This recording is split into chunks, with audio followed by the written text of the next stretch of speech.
assuming he or she had survived the hazards of birth and the first days of infancy. Of course, Caroline had survived childbirth before, but it was no guarantee that she would again. He tried to visualize how the child might look, then abandoned the effort. He had no close acquaintance with infants. He felt no different, no wiser, no more mature by the fact of fatherhood, and wondered if he were capable of cherishing and guiding a child in its development of moral character, wisdom, and learning in the ways of the world.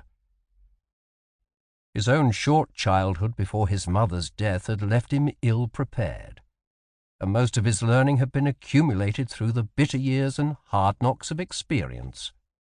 The guidance and education of a child became suddenly a vast and frightening responsibility. He was thankful that Caroline, with her firm moral convictions and love of learning, would share the task with him, but he felt that it was yet his own responsibility, and he doubted his qualifications. The reverie ended in the tramp and bustle of the mid-watch relieving the first watch. Merewether dozed off for an hour. At dawn, Merewether looked first for Countess and found her in place under the close surveillance of Comet. Then he searched out the enemy's squadron. It appeared no closer than at dusk last night. The westward detour it had been compelled to make to avoid the brothers had cancelled out its superiority in speed for the time being, and left it almost dead astern. With no navigational impediments now, it stood a chance of coming up with the convoy by noon. He decided to reorient the escort, leaving Comet in her present position, but signalling Vigilant to a station astern, moving the starboard leading Snow around to the starboard quarter, then positioning Pitt in the centre of the escort force astern, where it might dash off in either direction to counter an attack. He waited on deck until he saw the order accomplished, then went below for breakfast. As he came into the cabin, he saw a flicker of movement on the transom out of the corner of his eye. Sang. The little Indian came out of the pantry and bent in his first meeting of the day salaam. "What is this?" "Sir," replied Sang, looking up with his most melting gaze. "It is a son of our late cat." Sang could not bring himself to say Abercrombie. The name evidently recalled too many painful recollections of his days of bondage under the heavy-handed pirate. "I thought, sir, you might call him after another of your late enemies." He looked expectantly at Merewether. "Well, who?" he demanded, unable to fathom what Sang had in mind. "Why, sir," looking now self-conscious, "why, Tipu Sultan." "Done!" laughed Merewether. "And now let's have a look at young Tipu." The kitten cuddled in his hands, emitting a coarse purr as his ears were scratched. "You're sure it's a Tom? Otherwise we might have to change the name to Madame Bai." It was almost as red as Abercrombie, but with more pronounced stripes in its fur. Merewether had no objection to Sang keeping the pet. It would deter rats and mice in the pantry. He handed the kitten back to Sang and called for breakfast. Before 2 bells in the forenoon watch, the wind began to play an exasperating game with the convoy. It died away completely, leaving the ships becalmed, while it continued to serve the French squadron, bringing it hull up before failing there too. Then it blew again, but drew around out of the south-southeast, taking several of the less alert ships aback. At least the convoy could still hold its course, and it then made amends of a sort by leaving the frigates still becalmed, so that they receded again to mere specks on the horizon. But there were thunderheads building up in the southwest, and Merewether kept a wary eye on them lest a sudden squall catch the ships with too much sail set. The squall struck halfway through the first dog watch, a grey line of torrential rain blotting out the squadron and sweeping through the convoy. He had had signals flying to shorten sail, but even so, The force of the wind preceding the rain made Pitt stagger through some anxious moments before squaring away before it. It swept past them in the space of a quarter of an hour, and Merewether found the frigates nearer, but not quite full up in line abreast. Darkness found the situation unchanged, and near the end of the second dog watch Merewether resumed his vigil in the canvas chair on the quarterdeck, dozing in intermittent catnaps. Half an hour before the end of the first watch, Merewether came wide awake. Everything appeared in order, the ship ghosting along at an easy 4 knots or so, Dobbs standing at ease on the weather side of the quarterdeck just abaft the helm. The sails were drawing well, and the quartermaster could hold his course with little effort. There was little to be gained by remaining on deck any longer. Better to get a good night's rest against the possibility of a strenuous day tomorrow. Suddenly Merewether felt a desire for conversation in the fashion of the long, entertaining discussions in the night with young Harris, the Yankee shipowner, on the voyage back from Ile-de-France last year. Dobbs had never displayed any gift of small talk, most of his utterances being limited to terse line-of-duty subjects, and on impulse he cleared his throat, then spoke. "Mr. Dobbs." The young officer came over to the chair, his face barely visible in the light of the gibbous moon. Merewether was suddenly uncertain and self-conscious, and continued lamely, "And how do you find your service in the marine?" "Why, very well, sir." Merewether regretted for a moment commencing the conversation. Dobbs was still tongue-tied, and he might as well terminate the effort. He opened his mouth to utter some platitude in dismissal, when Dobbs continued, "Of course there is enough to keep me busy, what with the navigation, though I find it much easier now that I use the new American method."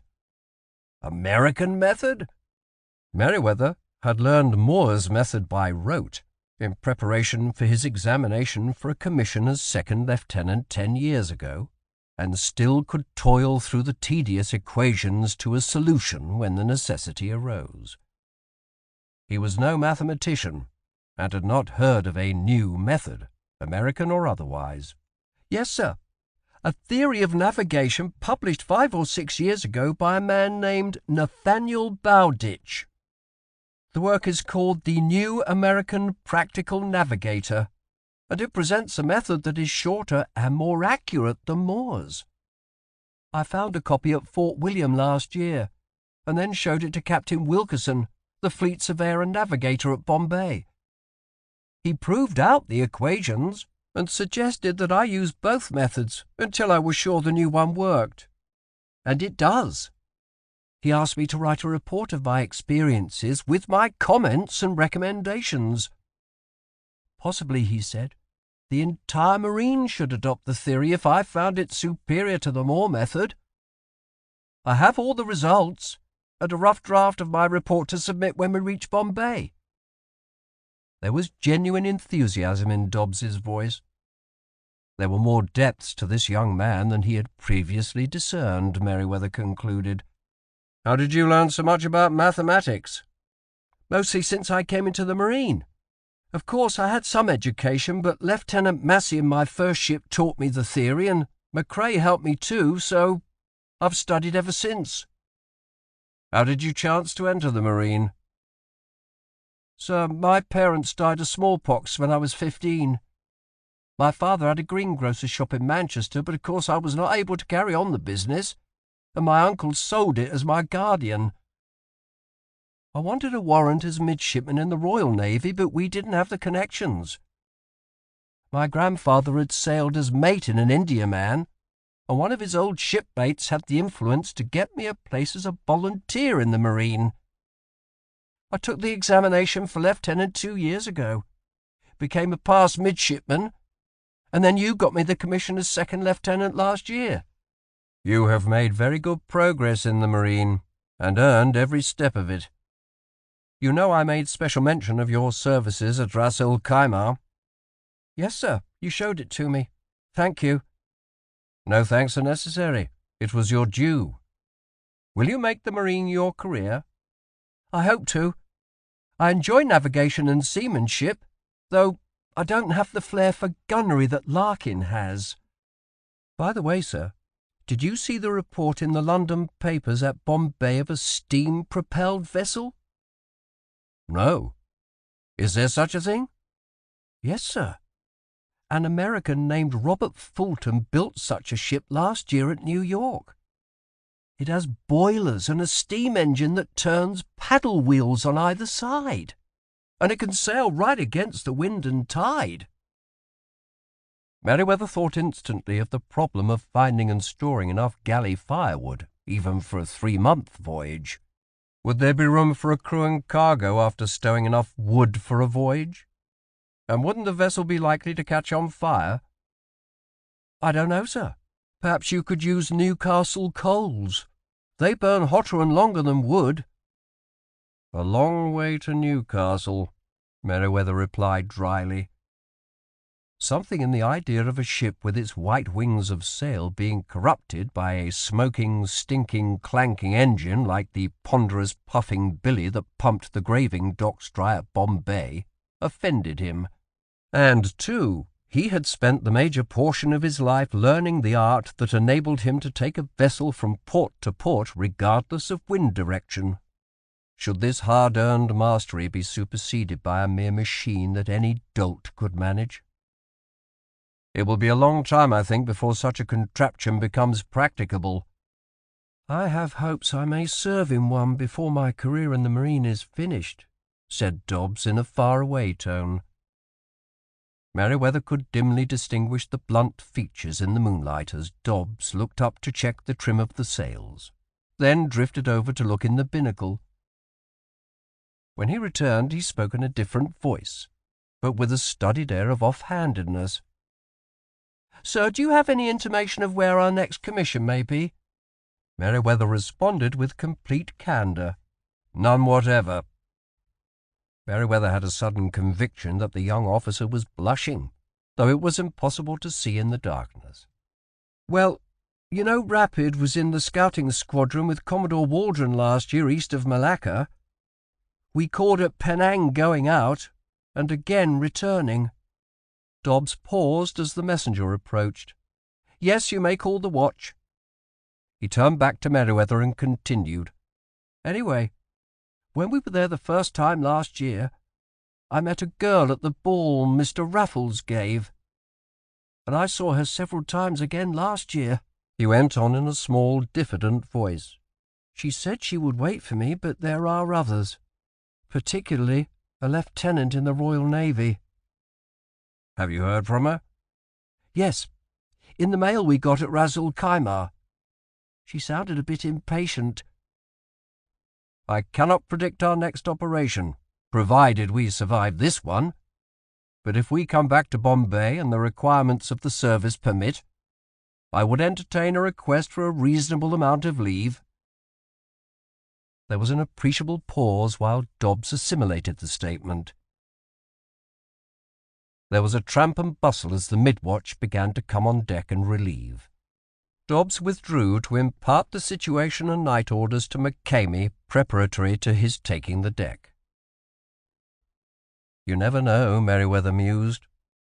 He had not pictured square, inarticulate Dobbs as the lover sighing like a furnace, or suffering the pangs of unrequited passion. The thought of the quotation recalled that delicious spontaneous interlude of his own with Caroline last summer, just before he left for Persia with Rob Percy. He racked his brain to recall the sequence of events leading up to his carrying her off bodily to bed, but the words would not come. Was it soldier? He remembered quoting the justice, and certainly the lover had triggered the climax. But as a result of that brief idyll, he had fathered a child. He felt uncomfortable for a moment at the present uncertainty, the lack of news, then consoled himself with the thought that he could have been no more than a moral bulwark to Caroline had he been present. He was suddenly weary, arose, found the glass and swept the horizon, now distinct in the moonlight. He could not discern the frigates and went below, leaving word with Macao for a call at daybreak. Just before he dropped off, he determined to inquire of Dobbs which of the young ladies at Penang had caught his fancy. Dobbs came awake slowly, conscious of the messenger's rough hand on his shoulder. Good God! Was it time again? He had only just closed his eyes, it seemed, after coming off the first watch at midnight. "Mr. Hamlin says sky and horizon are clear, half an hour to sunrise." "All right, I'll come." The messenger went out, the horny soles of his bare feet whispering along the teak deck. Dobbs did not dare to let his eyes close again. He needed a star fix to verify Pitt's position after the change of course and squall yesterday.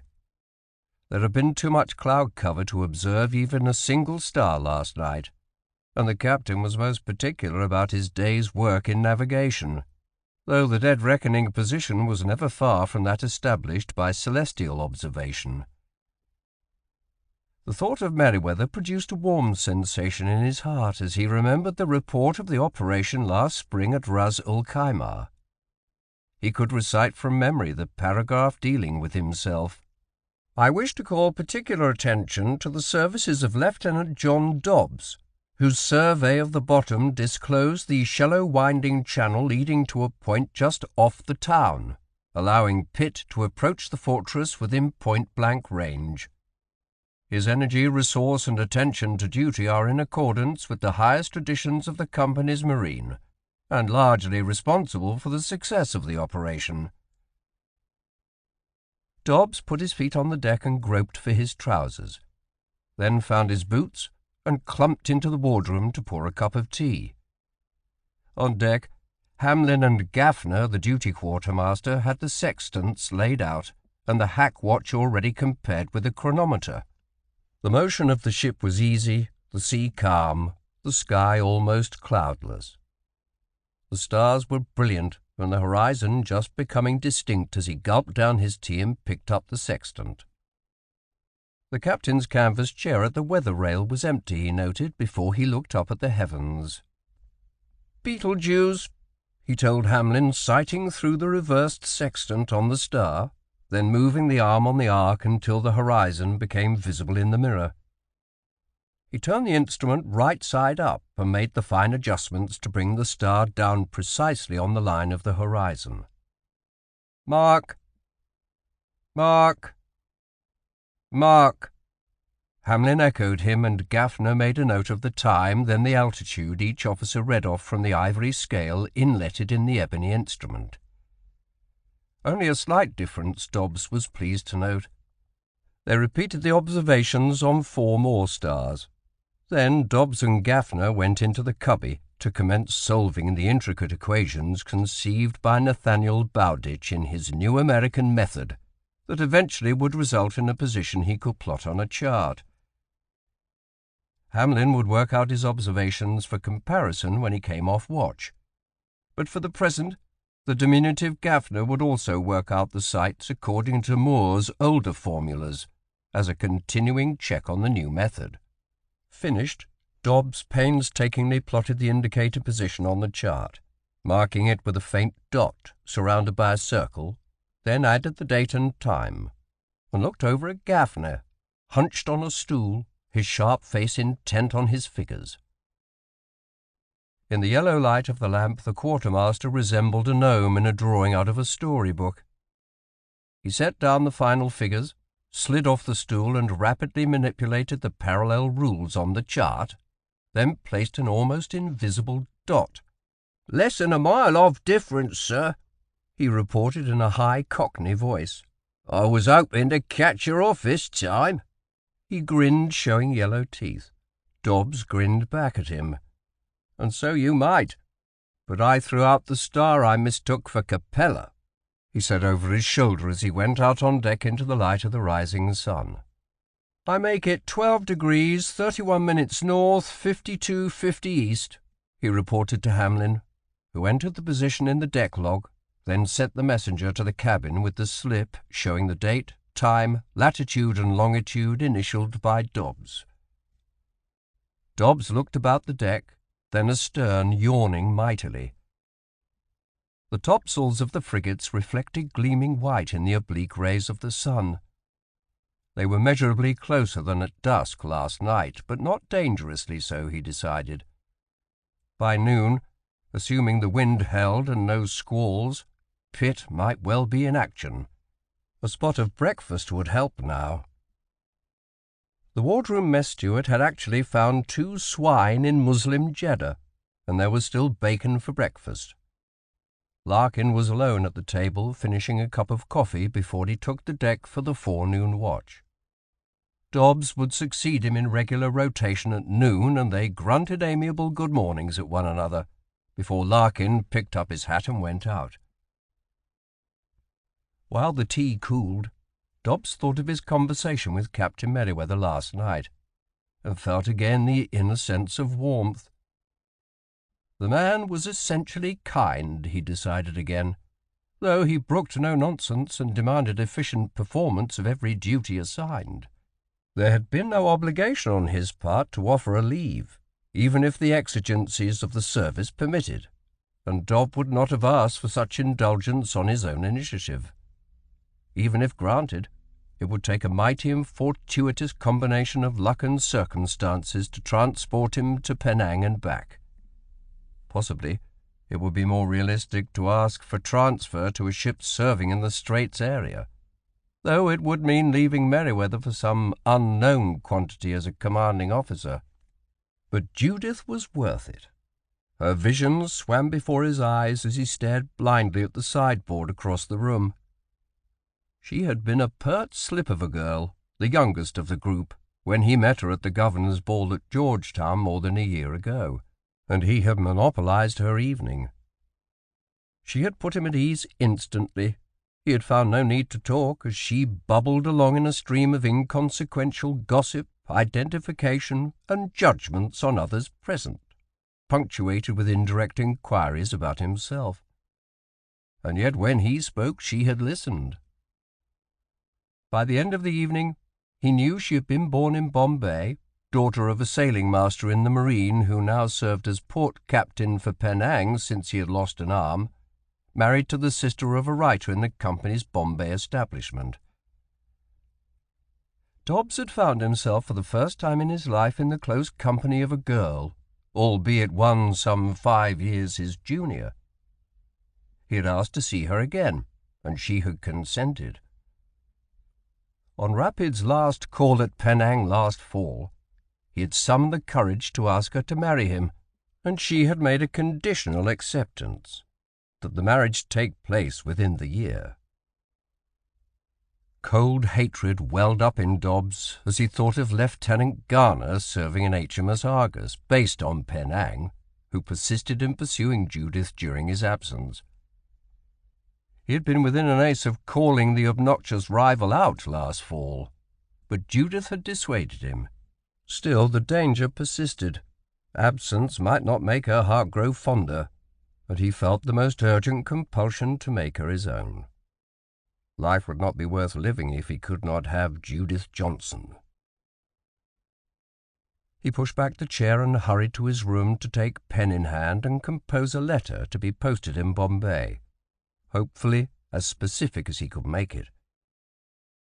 He was working on the 3rd draft when he heard the drums and bugles summoning the hands to quarters. He laid the writing kit aside, inserted a brace of pistols in his belt, clapped on his hat, and mounted the ladder to assume his post as officer of the watch. The situation had changed dramatically in the last hour. For no apparent reason, the frigates had in one quick burst of speed closed the gap that had held them off the past 48 hours. Merewether watched the approach, trying to forecast the tactics they might employ. If that Frenchman played his cards astutely now, he could cut out the Countess of Surrey with one frigate while holding the escort force immobilized with the other 2. Even as he visualized the tactical situation and its alternatives in his mind, Merewether saw the outboard frigate alter course to port, while the other two pressed ahead in the chase. He looked back and saw the silhouette of Countess changing in shape. The Indiaman was wearing about on the port tack, making a run for it almost due west, hoping to gain refuge under the frigate's guns. "Signals! To Comet and Ariel! Port the Indiaman! Send the hands to quarters, Mr. Larkin." It was one thing for Cosby to try to slip away from the convoy in the night for a quicker passage to Surat, but quite another to defect in the face of the enemy with the evident intention of joining them. Still, even now he acted at his peril in taking such action against a company maritime service ship whose master took precedence over a captain in the marine. The burden would be on him to prove his charges, with the presumption in favour of Cosby if the matter should reach the courts. The bugles shrilled their urgent summons, drums rolled in the staccato beat to quarters, and boatswain's mates passed the word down every companionway and hatch. Merewether took his eyes off the Frenchmen long enough to observe the disciplined speed with which the seamen manned their battle stations, a far cry from the sullen crew of 4 months ago. He looked back at the diverging frigate, attempting in his mind to solve an equation containing an infinite number of variables. The decision he made now was vital. Comet, with 14 guns, could not oppose a 36-gun ship with any expectation of success. And yet if he took Pitt in pursuit of Countess and the single frigate, the remaining escort force mounted 4 less guns than the 2 frigates. It was the classic example of the old tactic of divide and conquer, though he guessed that if the Indiaman made its escape, the squadron would break off the action. Mission accomplished.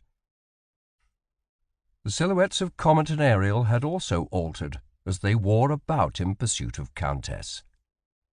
But Countess was almost the equal of a frigate in speed if handled properly, and she was setting stunsails and skysails, cracking on canvas in an effort to run away from the big Salem-built schooner. His first move must be to prevent the Frenchman from joining forces with the Indiaman, even though it meant abandoning the rest of the convoy. He turned to issue his orders and was surprised to find Dobbs only just in the act of relieving Larkin. So little time had elapsed. "Hands to the braces! Starboard helm! Your course is north by west." The commands echoed forward. "Set stunsails, driver, flying jib and skysails." This was far more sail than he wanted to carry into action, but the first order of business was to intercept the frigate. He checked the binnacle, then looked out to gauge the bearing of the target as Pitt settled on the new course. The Frenchman was drawing ever so slightly forward. "Come a half-point to starboard," he told the quartermaster, and heard Dobbs pass the word forward to perfect the trim. Larkin materialized before him. "All stations manned and ready, sir." "Very well." The tall man made his way forward to his station by the pivot gun on the forecastle, stopping for a word of encouragement to each gun crew in the port battery. Merewether looked back to starboard for Comet and Countess, interrupted for a moment as Sang delivered his pistols and sword to him. McCrae, from his position to leeward, had cut across the wake of the Indiaman to seize the weather gauge. Comet was flying the arbitrary imperative heave to, but Countess pressed on. It was another moment or so before he saw the smoke of the gun, and seconds later heard the distant report. McCrae had reinforced his signal with a shot across the bow, but to no avail. The Indiaman persisted in holding its course. Merewether wondered if he had issued an impossible order. Countess was at least 3 times the tonnage of the schooner, and would survive any collision. He looked astern to see the 2 frigates coming up on the escort with bones in their teeth. McCracken had signals flying too. The 3 Snows, Vestal, Psyche, and Thetis were formed in a close order line ahead, with Vigilant in the last position as the heaviest armed of the 4, to windward of the predicted course of the French cruisers. It was clearly the best formation to concentrate the puny firepower of the small vessels, but how long it would hold together in the face of a few well-aimed broadsides was problematical. Nothing he could do now. McCracken had taken prompt and proper action. The bearing of the intercepting frigate had drawn almost imperceptibly aft. Merewether let Pitt run another 2 minutes, then altered course a half-point back to port to regain a collision course. The Frenchman was less than 2 miles away now, broad on the port bow. Merewether beckoned to Dobbs. "Send the messenger forward to Mr. Larkin, and tell him he has permission to open fire when he sees fit." In a moment, he saw Larkin wave his hat in acknowledgment and the stir on deck as the powder monkeys dashed down to the magazine for cartridges. On second thoughts, he gave the same order to Hamlin at the after pivot, though it could not yet bear on the target. The minutes ticked off at a snail's pace. A dreamlike atmosphere seemed to settle over the ship, the crews standing quiet beside the guns, only the sound of wind and water breaking the silence. Larkin's hail came with startling clarity even against the wind. "I shall open fire with your permission. You have it." There was an expectant stir among the hands, a mutter of comment all along the deck. But the tall American officer did not immediately open fire, though the piece was now loaded and primed. He remained stooped, hands on knees behind the gun, the sight set at maximum range on its tang, the piece at its full elevation. It seemed an age while Larkin adjusted the sight for deflection, then signalled the minute alteration in train to match the correction. "Stand by," he said, stepping smartly aside. "Fire!" He twitched the lanyard as he cleared the path of the recoil. The high-pitched, spiteful report cracked out, the smoke blown instantly off to starboard. Merewether had the glass to his eye, but he failed to find the splash. "Not observed!" he shouted forward, and Larkin waved negligently as the hands sponged out, then rammed home cartridge, wad, shot, and wad again, and the gun captain inserted his quill of priming powder, all in the stylized economical movements of a well-rehearsed cotillion. The bearing of the frigate remained steady, about a point forward of the port beam. If each ship held its course and speed, the two would collide at an angle of about 40 degrees some 2 miles ahead. But they would be in easy range long before that time. The crack of the long nine interrupted Merewether's calculations by seaman's eye of relative speed and movement. He put the glass to his eye in time to see the cloud of splinters rise just forward of the break of the poop on the Frenchman. It was a hit, but caused no significant damage. He judged that the two ships were already within what he would term long gunshot of each other, and was opening his mouth to order the main battery to be run out, when he saw the 6 afterports on the frigate's gun deck open. The French captain must be nettled by the hit at long range, he thought, as he braced himself for the salvo. It was woefully short, the nearest splash a cable's length off the port quarter. That was poor shooting if, as was usually the case with French ships, she carried long guns on her gun deck. He heard Larkin fire again. "Good shot!" The hit was almost midships.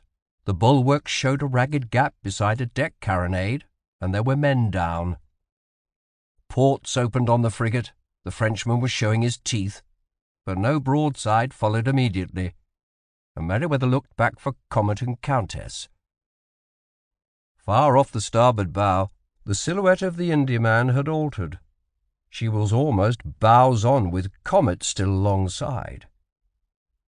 Even with the glass he could not distinguish any activity on her decks, but McCrae was at least staying with her. Ariel was a half-mile beyond and closing in on the pair. He turned back to see McCracken leading his doughty little line of battle across the bow of the nearer frigate. Smoke erupted from the escorts, one after another, as they fired their puny broadsides. and the shape of the Frenchman altered as it yawed to port to permit its own broadside to bear. He waited a moment, hearing the distant rumble of the guns, and saw that Vigilant and the Three Snows had survived the first salvo. Merewether turned his attention back to his own problem, feeling as though he were a juggler with 3 balls in the air. The full broadside came from the frigate. Though fired at a moderate long range, there were solid hits on Pitt, one forward, the other crashing just about the flag cabin, and the main topmast staysail halyard was severed, so that the sail thrashed about the deck. He saw Boatswain Caldwell leading his party on the double to deal with the casualty. "Port batteries, stand by!" The ports opened and he put the glass to his eye, watching for the instant the enemy guns would be run out again, hoping that the French captain had not yet granted authority for independent fire to his gun captains. A solid broadside pumped in just before the command might disturb their aim. Muzzles began to appear in the ports. He waited an instant longer and gave the command, "Fire!" It was a good broadside, though delivered at almost the maximum effective range of the carronades. Hits were visible all along the side of the Frenchman, and when its broadside followed seconds later, it was ragged, evidence of casualties to guns or crews, and Merewether felt no hits on Pitt. The frigate was altering course to port, coming almost squarely before the wind, but Merewether held on long enough to fire the second broadside. He was baffled a moment by the manoeuvre, and edging away, until he looked back to see Countess some 4 miles distant under a full press of sail, Comet still dogging her. Macao must have failed in his attempt to board her, and the Frenchman had computed a new point of interception. The guns roared out, and a moment later Dobbs gave a cry. "Got her!" he shouted, waving his hat in the air. "You're a dead duck now, Mr. Crapo!" The main topmast, topgallant and royal masts were folding in upon themselves in a welter of thrashing canvas and snarled hemp. Even as he looked, the 4 royal and 4 topgallant masts bent slowly backward, and with gathering speed crashed on top the wreckage of the main. Merewether could appreciate the disaster. He had lost his main topmast in rapid last year. The Frenchman had been carrying staysails and stunsails to compound the confusion. It was high time to get his own extra sail in, but there was no stopping now. Strike while the iron is hot. "Hands to braces! Wear ship! Starboard helm!" His voice cracked with excitement as he delivered the volley of orders. Close hauled on the port tack, he set his course to cross the stern of the helpless frigate. "Starboard battery! Stand by!" Most of the wreckage was dragging over the frigate's port side. She was unmanageable, and she was slowly coming about to port. He could see with the naked eye the frantic activity on her decks, axes flashing in the sun as the commander strove to cut loose the dragging mass of canvas in the water and restore control. Only a slight alteration of course now would permit the battery to bear. "Come left 2 points!" He measured the angle with his eye as the gun crews inched their pieces around in train. "Fire as your gun bears!" The guns and carronades began to explode 1 or 2 at a time down the side, fore to aft, and then again in a ragged broadside as Pitt crossed the stern. Most of the shots were solid hits. A third salvo blasted out as she began to draw clear. The frigate had responded with only 2 or 3 wild shots from her gun deck. Merewether estimated that there was room to wear about and cross the stern again on the reciprocal of his present course, and the advance and transfer would bring her back across the stern at point-blank range. "Hands to the braces," he told Dobbs. "Wear ship! Your course is due east." As the ship swung round, Merewether had time to survey the situation. The position of Countess and Comet appeared unchanged, and he turned to see what had happened to his escort force and convoy, not to mention the other 2 frigates. What he saw startled him. The Frenchmen were much closer than they had any right to be, target angles almost zero and bearing down upon him. He had more pressing business right here, however, to finish off the crippled frigate without interference. The turn was almost completed. The quartermaster eased the rudder, then met the swing of the ship as Dobbs conned her on her new course. "Port batteries, stand by!" Pitt would pass the helpless frigate less than half a cable's length off her port side, still fouled with wreckage, her batteries unable to fire. Merewether saw French seamen running for shelter on her deck as his gun ports opened, then heard a wordless shout from Hamlin at the after pivot gun. "She's struck!" shouted Dobbs, his face alight. The tricolour was coming down, and a white flag ascending. The French commander could not face the prospect of another series of broadsides ripping through his helpless ship. "Belay!" Gun crews all along the port battery looked around in disappointment, then saw the surrender and raised a cheer. Merewether turned his attention back to the other frigates less than a mile distant. Far beyond them, he could see the escort vessels in their line ahead still barring the way to the convoy. They appeared to be intact. The Frenchmen must have broken off their action with the small vessels after a single broadside and headed for Pitt to give succour to their consort. Too late now, but he had no time to put a prize crew aboard her, and the crippled ship might very well retract her surrender given time to make repairs. It was a chance he was compelled to take. The Indiaman, Comet, and Ariel all appeared to have drawn closer together, still about 4 miles distant. It was a good omen. Macao might be able to bring Countess to bay at last. But Merewether had more pressing matters to think about here. He tried desperately to decide his next manoeuvre at this critical juncture. "Take in all light sail!" Best strip to fighting trim while he had the chance. Pitt was still on the starboard tack, close hauled, course almost due east, now dead ahead of the crippled frigate, where all activity appeared to have ceased. The approaching Frenchmen were on the port tack, wind on their quarters, abreast of one another, and about 1/4 of a mile apart. He tried to assimilate the various factors of the situation into one solid picture in his brain, and from it to distill some resolution of the problem. They held the weather gauge on Pitt with all its tactical advantages, but he was yet uncertain of their intentions. Were they coming to the rescue of their consort, or was their objective still the Countess of Surrey? In either event, it was plainly his duty to engage them, but his strategy in one event might not serve so well in the other. He hesitated, unwilling to commit himself, then temporized by ordering Larkin and Hamlin to try ranging shots at the frigates with the long nines.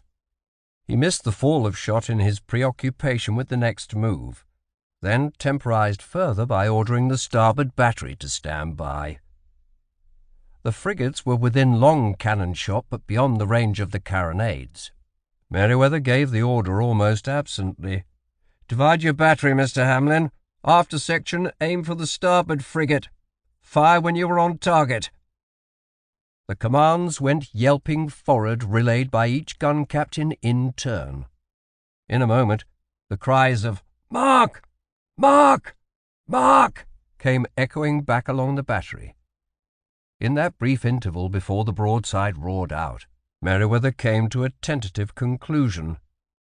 Pitt was only an irritant to be dealt with if it became an active nuisance. Countess was still the objective, and somehow he must divert the enemy. He took the time to observe the fall of shot. Most were short, but there were 2 apparent hits on the starboard frigate and at least 1 on the port. Not bad shooting for the range. He saw smoke blossom from the bow of the first one, then the other as their bow chasers fired, but he could not see the fall of shot. It would be suicide to throw himself in the way of the 2 ships. With the weather gauge, They had freedom of manoeuvre and could choose their point of attack, sliding by, fore or aft, punishing him as they passed, or even leaving one to deal with him while the other hurried on after Countess. He thought he saw a chance to reduce the odds by assuming the role of artful dodger. "Hands to the braces! Stand by to wear ship! Starboard helm!" Pitt began to swing. "Course north!" The frigates were almost dead astern now, and Merewether watched them closely for any reaction, then saw their bow chasers fire again. There was one splash a cable's length to starboard, but they held their course towards the predicted position of Countess. This was confirmation of his earlier conclusion. The crippled frigate was almost abeam, 2 cables' lengths distant to port. Merewether looked astern, measuring the rate of gain by the frigates. He held on another moment or so as the bearing of the crippled ship drew aft to the beam. "Hands to the braces! Wear ship! Starboard helm! Your new course is west by north!" Pitt came around to settle on the new course, thrashing along as close-hauled as she would lie, aiming to pass as near under the stern of the dismasted frigate as possible. Merewether stood on the port side of the quarterdeck, hands clenched together behind his back, head pivoting right to see his course, then left to judge the relative movement of the Frenchmen. A dead silence had descended on the decks. The weathered faces of the gun crews all turned to watch him, as he appeared to be sailing away from an engagement with the frigates. He caught a glimpse of Dobbs, a curious expression of anticipation on his homely face, as though he had already deduced the stratagem, standing tense, ready to execute the next manoeuvre. The breeze had freshened, snoring through the taut lines of Pitt's standing rigging as she plunged across the stern of the frigate only 50 yards distant. Men were running for cover on her decks, fearful that he had returned to pour in another broadside. "Now! Stand by to go about!" Dobbs relayed the orders forward. There was always the very real danger when sailing as near the wind as Pitt was now, that her way would be insufficient to carry her around to settle on the opposite tack, leaving her in irons, unable to move. "Starboard helm!" The rudder bit. Pitt began to swing. She did not lose her way, and her advance and transfer were enough to carry her ahead of the Frenchman. There was a long moment of indecision as the yards were braced around, the heart-stopping instant before the sails cracked full of wind again on the starboard tack. And then the ship began to pick up speed again as she passed the bow of the motionless vessel and settled on an eastward course that would intercept the nearer frigate within moments. But there was a vast difference in the strategic situation now. Pitt held the weather gauge on the frigates only a quarter mile to the nearest, and Merewether could dictate the exact amount of engagement. His first objective was simple: a few moments of uninterrupted broadsides against the nearer frigate, while screened against intervention by her consort. He estimated her speed, and solved without conscious calculation the course that would put him in that position. "Come to port! Course northwest! Starboard battery stand by!" Locks clicked as they were cocked along the deck. Pitt had almost squared before the wind. The guns would bear now. "Fire!" 20 guns spoke almost at once, and it appeared that every shot struck home. The frigate returned the fire, but its broadside had gaps in it, evidence of casualties to guns or crews. The battery was run out again, and the second broadside erupted.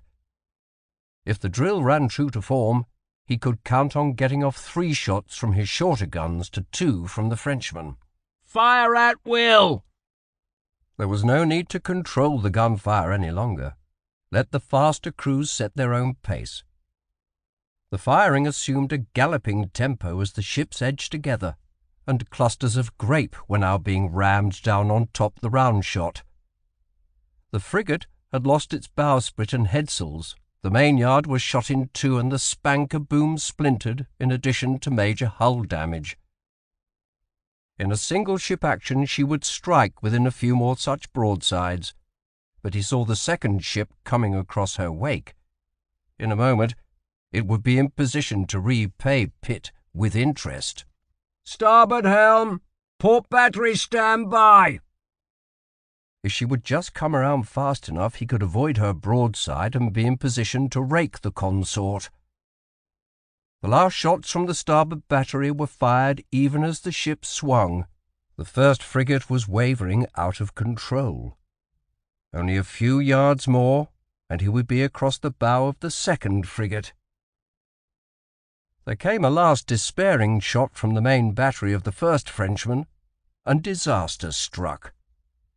Pitt's fore-topmast bent forward, then crashed across the starboard bow in a thrashing welter of canvas and tangled cordage. With the loss of the foresail, she would not answer her helm, and sagged off before the wind as the second Frenchman swept across her stern.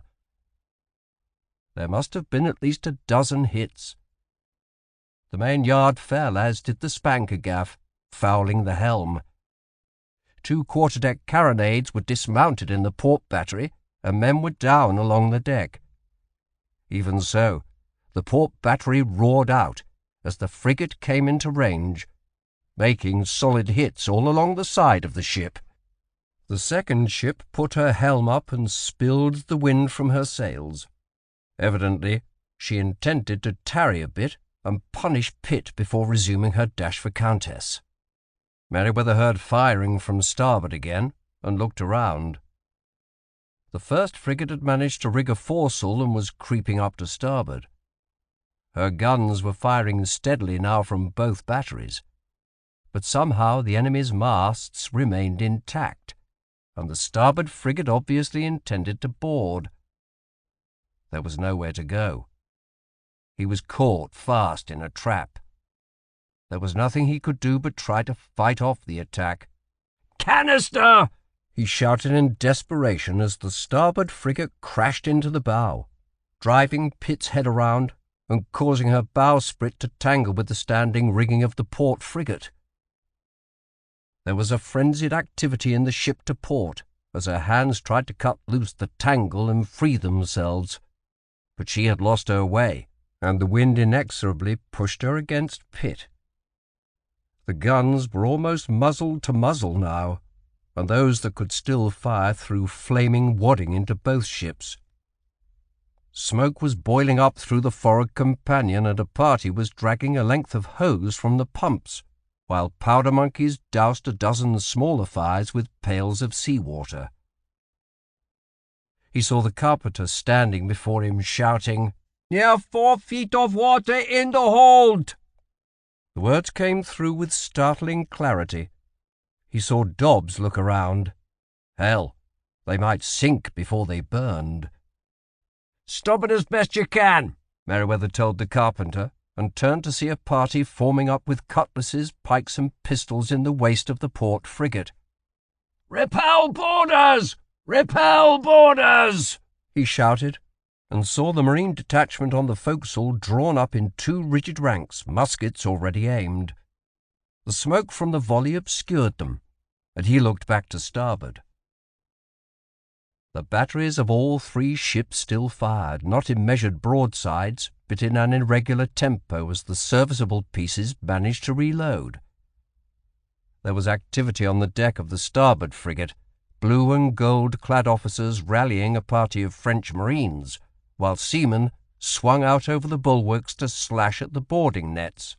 Pitt would be engulfed from either side, Merewether thought, as he saw the marines advancing at the double, bayonets extended, to meet the first elements of the port-side party as they leaped down to the waist. He looked for Dobbs, but could not find him in the smoke, then took the double pistols from his belt and discharged them despairingly, one barrel after another, aiming into the milling mass of boarders striving to break through the thin line of sepoy marines. He could distinguish no effect, but the 4 shots must have struck something. The din had become almost rhythmic, as though two smiths were alternately striking a gigantic anvil with their sledges.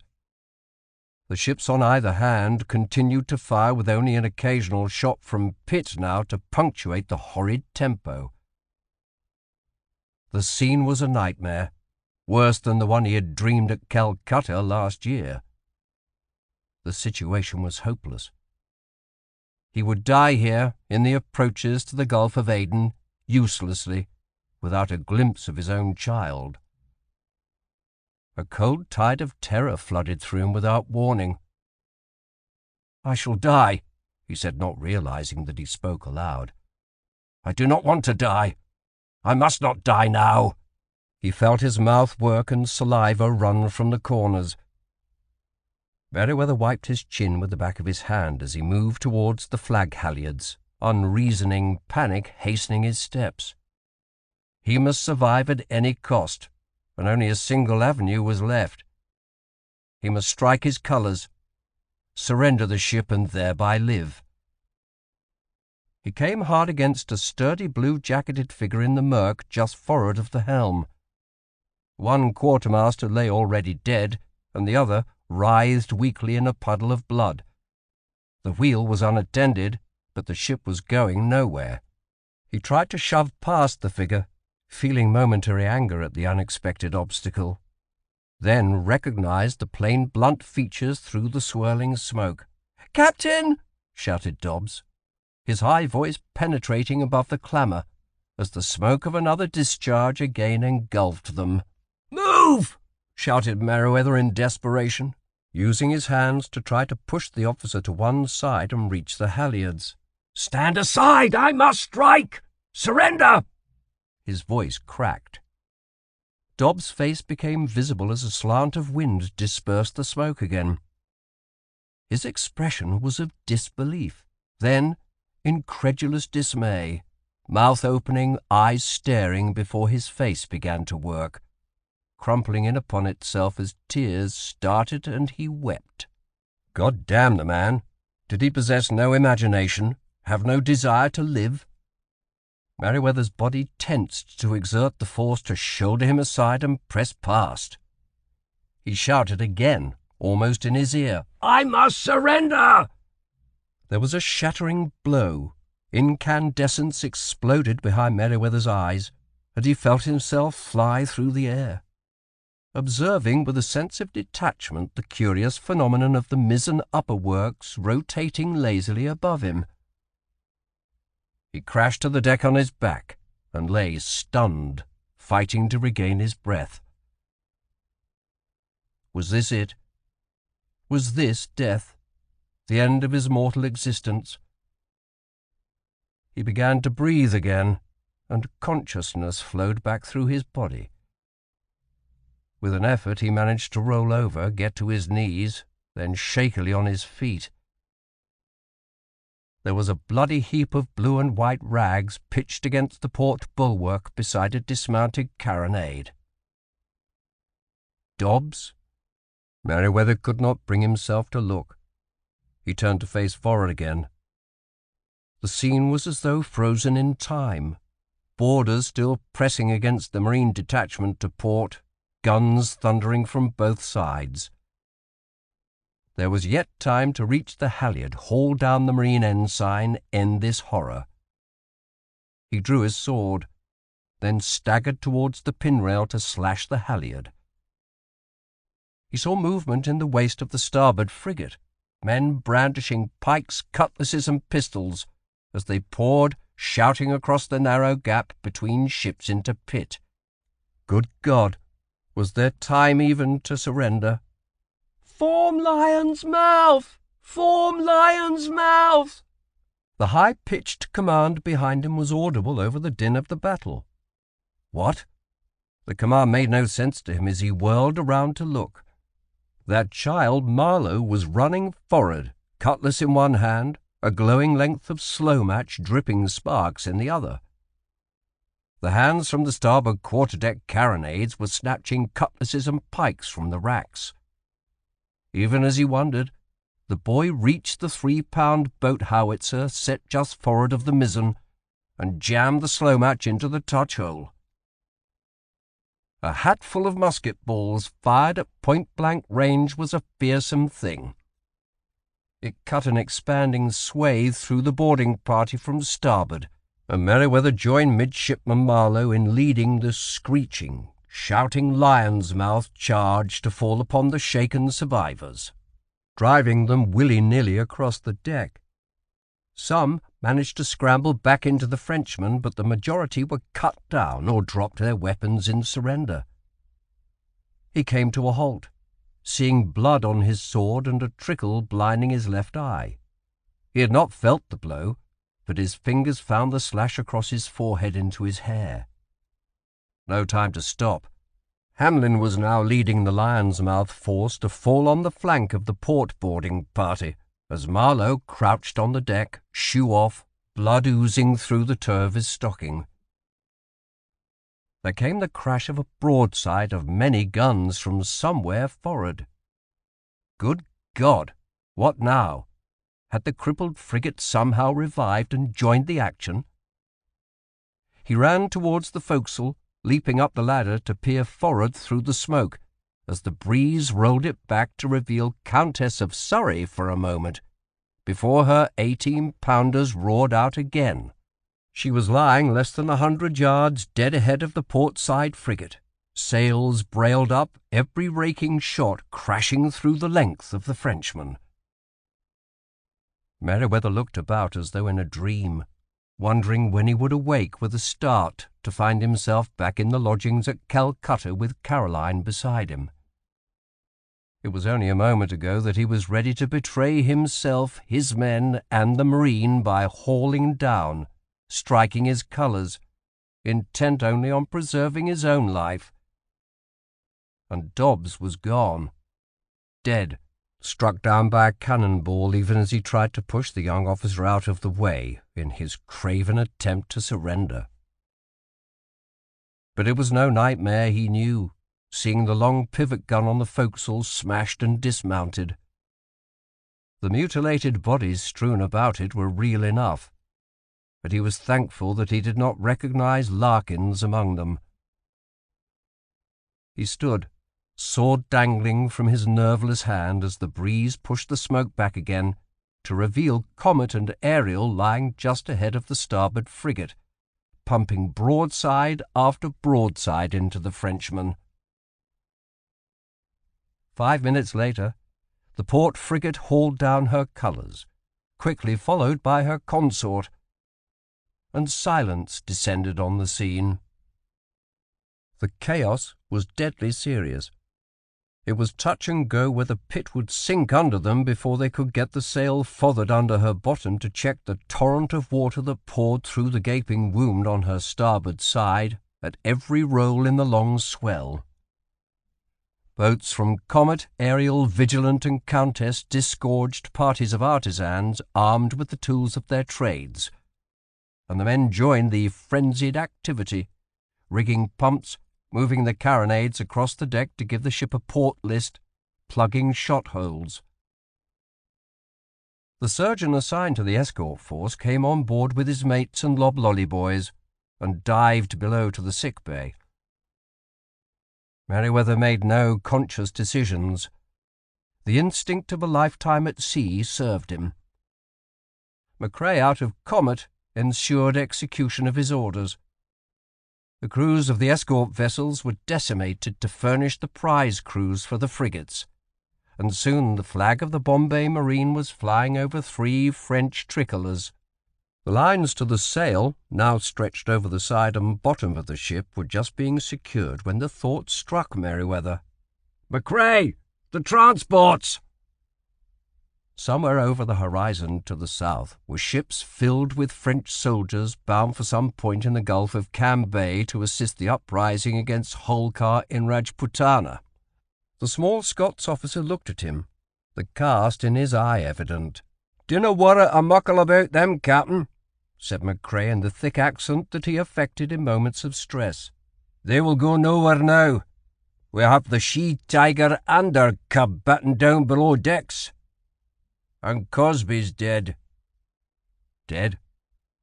"He met my marines on deck with pistols and was hit on the head with a musket butt." Just a wee bit too hard." Just as well.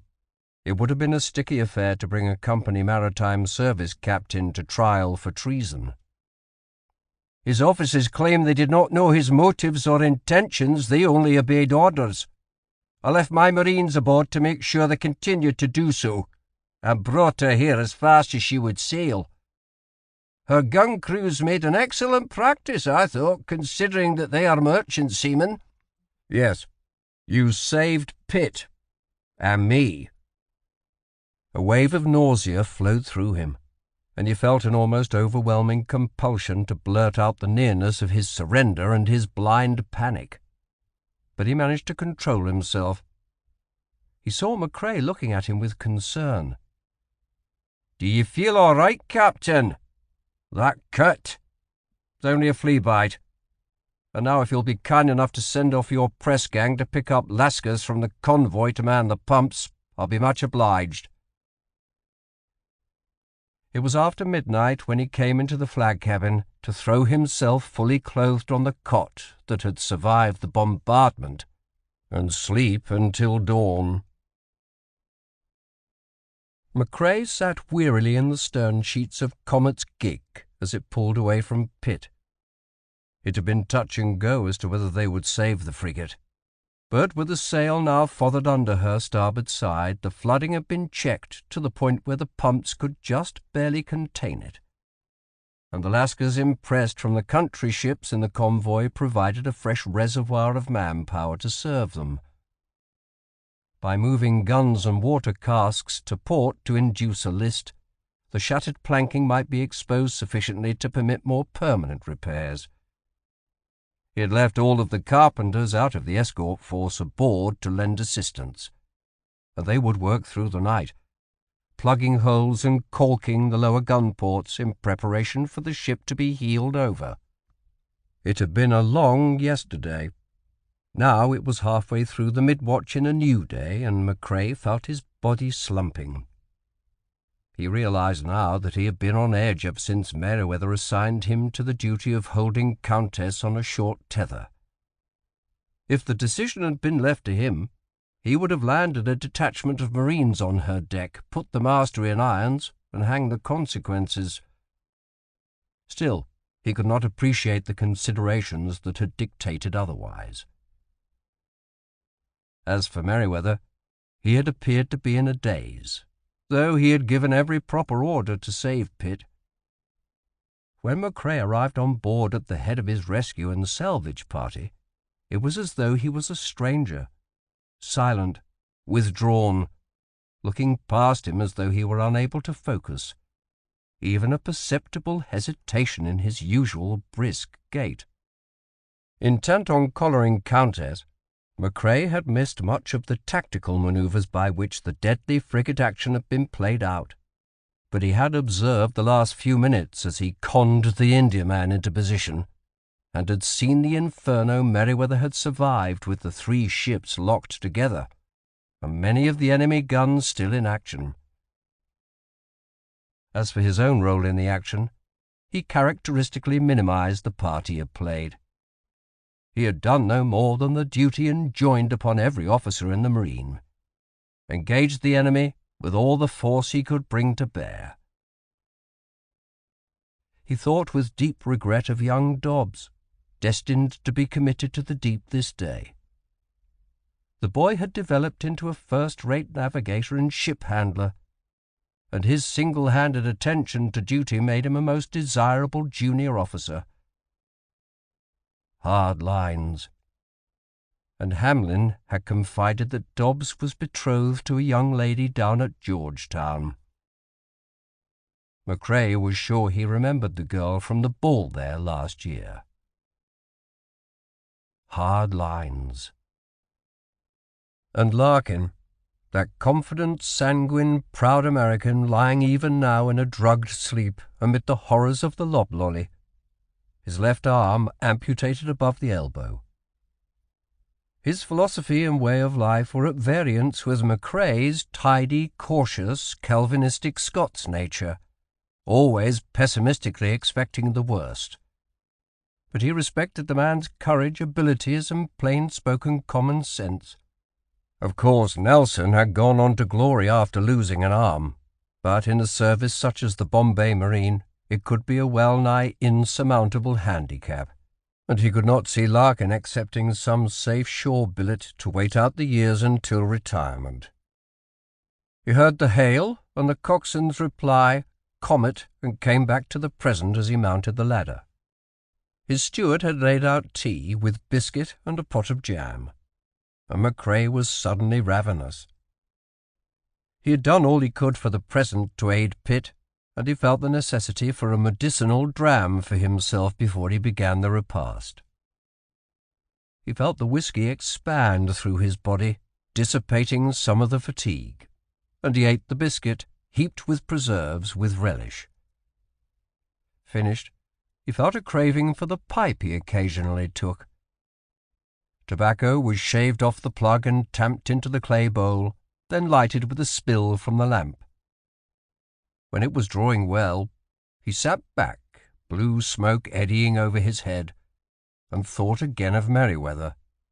He recalled his first meeting with the man almost 3 years ago in the chamber of Commodore Welchance in Downing Street. Only the fortuitous presence of a newly promoted captain in London had deprived McClellan of the command of Rapid on her dash to rescue the governor-designate of Madras from that pirate Abercrombie. But McClellan had never resented the fact.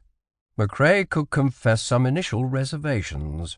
He had not known Merewether before that day, but the manner in which he had unmoored a strange ship in close quarters in the Thames had won his seaman's heart. The captain normally possessed an optimistic, outgoing nature, and the bleak disconsolation he had exhibited since the action was at variance with any mood Macrae had previously observed. Something was seriously wrong. Had the man lost his nerve in that horrendous battle yesterday? Macrae was instantly ashamed of the thought, though he had seen such instances in the past. He recalled Hamlin's first-handed account of the action. 3/4 of our guns were out of action. Gunny was barely holding off the boarders to port when they came pouring over from starboard, Hamlin had said, rolling his eyes for dramatic effect. I thought it was too late even to surrender, that we would just sink with colours flying. And then that cub Marlowe fired the boat gun full of musket balls into them, and he and the captain, with me following like a fool, went dashing down the deck, shouting and waving our hangers just as you appeared off the bow. That account did not square with Macrae's half-formed theory that Merewether had lost his nerve. There was something missing, overlooked, but he could not fathom what it was. Ah, weel, no need to trouble himself further at this hour of the morning. He was almost asleep when his father's old comment upon the village eccentric came unbidden into his mind. Just like my old razor, honed too fine, and it cracked. Macrae chuckled and drifted off. It was mid-morning when Merewether picked up the quartermaster's notebook and rough deck log from Gaffner, the gnomish little quartermaster, in the navigator's tubby, and read them to refresh his recollection. A short length of plank balanced across his knees had to serve as a desk. The list of the ship made the one that had survived in the flag cabin temporarily unusable. He braced himself and wrote his report on deck as the sound of hammers and saws pervaded the ship. The carpenter and his mates were over the side fitting new planking to replace the splintered section at the waterline. Once that was accomplished, the ship could be righted and the other leaks dealt with. Both his sleeping and day cabins were a shambles, desk and cot smashed, and a carronade dismounted and hurled bodily through the bulkhead that separated his quarters from the flag cabin. But repairs to living areas held a low priority as compared to hull damage. He drank the cup of tea that Sang had just refilled for him, and looked again with horror at the summary of the casualty list that Buttram and Mefford had compiled for him. Killed in action 39, wounded 42, of whom 8 are accounted mortal. almost a fifth of his crew dead or disabled. It was still hard to believe that the steady, earnest, reliable Dobbs was gone, struck down by a round shot. What was left of his sturdy body had been found pitched against the port bulwarks between two of the quarter-deck carronades. And Larkin, that American free spirit able to take any event in his stride, left with only one arm. Boatswain Caldwell had lost a foot, and there had been another 10 amputations. It was cold comfort that the 3 French frigates had also suffered severely. 2 of them lay hove to a cable's length on either side of Pitt, water pouring from their scuppers, and the 3rd frigate was a mile south, a stumpy jury-rig now replacing her mainmast. Dillon, first in Comet, had come over to act as first in Pitt. Hamlin now held the new dignity of acting 3rd lieutenant, and Bowman the leading boatswain's mate and acting warrant as boatswain. Shouts came from over the side, and the carpenter with his mates were hoisted on deck. The ship was no longer in imminent danger of sinking, though the pumps manned by the 60 Lascars recruited from the convoy clanked steadily as they sucked out the water in the lower holds. Now the Herculean task of moving the guns and water casks back to starboard would commence. As each gun was moved, the list would diminish, making the job progressively easier. With the working parties out of the escort force to provide the manpower, he might expect an even keel by mid-afternoon. Merewether dipped the pen into the inkwell and continued his report.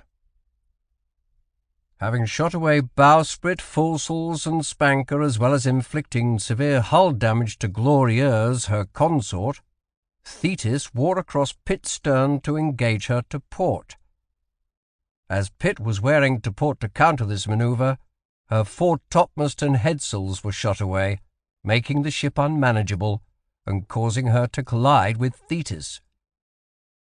Glorieuse managed to come along the starboard side, and heavy cannonading by all 3 ships continued.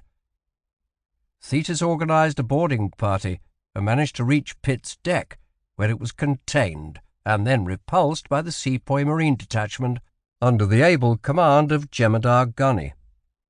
A second boarding party from Glorieuse also reached the deck to starboard, where it was met and destroyed by a lion's mouth charge most gallantly organized and led by Midshipman Paul Marlowe, formerly of the Honourable Company's bomb-ketch Vesuvius. At this point, Captain Ian McCrae of HCS Comet, having seized control of Countess of Surrey from her master, brought her in company with Ariel and Comet across the bows of the French ships, from which point heavy cannonading persuaded them to strike within the quarter hour. Merewether went back to read the bald report. Words could not express the inferno that had engulfed Pitt during that last interval, but some of the men who read it had experience that would enable them to understand. He wondered if any of them had been beset by blind, unreasoning panic, to the point that they would have hauled down their colours. Then he reread the account to see if the terror showed through the words of the account. Not Waldron, certainly, nor Tollett. They were men of iron nerves, devoid of fear. He was bitterly ashamed of his moment of weakness, the sudden overwhelming compulsion to save his own life at whatever cost. But for Marlowe, he would be a prisoner of that French captain over there, broken, dishonoured, his career at an end. Merewether stared blindly at the sheet of foolscap. He had made no overt move to betray his cowardice, his intent to surrender Pitt. No living man could accuse him, but he would carry to his grave the memory of the expression on poor Dobbs's face just before he was struck down. He shook his head as though to erase the recollection, and resumed the report. The gallantry, enterprise, and resource of Captain McCrae of Comet and Captain Pegram of Ariel in coming to the succour of Pitt is entitled to great praise, and is in accordance with the highest traditions of the marine. The escort force under the command of Captain Robert McCracken, joined by HCS Vigilant, Captain Joseph Whaley, interposed itself resolutely between the enemy and the convoy and prevented loss. The report was finally finished as Pitt came almost on an even keel again. Larkin, Dobbs and Caldwell praised in their mutilation and death, and Hamlin mentioned for his leadership of the last charge on the flank of the port boarding party. The ink had dried in the breeze almost as fast as the words were written, and there was no need to sand the sheet. He was preparing to rise when Sang came up before him to stand silently, head bowed, until he should be noticed. "Yes, sir, I have cleaned the flag cabin and moved your gear into it. The desk and cot are usable." "Good, I'll come down." He stoppered the inkwell, gathered the sheets of his report, and followed Sang. The cabin was habitable, though marred. The dismounted carronade still jammed against the port side, with a huge hole in the bulkhead through which it had come, allowing him to see his own ruined quarters. He had a long way yet to go in his report, since he had omitted all mention of Madame Bai and Captain Cosby from his report of the action, which was strictly marine business. Now he must prepare a separate account of the curious train of events involving the pair that had culminated in yesterday's bitter engagement, which should be of interest to company and government. Napier's intelligence had been uncannily accurate. There could be no doubt now that Madame Bai had conspired with the French to mount a venture designed to unseat Holkar and place his son Malhar on the throne of Rajputana.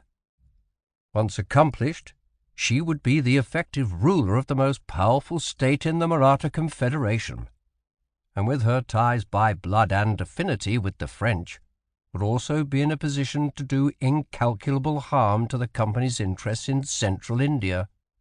Tulsi Bai had easily enough subverted the gullible Captain Cosby and bent him to her will with her feminine wiles. Merewether recalled McCrae's laconic report in the flickering lantern light last night, as all hands fought to save the ship from floundering. "A hell-cat she were, Captain," the small Scots officer had told him, gingerly touching the 3 glistening red furrows across his right cheek. "Screeching, biting and kicking. 4 men could hardly hold her. We finally got irons on her and locked her in the cabin." Cosby had died ignominiously, his head broken with a musket butt, as he still sought to serve the woman in his infatuation. The officers of the Indiaman had disclaimed all knowledge or responsibility for Cosby's actions. They had merely followed orders, they said, which was reasonable enough, though they had confessed themselves puzzled by Comet's strenuous efforts to stop their ship. Having met Cosby, Merewether was inclined to give them full faith and credit for their testimony. McCrae had finally risked collision to come close enough to grapple Countess of Surrey, and though suffering some damage in the process, to get a boarding party on deck. Once informed of the true situation, the officers and hands in Countess had been delighted to join in the dash to succour Pitt, and under McCrae's command had fired the half-dozen raking broadsides that induced the Frenchmen to surrender. Where to begin? Merewether felt the sweat begin to run under his arms as the sun rose towards meridian. The flag captain had no vent or windsail fitted, and he had been more comfortable on deck. Before he could decide his point of beginning, Sang announced Lieutenant Dillon. "Come." Dillon was a tall, broad, pleasant man, Comet's first, and a man of many accomplishments. "Sir, your purser says he will pipe the hands to mess in half an hour. I thought it might be as good a time as any for the burial services. In this heat." The officer was right, of course. Get it over with. "Right. Pipe all hands, Mr. Dillon." He wondered if he could extemporize the service for the burial of the dead at sea. The shelf of books that Caroline had painstakingly assembled for him last winter had been hurled across his cabin, scattered, some of them with their backs broken, and the Book of Common Prayer had been among them. "And make a signal to the convoy and escorts." A moment later, Sang laid the book on his desk, and he sought out the place. The volume fell open to the page. The convoy had its flags at half-mast as Merewether came on deck to read the service for 41 canvas-shrouded corpses. 2 more had died since Buttram's report. Indeed, there were so many that they had to be slid over the side in relays from 6 planks covered only briefly by the Bombay Marine ensign before they would make sullen splashes alongside. The hands were formed up by divisions in sober-faced ranks. "Attention on deck! Off hats!" sang out Dillon. Merewether's finger marked the place in the prayer book, and he read the 23rd Psalm, paused, then began the sonorous phrases of the ritual for the burial of the dead at sea, culminating in the sentence of committal. "And the corruptible bodies of those who sleep in him shall be changed and made like unto his glorious body, according to the mighty workings whereby he is able to subdue all things unto himself." Merewether nodded to the hands manning the planks, and in unison they were tilted as the sea received its first instalment of the heroic dead. Among them, he knew, was what was left of poor John Dobbs. The hands lifted another corpse onto each plank, and Merewether again intoned the committal. By the 3rd repetition he knew it by rote, and no longer needed to read from the page. When the last 5 had made their plunge, he spoke out to the hands. "Let us pray. Our Father, who art—" The hands joined in, heads bowed, earnest voices rumbling along in unison to the Amen. Dillon looked at him for the signal to dismiss. Merewether had never attempted to deliver a eulogy on such occasions in the past, but in his present state of conscience he felt compelled to make some expression of his gratitude to the departed, and to those who survived for their magnificent performance of duty yesterday. With his inner sense of shame, he might well make a botch of it, expose himself to ridicule, but he must make the effort. He tried to shape the words in his mind. "Men, my thanks to you as a puny reward for your courage and devotion to duty during the late action with the enemy, and even that I am unable to express." No, it would never do. Far too stilted and insincere. He tried to think, conscious of the ranks of brown faces, every eye fixed on him, thinking how he would have failed these men, let their valour go to waste. He cleared his throat, still raw from the powder fumes, and plunged ahead. His voice felt thin and shrill when he spoke, but the words came from his heart. "Men, my thanks, and God bless you." He turned to the purser. "You may serve out a double ration of spirits, Mr. Davis." "On hats," commanded Dillon. "Dismiss." The formation dissolved, the hands solemn in demeanour. There was no skylarking or cheers at the announcement. The ceremony would have to be repeated an unknown number of times in the days to come, Merewether knew, as gangrene and other complications took their grim toll of the mortally wounded.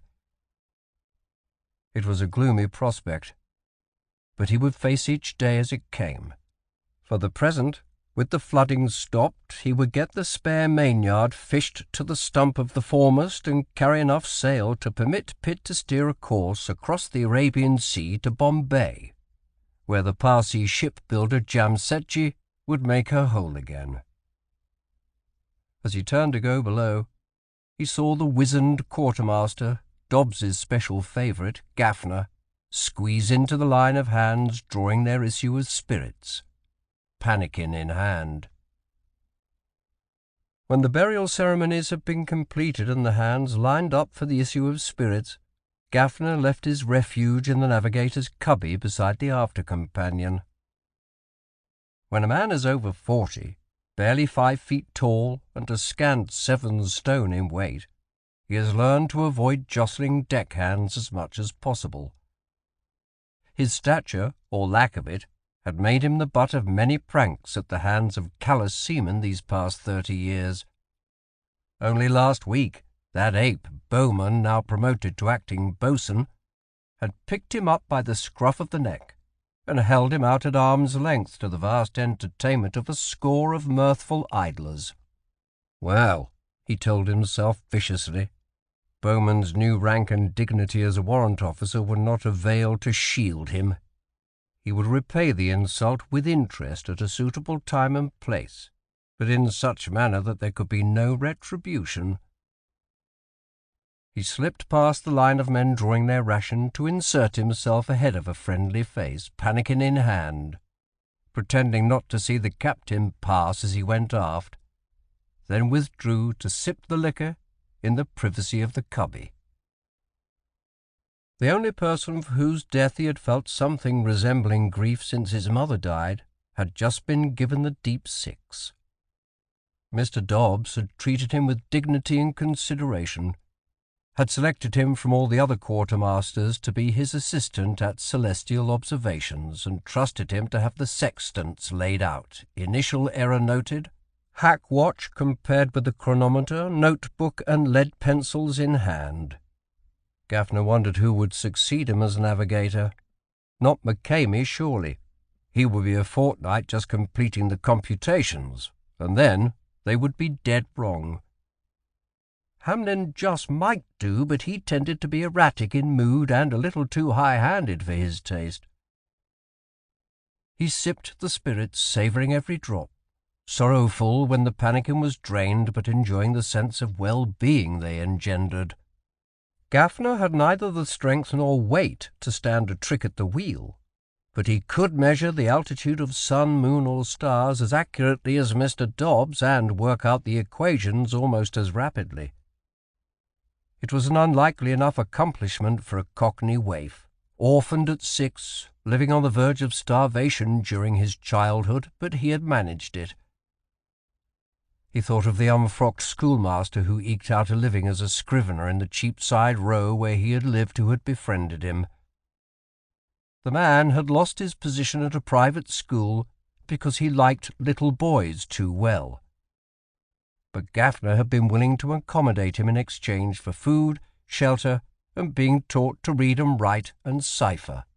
He had early concluded that he could never make his way by manual strength, but he might live by his wits if he possessed an education. And he had obtained enough to suffice. He thought again of Lieutenant Dobbs, the broad, sturdy torso and powerful legs. He had admired his physique. That was the body he would have chosen, rather than this frail, scrawny one. Only one other man had he actually envied, both for his physical endowments and native cunning, and that was Osborne, the gypsy acrobat, who had cheated the hangman at Bombay last spring. He shuddered at the thought of the man. With him, dead Gaffner's secret was safe enough. But for a period of weeks before the date of execution, Gaffner had been petrified with fear lest Osborne inform on him. He had known of the conspiracy among some of the old hands in Pitt, and had explicitly agreed with the topman to navigate the ship to the South Seas, where the mutineers proposed to commence a new life in the fashion of bounty. But Osborne had not peached, and no one else in the plot knew of his commitment. He had taken no part in the attempt, had in fact been tied up along with Dobbs and the others in the quarter-deck middle watch. He put the pannikin away regretfully and sat on his stool, leaning back against the bulkhead, wondering once again that he was serving in the Bombay Marine at all, and what might have been his lot had the mutiny succeeded. The anomaly of a London urchin who wrote a fair hand and could spell had attracted the attention of the Thames shipping agent.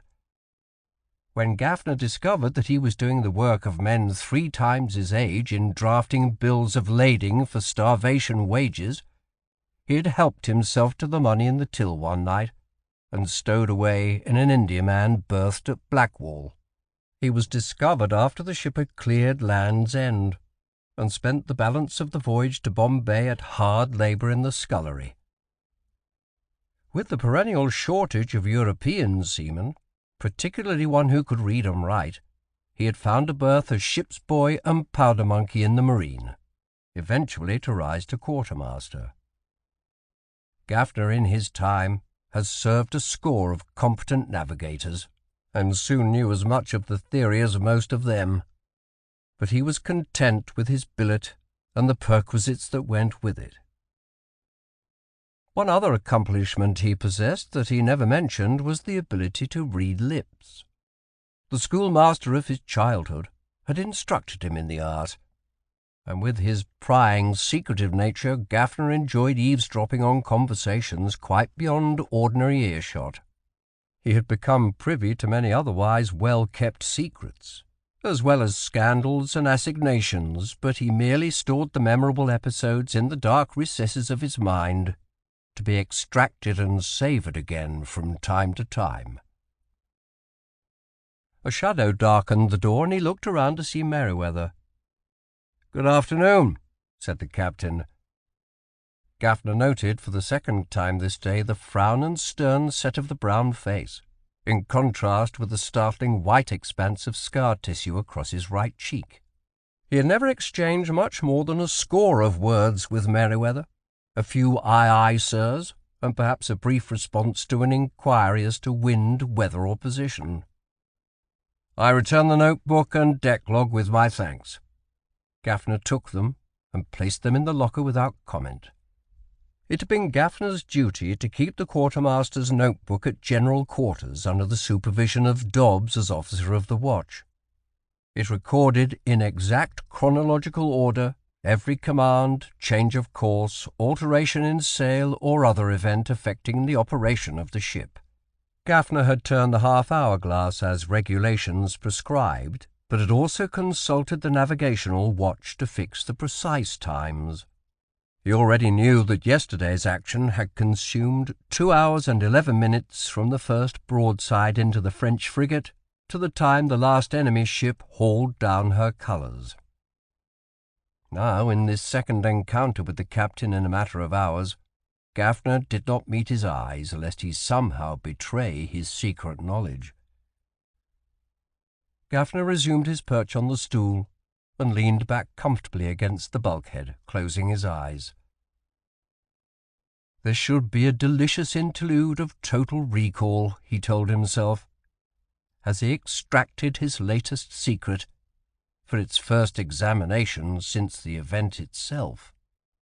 Yesterday, during the final moments of the action, he had been crouched on hands and knees, sheltering the half-hour glass and notebook with his body, scuttling back and forward to stay within reach of the captain and Mr. Dobbs, and be sure of catching and recording each order and event. It had been a soul-searing experience, the worst of his life, but he had performed his duty. Now he experienced a thrill of expectation as the drama began. "I shall die. I don't want to die. I must not die now." The recollection of the saliva dripping from the corners of the captain's mouth added titillation to the utterance, and he hugged himself with ecstasy at the recollection. Dobbs had faced the captain, and he had heard, not read on his lips, the greeting above the din of battle. "Captain." Gaffner treasured the moment, visualizing again the scene in his mind. It was the last utterance of a man he had admired.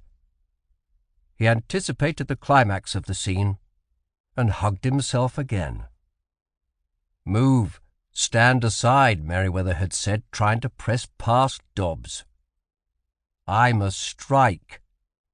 Surrender." He recalled the sequence of expression that crossed Dobbs's face, feeling a lump rise in his throat at the memory. Disbelief at first, incredulous dismay, mouth opening, eyes staring. Then how his face began to work as tears started. And the captain's final words as Mr. Dobbs was struck down. "I must surrender." Gaffner contemplated the scene for a long moment more, then put the secret back into its compartment in his mind until such time as he should again desire to extract and re-examine it. Gaffner opened his eyes. The word was being passed on deck to make all preparations for getting under way. Gaffner gathered up the accoutrements of his trade and went aft to stand in his customary position just abaft the helm. It was stifling hot below decks in officers' country. No breeze penetrated here, as Hamlin and Marlowe made an inventory of the personal effects of Lieutenant, late John Dobbs of the Bombay Marine. There were garments, shoes and boots, and a sword to be stowed in the sea chest, along with a small library of books, all treating of navigation, seamanship, astronomy, and geography. A leather pouch with a drawstring contained a dozen gold guineas, assorted rupee pieces, and a worn gold band, possibly his mother's wedding ring, along with a horn-handled clasp knife, badly nicked, the homely accumulations of 21 years of a young man's life.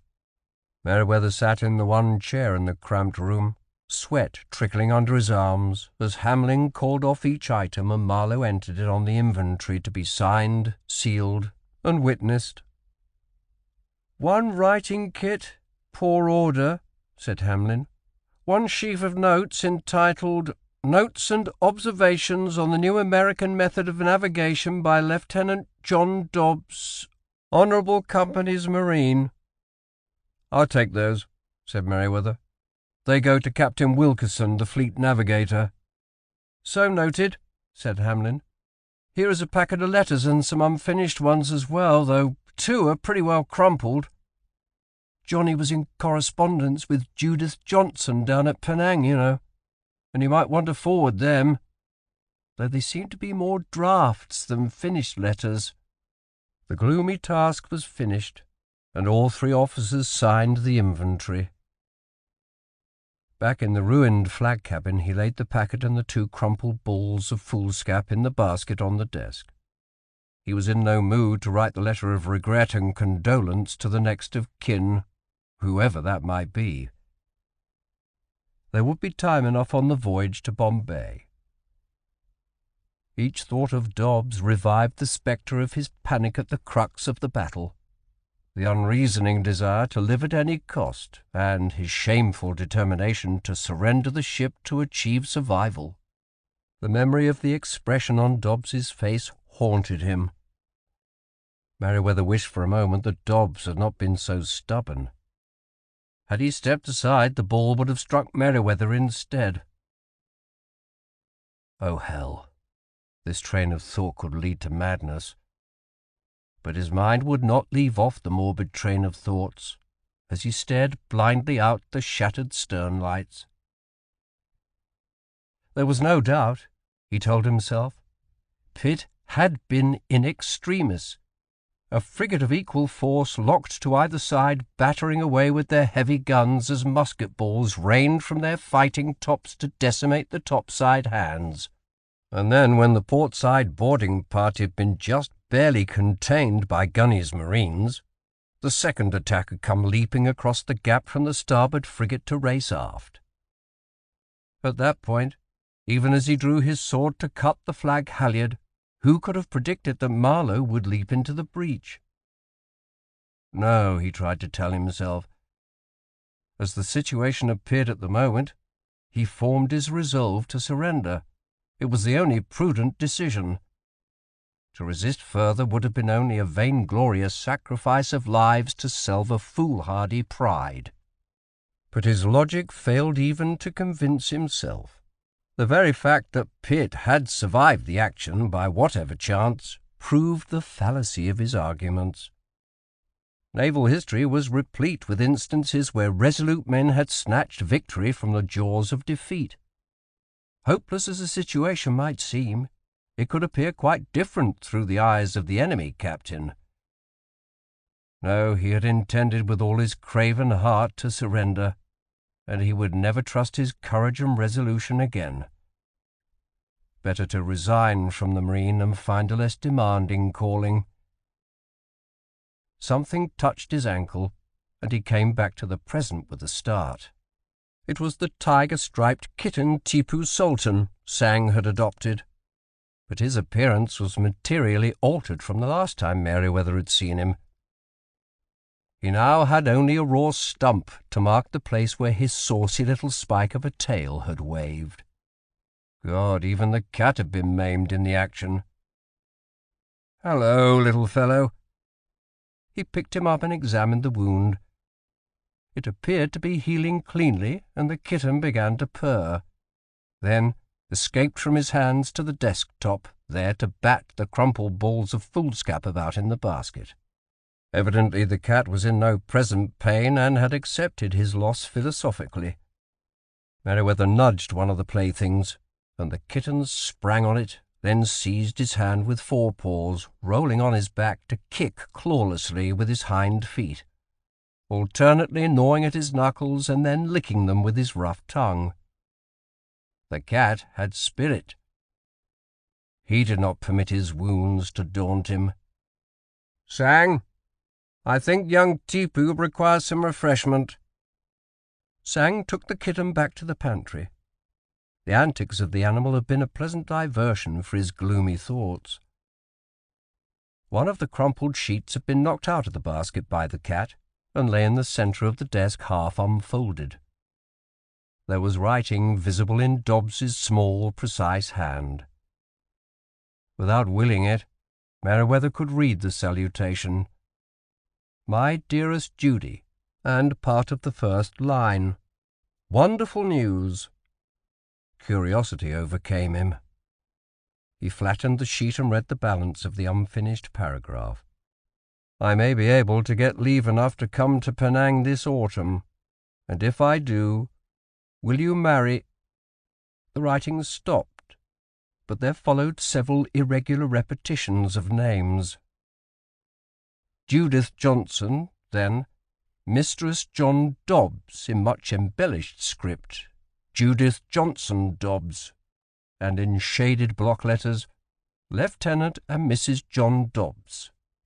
There followed a series of geometric abstractions, then a stylized heart with the initials J.J. and J.D. entwined on the spoiled sheet. Obviously the young man had been indulging a pleasant fantasy, visualizing a not-too-distant day in which Judith Johnson would be Mrs. John Dobbs.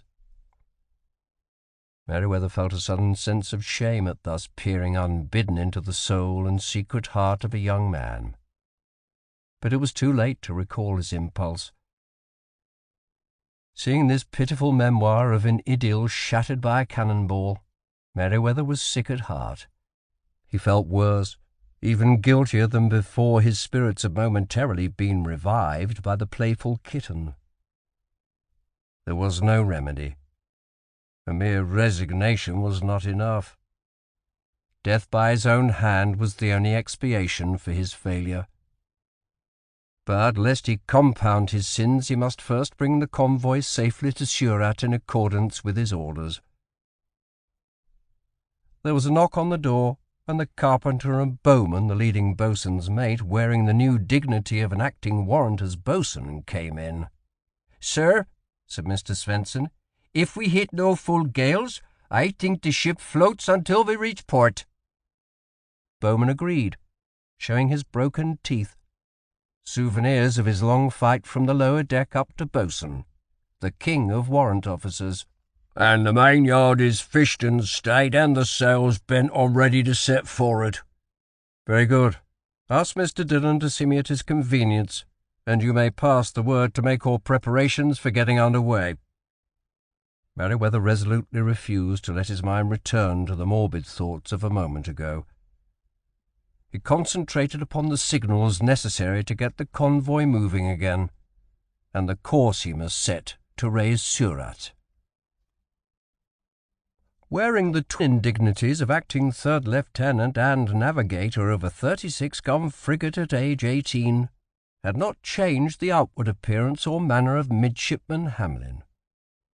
Always inclined to be cocksure and a bit impatient with those who possessed slower wits than his, the young officer was already looking past the examining board for lieutenant at Bombay in September as a mere formality. Once commissioned, he was certain that his rise in the marine would be nothing less than meteoric. However, he did not let his thoughts dwell on the future, bright as it appeared, but concentrated on keeping Pitt on course under her clumsy jury-rig. Unbalanced as it was, with the spare mainyard serving as a stumpy foremast, he had soon discovered the tendency of the bow to wander. The helmsman seemed incapable of assimilating this simple fact, and for the third time in this afternoon watch he saw the luff of the spanker beginning to tremble, evidence that the ship had gone off course again. "Mind your helm!" he told the quartermaster sharply. The man was sulky and resentful in manner, and for a moment Hamlin was tempted to skin him alive, in Larkin's idiom. Then he restrained himself. The hands had had a hard enough time during and since the battle day before yesterday, and this man was a striker endeavouring to replace one of the two quartermasters killed in action. The thought immediately revived memories of poor Johnny Dobbs. As the two junior officers in Rapid, Dobbs and Hamlin had naturally gravitated towards one another, though there was a marked contrast in their characters. Dobbs had been slow, methodical, tenacious, single-minded in his performance of duty and lacking in small talk. Hamlin was quick, mercurial in temperament, ready to believe the worst of his fellow man, inclined to gloss over routine housekeeping chores, and articulate in the civilized prattle taught by the public schools of England. While he had been Larkin's junior watch officer, he had preferred to call on Dobbs to explain a knotty problem in seamanship or navigation, and had found him willing to stand even an occasional watch in the rare instances when the ship had been in port and he had a pressing social engagement ashore. He thought now of Judith Johnson down at Georgetown. Not a particularly pretty little girl, and he had sheered away from her when he discovered that her flow of conversation was not only constant but unsophisticated. He preferred women a bit older than himself at this point. They were usually more approachable by a fluent, polished younger man with keen Norman good looks. But Johnny and Judith had hit it off, and Dobbs had confided only last month that she had accepted his proposal of marriage within the year. He wondered, as he watched the compass card come back to the base course, what those crumpled balls of foolscap on the desk had contained. Under the stern eye of the captain, he had dared not look. With the innate snobbery of a scion of the gentry, albeit a third son and compelled by the entail to make his own way, Hamlin had never made an effort to ingratiate himself beyond the necessities of the service with Captain Merewether. The man had risen from the lower deck, and while Hamlin maintained correct professional relations, he considered Merewether his social inferior by several degrees, since he had not entered the marine by the genteel route of midshipman or even volunteer. Still, Merewether had been entirely fair to him, and had promised his recommendation as qualified to take the examination for lieutenant at Bombay. "Mind your helm!" he said for the fourth time, and the watch barely half over. Pitt's motion had grown a bit sluggish, he decided, and time to pump again.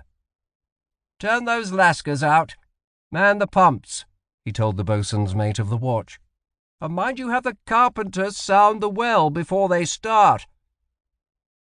It was important, Dillon had insisted, that they established the rate of leakage, but for the last 24 hours 1 hour of pumping out of each 4 had sufficed to clear the bilges.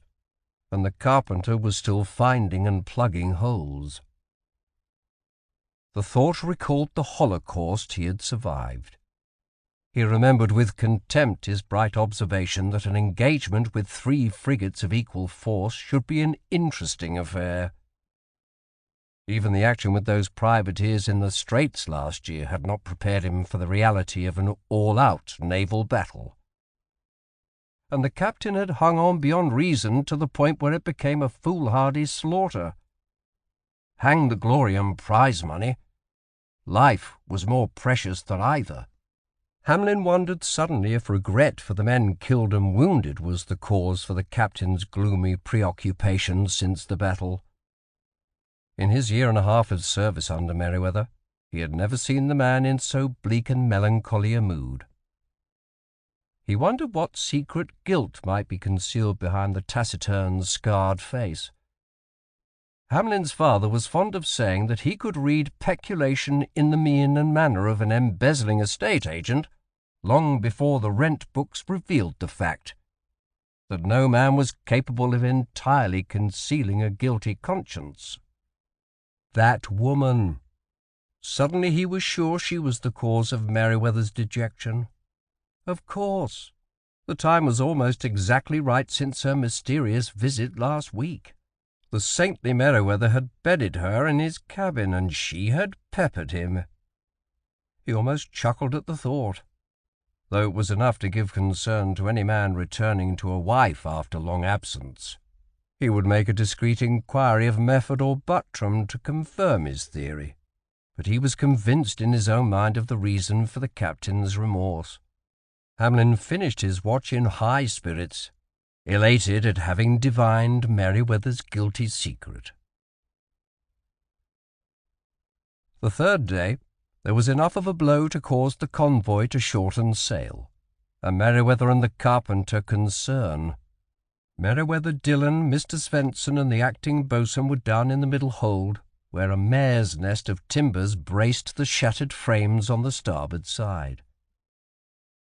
The ship was working enough in the sea that the seams in the outer planking alternately opened and closed, spewing oakum and admitting jets of sea-water at every roll. 4 carpenters' mates were fitting yet another brace designed to stop the movement, and 2 others were hammering home spikes and wedges in the existing braces to take up the slack. Bowman had a party of seamen standing by with pots of molten tar on bundles of oakum, but it was useless to try to caulk the seams until the planking had been immobilized. "It will 4 new rib take to make her whole," grumbled the carpenter. "Easy in the graving, Doc, but we only make patchwork here." "Well," said Merewether, "we are only pumping 12 out of the 24 hours so far, even with this blow. If the sea moderates, we should still make Bombay." He and Dillon came back on deck, passing the off-watch lascars sprawled in the shade of the mainsail, while their mates swayed at the brakes of the pumps. He could never have kept the ship afloat except for these dark, muscular men. "I'll pay my call on the wounded now," he told Dillon. The gun deck was serving as a hospital, windsails rigged at 2 hatches diverting a cooling breeze along it. Pallets and a few cots covered the deck, each occupied by a wounded man. There were fewer sounds of misery today than yesterday. There had been 3 more corpses to bury in the sea this morning, but now the race was against gangrene. All those men who had been accounted mortally wounded on Buttram's initial report had died, and Buttram would account himself a failure for each that succumbed hereafter from the complications of infection. Loblolly attendants passed along the rows, doling out water and easing the positions of the casualties, while Buttram and Mefford were bent in consultation over a cot forward. Some of the men spoke to greet him, others lifted a shaky hand in salute, and some merely acknowledged him with their eyes. The doctors looked up. "Good morning, Captain," they said almost in unison. "Don't let me interfere. Carry on." "We've completed morning round, sir. Dressing's all changed," said Buttram. All these slugabeds have to do now is wait for the next issue of medicinal brandy and then have dinner while they're deciding how to spend their prize money." There was an appreciative titter down the deck, as Merewether thought grimly that these men would go through hell itself if they could see a few shillings of prize money on the other side, and the share they received would be squandered without a thought of the blood and sweat that had bought it. He saw the doctor eyeing him intently and wondered who had attracted his attention, then looked down at the man on the cot. It was Larkin, still pale and drawn under his tan. "How do you feel, Mr. Larkin?" he asked stiffly. The bright blue eyes under the disordered yellow hair met his for a moment, then shifted away.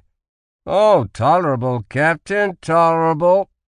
I was just trying to find out from these two sawbones why a hand that ain't there any more should itch." "A common enough phenomenon," broke in Mefford. "Such sensations will gradually decrease, then disappear." Merewether felt a cold chill run up his spine at the thought of an amputated arm, already food for fishes, still sending sensations to the brain of a man, real enough to judge by Larkin's expression. He was no malingerer inventing imaginary symptoms, but a man of raw courage and common sense. And Merewether had brought him to this pass. He could no longer meet his gaze. The man would read the secret of his guilt in his eyes if he met it. He turned away and continued down the rows of wounded. But he did not deceive his conscience. Then he escaped to the rain-swept weather-deck and took refuge in the flag cabin to await Svensson's report. A man keeps few secrets from his valet, and in 2 years of serving him Sang had developed an almost clairvoyant ability to gauge Captain Merewether's temper. He sat now on his stool in the pantry, head bowed, staring at the tailless kitten stretched out asleep on the deck at his feet. He had brought such order to the cabin as he could out of the wreckage, and was able to carry on his duties until the carpenters accomplished their pressing repairs and could turn to lower priority items. In the meantime, the captain was occupying the flag cabin, since most of its furnishings were intact. The little Indian was deeply troubled. He had never seen Merewether in such a state of dejection. Though he dealt promptly and effectively with day-by-day decisions, he sat even now at his desk simply staring into space, with an expression that Sang could only read as bitter sorrow. This man who only 3 days ago had won a great victory. Sang reached back through recent events, seeking some clue that might explain the mood. Aside from the battle, he could recall nothing out of the ordinary that had taken place since the ship departed from Jeddah. One day had been much like another, periods of progress, then interludes in which the convoy had been becalmed. Becalmed? Light dawned in Sang's mind. That half-caste woman. The cold hatred he had felt for Madame Bai since she had poisoned his cat flared suddenly hot. The whole matter became crystal clear in his mind. She was one of the yoginis, a sorceress, walking the earth in the guise of a mortal woman. In her rage and frustration at being thwarted in her scheme to kill the captain, she had cast a spell upon him. The solution was so simple and logical that Sang was angry at himself for not divining it earlier. He had often enough heard of such cases, though this was the first he had encountered in person. He opened his eyes and slid down from the stool, disturbing the kitten which rose and stretched. Through the serving window he saw that Merewether was still seated in the same position, oblivious to his surroundings. A perfect example of the sorceress's art. She had planted a demon in his soul to devour it and thereby destroy him. What was the remedy? He came back to the stool and strove to recall the days of his childhood, when he had received instruction in the theology and canons of Buddha at the knee of the village guru. The master had been a good man, and Tsang had conscientiously followed his precepts, though the exigencies of the life he had been forced into had also forced many compromises upon him. Bimu had been an adherent of the new Buddhism called Mahayana, the great vehicle, which taught that a man by the spiritual merit which he gained might assist other men on their way to perfection. The older sects, following what was sometimes called the lesser vehicle, had rejected this theory of the transference of merit from one individual to another, and held that a man might only help another on his way by example and advice. Tsang recited to himself the vow of the Bodhisattva. I take it upon myself, the deeds of all beings, even of those in the hells, the other worlds, in the realms of punishment. I take their suffering upon me. I bear it. I do not draw back from it. I do not tremble at it. I have no fear of it. I do not lose heart. I must bear the burden of all beings, for I have vowed to save all things living, to bring them safe through the forest of birth, age, disease, death, and rebirth. I think not of my own salvation, but strive to bestow on all beings the royalty of supreme wisdom. So I take upon myself all the sorrows of all beings. I resolve to bear every torment in every purgatory of the universe. For it is better that I alone suffer from the multitude of living beings. I give myself in exchange. I redeem the universe from the forest of purgatory, from the womb of flesh, from the realm of death. I agree to suffer as a ransom for all beings, for the sake of all beings.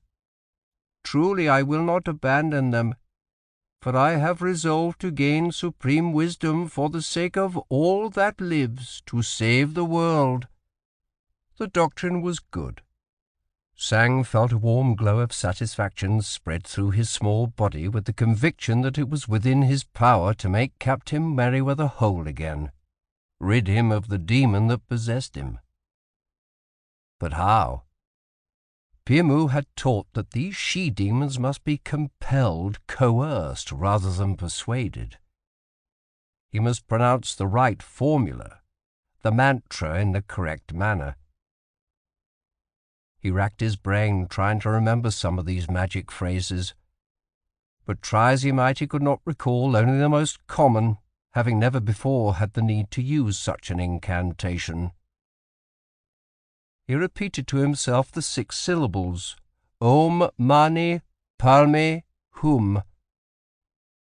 It could not hurt to try it, he decided, though the jewel is indeed in the lotus did not sound promising as a mantra to exorcise a demon implanted in a man by a sorceress. He heard a knock on the cabin door, and Merewether's greeting. It was the carpenter and boatswain to announce that the caulking still held. When the warrant officers departed, Tsang peeped through the crack of the serving window. Merewether had changed position, unstoppered the inkwell, and was beginning to write. Marshalling all the force and concentration he could muster, eyes fixed upon Merewether's face, Tsang repeated the magical 6 syllables, once, twice, thrice. He remained staring at the captain, seeking by force of will to drive the demon out of him, then repeated the incantations 3 times more. Merewether looked up suddenly, meeting Tsang's gaze, and started slightly. I had forgotten you were in the pantry. A cup of coffee, please. The spell was broken. All Tsang could do was hope and say a silent prayer. When he served the coffee a few minutes later, Tsang could discern no alteration in the stern set of the captain's face. By mid-afternoon, he was sure that he had failed in his effort to exorcise the demon, obviously because he did not possess the correct mantra. He cast about for some solution to his dilemma, but he was the only Indian in the ship's company and there was no one to consult. He decided to go on deck for a breath of air and a look about. Mr. Hamlin had the deck, but was in the process of being relieved by Lieutenant Macao. He heard him call to the new boatswain's mate, "Turn those lascars to at the pumps, Mac." The thought of the lascars brought on board had not crossed Sang's mind. He went forward. They were all of impossibly low caste and ignorant, but he would see if he could communicate with them. He found a group squatting or sitting about the deck forward, dark, muscular men, who looked at him curiously, then spoke to one another. Sang caught a scrap of the conversation which commented humorously on his lack of stature. It was in a dialect that he could understand, and he addressed his inquiry generally to the group. "Is there one among you who is learned in the precepts of Buddha?" It was a forlorn hope. He saw the blank stares from 24 pairs of dark eyes. Then one slender man, stretched at full length on the deck with his eyes closed, spoke lazily without opening them. "Gandhi professes that once he was a monk, but he works at the pumps now." "Thank you." Sang squatted down in a scrap of shade to wait for the man to be relieved. When he came, he was a heavily built man with sweat pouring down his face and torso. One of his fellows nudged him and pointed, and Sang beckoned him to one side. "Yes," said Gandhi when the question was put to him. "For 10 years I was a monk of the Buddhist order, and begged my food through the village. But I tired of the life, put aside the saffron robes, and left it. Now, what is it you want?" "It is a spell, a demon planted in the soul of my master," Sang explained earnestly, "and I cannot pronounce the mantra to expel it." He explained the captain's mood and his deduction that one of the yoginis walking the earth in the guise of a beautiful woman had cast the spell, while the man stared unblinkingly at him with eyes as hard as obsidian. "Ah, yes," Gandhi broke in, "and the mantra for one thus possessed is most difficult. Such demons are very strong, and it is not without danger that one opposes them. Perhaps some silver will help me gain courage." "How much?" demanded Sang, conscious of the small hoard he had accumulated during his 2 years in the Marine. "Well," said Gandhi, looking away for a moment, then back with an appraising glance at the small man, "I shall have to repeat the mantra 4 successive days, just as the sun touches the sea. And I demand 10 rupees for each pronouncement."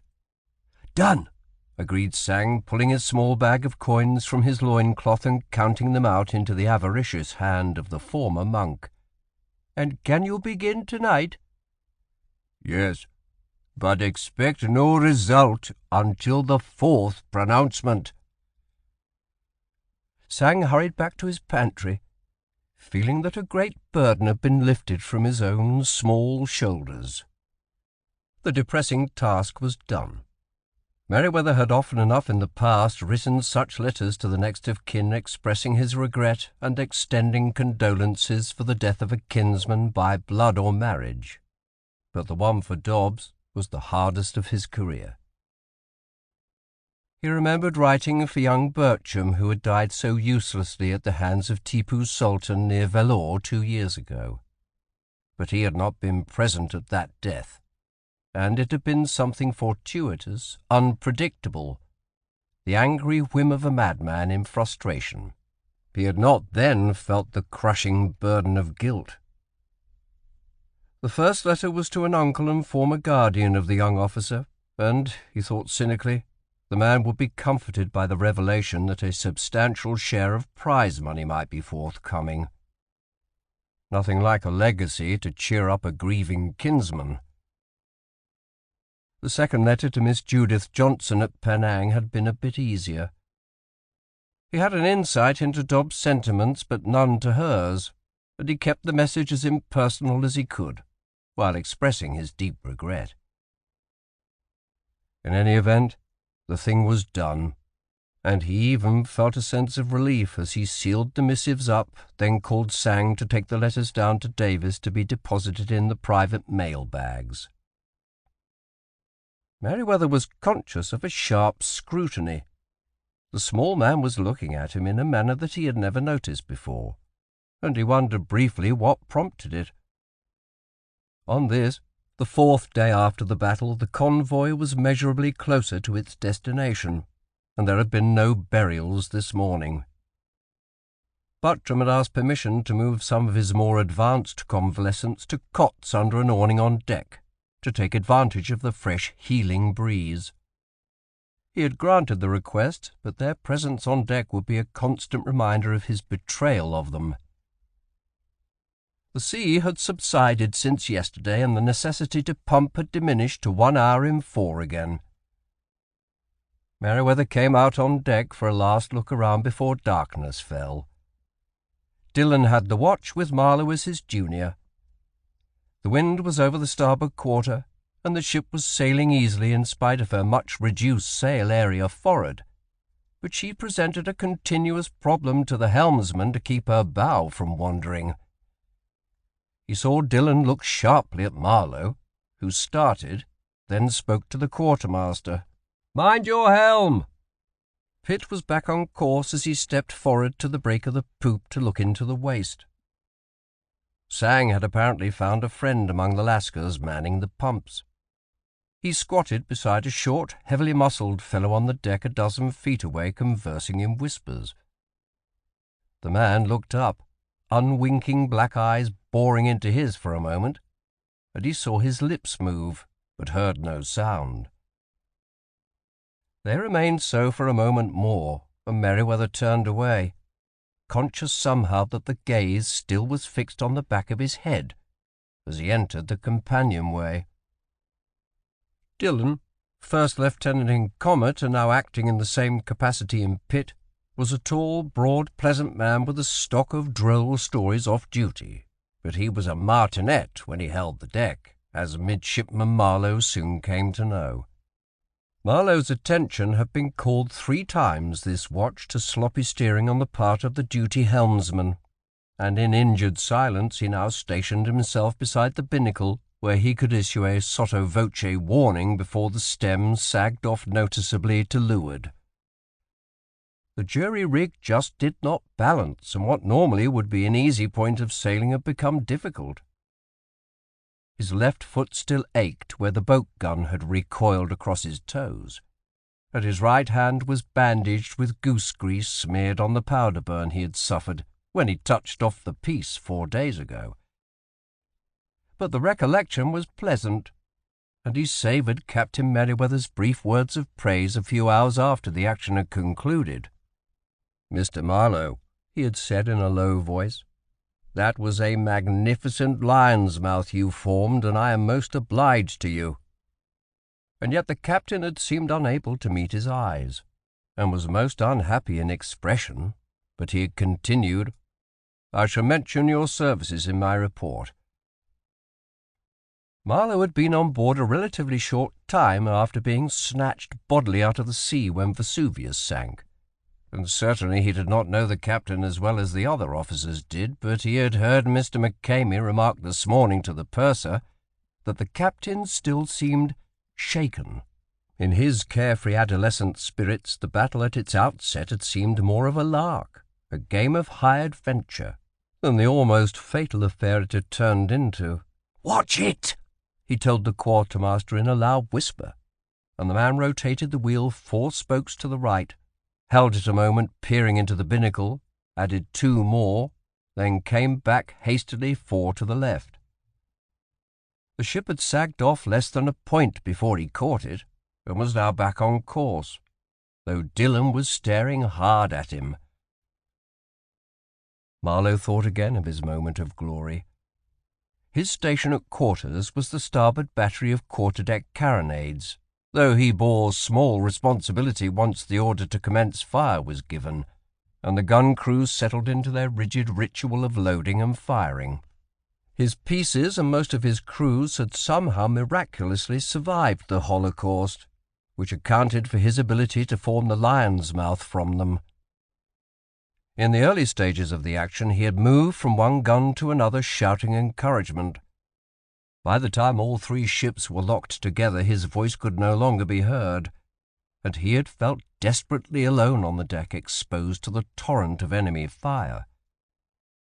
He saw the boarding party forming up in the waist of the frigate to starboard, but his guns could not train enough forward to bear on it.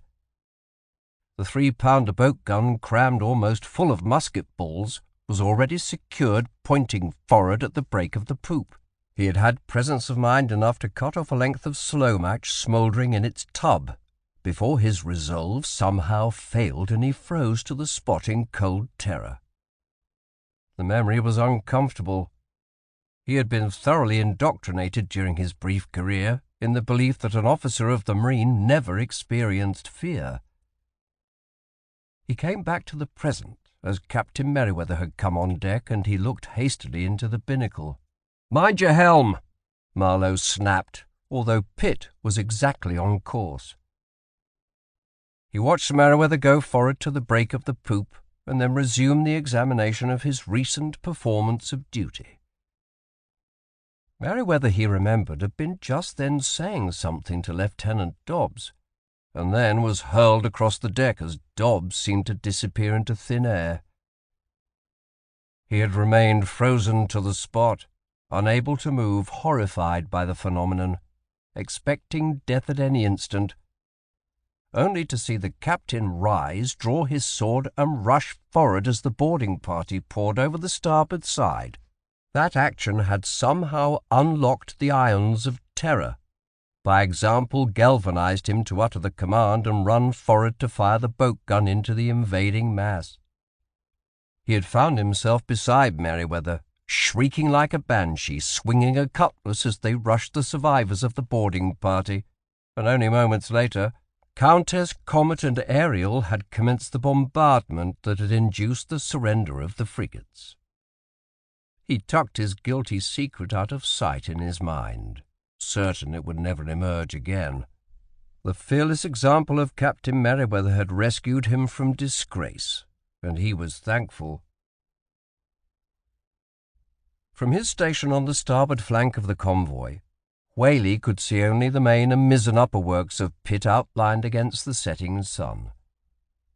The sea was calm, the breeze steady, and vigilant under plain sail was beginning to forereach again on the slower ships.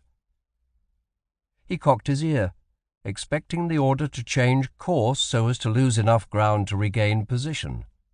No order was forthcoming from Pelfrey, the officer of the watch, and with difficulty Whaley restrained the stinging rebuke that was on the tip of his tongue.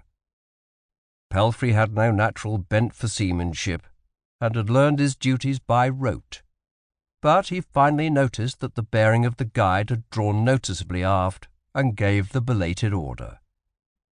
"Hands to braces! Wear ship! Your new course is east by north." Better later than never, thought Whaley, feeling a flush of irritation, but he managed to hold his tongue as he had resolved to do at the outset of his command.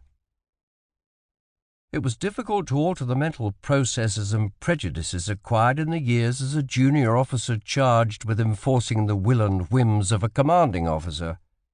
He had often enough had to compromise his own principles to conform with the idiotic orders issued by a captain. In Whaley's mind there were no shades of grey. Things were black or white, dead wrong or unequivocally right. But now he was a commanding officer himself and must rely upon his subordinates to execute his orders. It was easy enough to compel, even coerce his officers, demand that every duty be performed in the exact manner that he directed. But there were not enough hours in the day to follow up and ensure compliance with the letter of his orders. He had begun to realize in the last months under Merewether, seeing the quiet, efficient performance of duty by Larkin and Dobbs, that it was the result that counted. He recalled Merewether's parting words at the gangway as he embarked in Pitt's gig to read himself in. "Captain, you stand now in a lonely and slippery place, supported only by the loyalty and efficiency of your officers and crew, and this is won more often by persuasion than compulsion. I wish you every good fortune in your new command." It was the philosophy of those that Whaley had always categorized as namby-pambies in bitter contempt. But the statement had somehow hung in his mind and made a profound impression.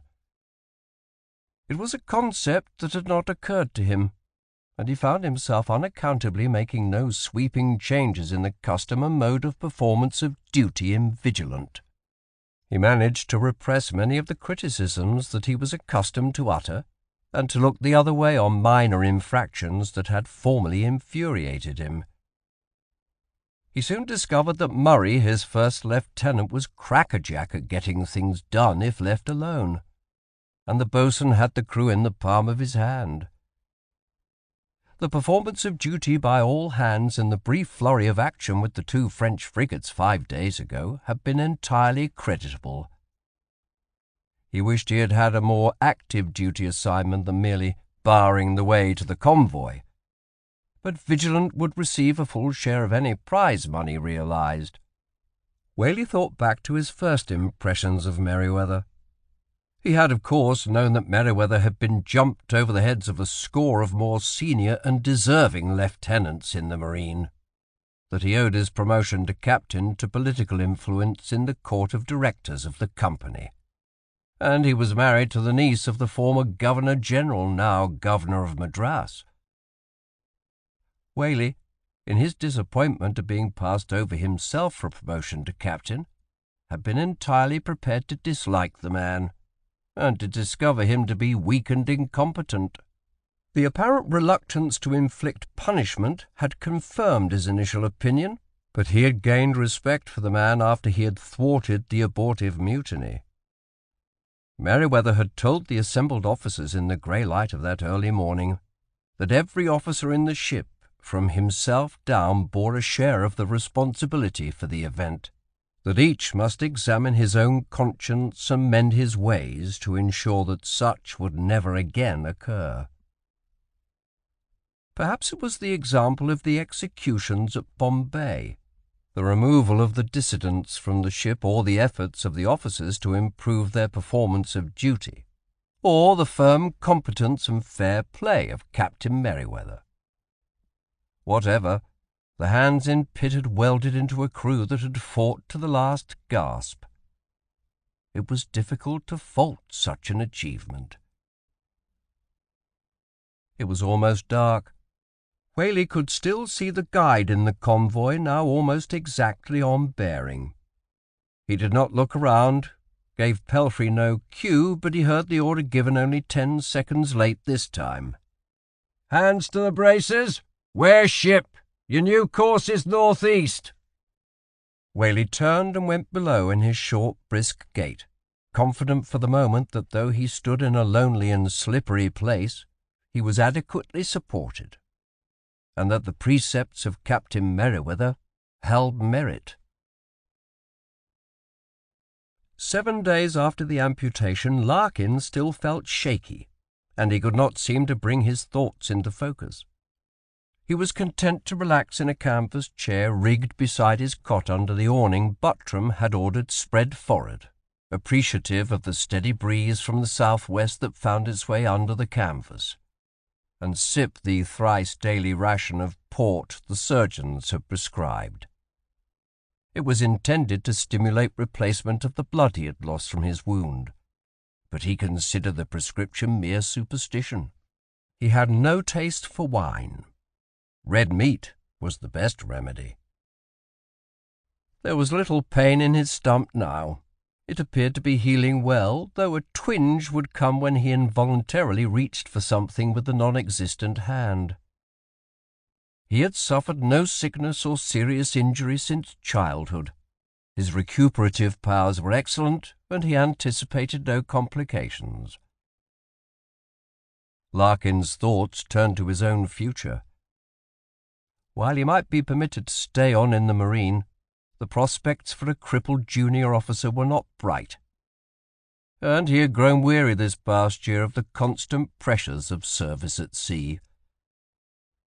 The last time he had really enjoyed his duties was a year ago on the voyage to Mauritius.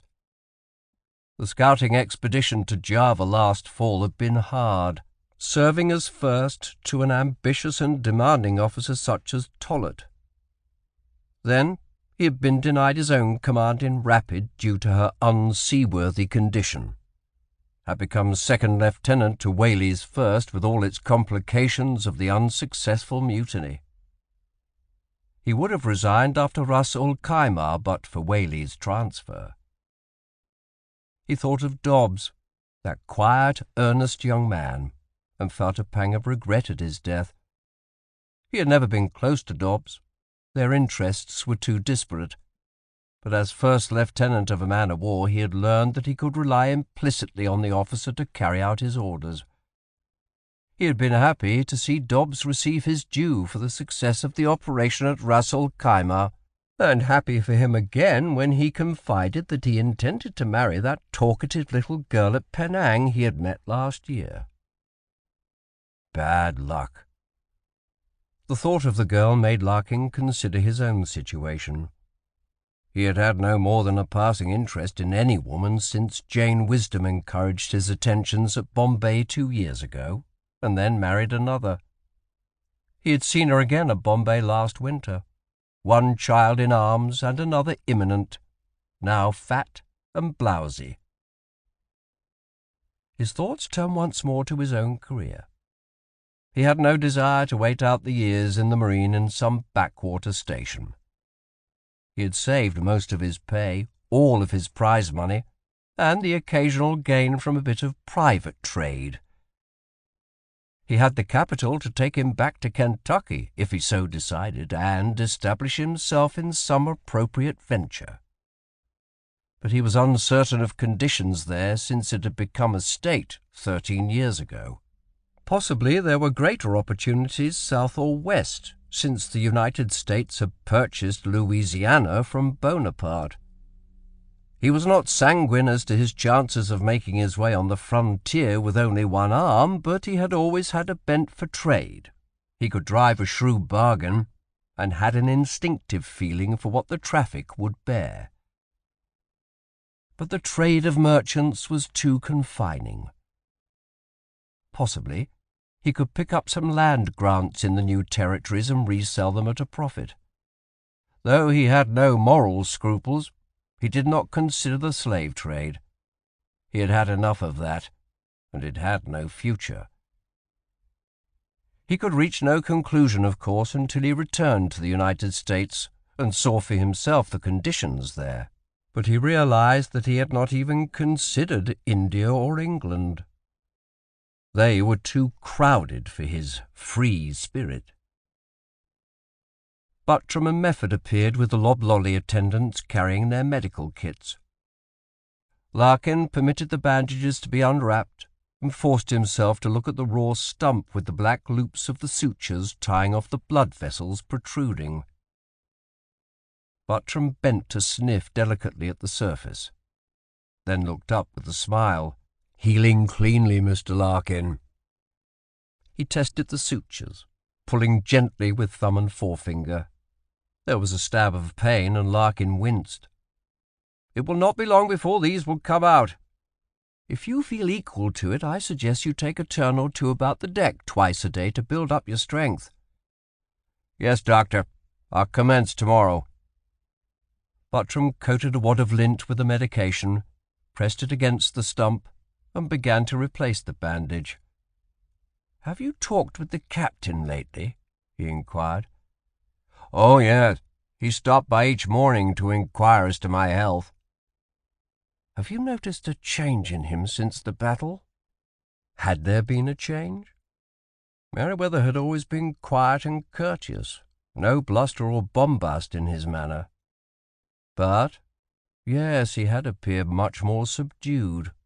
Now that Larkin thought about the matter, Merewether gave the impression that he was bearing a secret burden and was embarrassed or self-conscious. Possibly it was the butcher's bill. The old hands in Pitt insisted she had suffered the heaviest casualties in a single ship in the history of the Marine. Perhaps Merewether felt guilt at having called upon his officers and men to face such overwhelming odds last week. He decided on his reply to Buttram. "No, Doctor. He appears entirely his normal self to me." It might be only blind loyalty, Larkin thought, but he would not corroborate any suspicions Buttram harboured. The doctor made no reply for a moment, as he tied the split ends of the bandage. But then he stepped back and looked shrewdly at Larkin. "Well, I have," he said in a positive tone with a frown. "I think he has a problem. A monkey on his back, as the hands would say. But I wondered if a man who has known him as long as I had noticed anything. Oh well, now remember, a turn about the deck." Buttram turned to the next patient. Larkin turned the matter over in his mind. Merewether had never evaded responsibility, nor had it appeared to weigh heavily upon him. He thought back to the day of the action with the French. When the frigates made their move, the captain had acted properly by Larkin's lights. The only chance with 3 vessels, each of a force equal to his own, was to divide them, seek successive encounters with single ships where the speed of Pitt's broadsides could cripple the enemy. The scheme had worked to perfection with the interception of the first frigate. The French commander had made a serious tactical error there in detaching 1 frigate. Undoubtedly he had anticipated snapping up a few prizes before breaking off to escort Countess in her escape from the convoy. The second phase of the action had commenced as a thing of beauty to Larkin's professional eye. With 1 frigate crippled and her colours struck, the other 2 were compelled to come back to the serious business of their mission to detach Countess. Merewether had not made the obvious move of throwing Pitt in their path. With the weather gauge, they could choose the moment and method of joining or avoiding action. Instead, he had used the crippled frigate to mask his intentions, circling her, then, coming to the wind to shift to the opposite tack, gain the weather gauge, and emerge within easy gunshot of the nearer vessel while screened by her from the fire of her consort. The nearer frigate had been crippled within minutes of striking when the second sheered across her wake, expecting to get in a raking broadside or 2 before Merewether could respond. But he was already coming to port to counter the manoeuvre and place himself in position to rake the enemy when misfortune struck. Pitt had been within 1 cannonball of victory, Larkin thought softly, when that last despairing shot from the crippled Frenchman took down the foremast, throwing the ship out of control and causing her to collide with the frigate to port. There had been only 2 alternatives then: hold fast, serve the guns as long as there were men to load and fire them, or surrender. Larkin remembered almost with disbelief the hell that had ensued.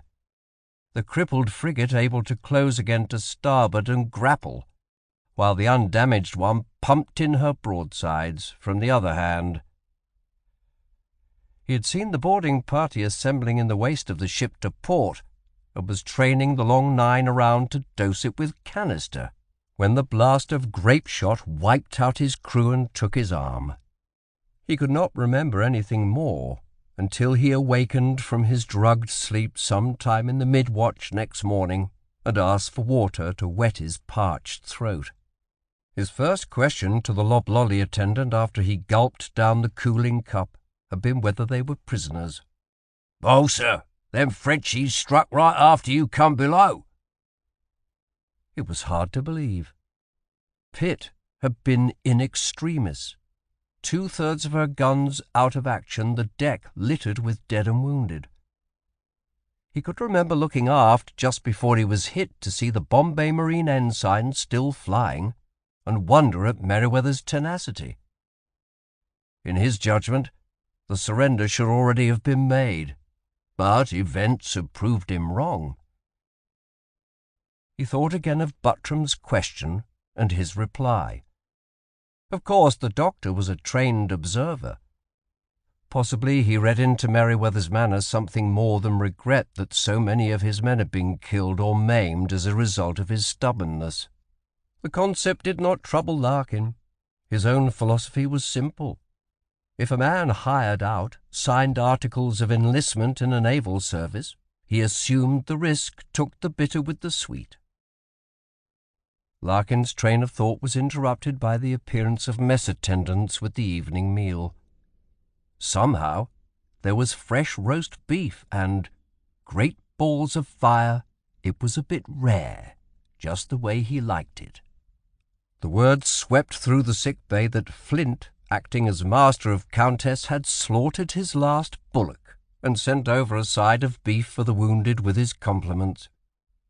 That should replace the lost blood quickly enough, but Larkin took his glass of port afterward in accordance with Buttram's prescription as reinforcement for the red meat.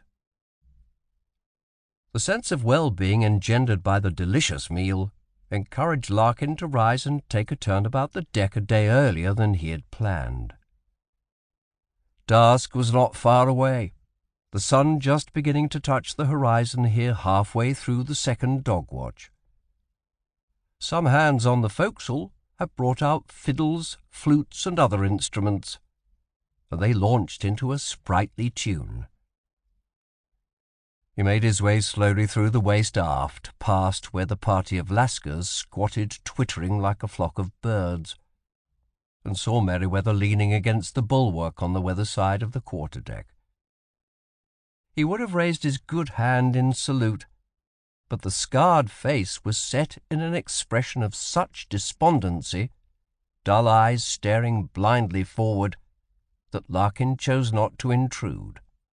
He saw that Dillon had the watch with Marlowe as his junior, and decided to pass the time of day with him in the hope of entertainment by way of one or another of his stories. As he approached the ladder, he saw Sang and a thick-set Lascar squatting on the deck looking up towards the captain. The Lascar's lips were moving. Larkin wondered idly what the pair were up to. In spite of keeping a sharp eye on young Marlowe in the ship, Dillon was in rare form, and when the watch ended, Larkin started forward still chuckling over the last of his yarns. Dusk was falling. The concert on the forecastle had ended some minutes ago, and the new watch was making the ship secure for the night. Halfway to the ladder, he came face to face with Captain Merewether. The metamorphosis was astounding. The stern, gloomy countenance of a few minutes ago had been transfigured. Somehow, Merewether had resumed his normal expression of cheerful resolution, and his eyes had regained their sparkle. A smile of genuine pleasure blossomed on the captain's face. "Why, Larkin, I am delighted to see you up and about." "Please myself, Captain. Buttram says the exercise will hasten my recovery." Something beyond his comprehension had occurred, had wrought this transformation in the man, restored his normal spirit. It was, Larkin thought, as though a condemned man had been delivered by the king's pardon at the foot of the gallows. "Will you join me for a tot of brandy in the cabin? I seem to recall the medical men prescribe it for patients on the mend." Larkin hesitated. He was happy that the mood of the past week had been somehow dispelled, but he was a bit apprehensive that something he might say or do could bring it back. Let well alone, he decided. "Thank you, Captain, but I should return to my cot. I have already taken my dram for tonight, and should not overdo myself." "Very well, Larkin. Again, I am delighted with your progress. You can make your way, and good night." Forward, Larkin encountered Buttram coming from the wash-deck pump, evening rounds completed, but he only lifted his hand in passing. He was afraid of saying anything at this point as to the captain's transformation, lest he jinx the man. The duty attendant came over to assist him to his cot, but was waved away. Time enough he became accustomed to undressing with one hand, Larkin decided, feeling drowsiness possess him, anticipating a night of untroubled sleep. Buttram rinsed his hands for the third time under the gush of salt water from the wash-deck pump, finally removing the scum of harsh soap. He put his fingers one by one under his nose and sniffed. The smell of corruption from dealing with the gangrene during the evening rounds was gone, he decided, reaching for the towel the loblolly attendant held out for him. He moved over, drying his hands, to look in the fragment of mirror fastened to the bulkhead, noting again with disapproval his coarsened complexion and the yellowish tint under the tan, wondering yet again what had possessed him to take service in the Bombay Marine. It had been good to him in its fashion, he admitted, and otherwise he would never have met Jennifer. But India was still the Englishman's grave, and 3 years out here was enough for him. He thought with nostalgia of the Kentish countryside and the comfortable old house where he had grown up before Cambridge. Well, he had determined to submit his resignation as surgeon to the Commandant of the Marine by New Year. It was high time his daughter made the acquaintance of her grandparents. The sound of musical instruments and voices raised in song came to an end as the first watch was called, but it was a good sign. The age-old axiom held that losses of 1 in 10 destroyed a military force's effectiveness, but morale among the hands appeared to have survived since they sang with such spirit. Buttram thought with distaste of the evening rounds just completed. There was gangrene in at least 5 of the wounded, and the prognosis was poor for 3 of them. He had just finished trimming proud flesh from the foot of Boatswain Caldwell for the 2nd time, in the forlorn hope of saving half of it.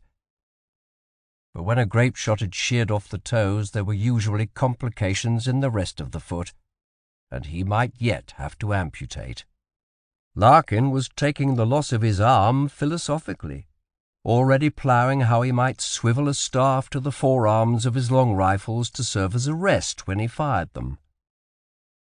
The tall American had little formal education, but possessed a quick intelligence, and was perceptive in his judgment of persons.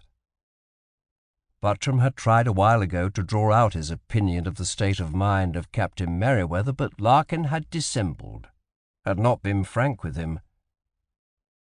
Merewether had visited the first lieutenant each day, and his despondency must have been apparent. Loyalty was an admirable trait, but it should not be permitted to interfere with honest diagnosis. His mind turned again to Merewether. He had come to know him these past 30 months in the close confines of a shipboard life, and he felt he understood him as well as one man might another. The first year, he thought he had detected an undercurrent of insecurity, a consciousness perhaps of humble origins, with a tendency to overcompensate by assuming an air of gentility often not practised by those to the manner born. That personality had altered just about the time Rapid departed on its voyage to Mauritius. The captain, in the 6-month interval before Buttram saw him again, seemed to have acquired a new confidence. Possibly it was his successful mission to Persia in the company of that blue-blooded diplomat, Percy, that had wrought the change. But this past week, the gloomy preoccupation of the man had been a facet of his character never before displayed. Merewether had faced adversity often enough in the past, but he had never permitted it to obsess him for any great period of time. Buttram recalled many cases of men whose spirit had cracked and broken under great stress and strain, or were haunted by events into madness. He was reluctant even to contemplate this hypothesis in the case of Merewether, but the symptoms he had observed thus far pointed in that direction. If there was some method by which he could discover the man's problem, he might be able to exorcise it. Such things that loom large in the confines of one man's mind often evaporated when exposed to the light of reason. He came out on deck and saw Larkin walking towards his cot. The man raised his hand in salutation as he passed, but did not speak. Buttram was glad that he was taking the exercise he had prescribed. It should aid him to regain his strength. He looked about the deck.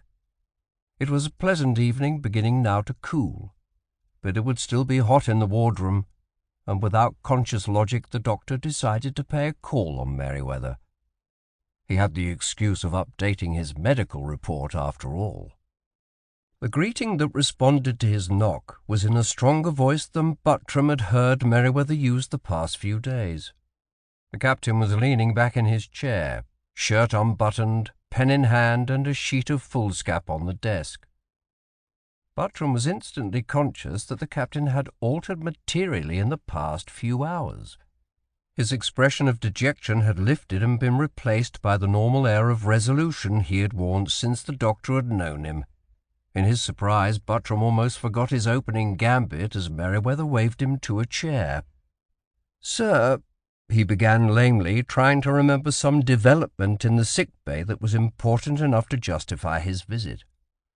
"I think—" and then decided to abandon the stratagem. "I came by on no particular mission, Captain, just to talk a bit, and if you are otherwise engaged, I shall depart." "Not at all, Doctor," said Merewether, sticking the pen in the shot bowl. "Delighted to see you any time."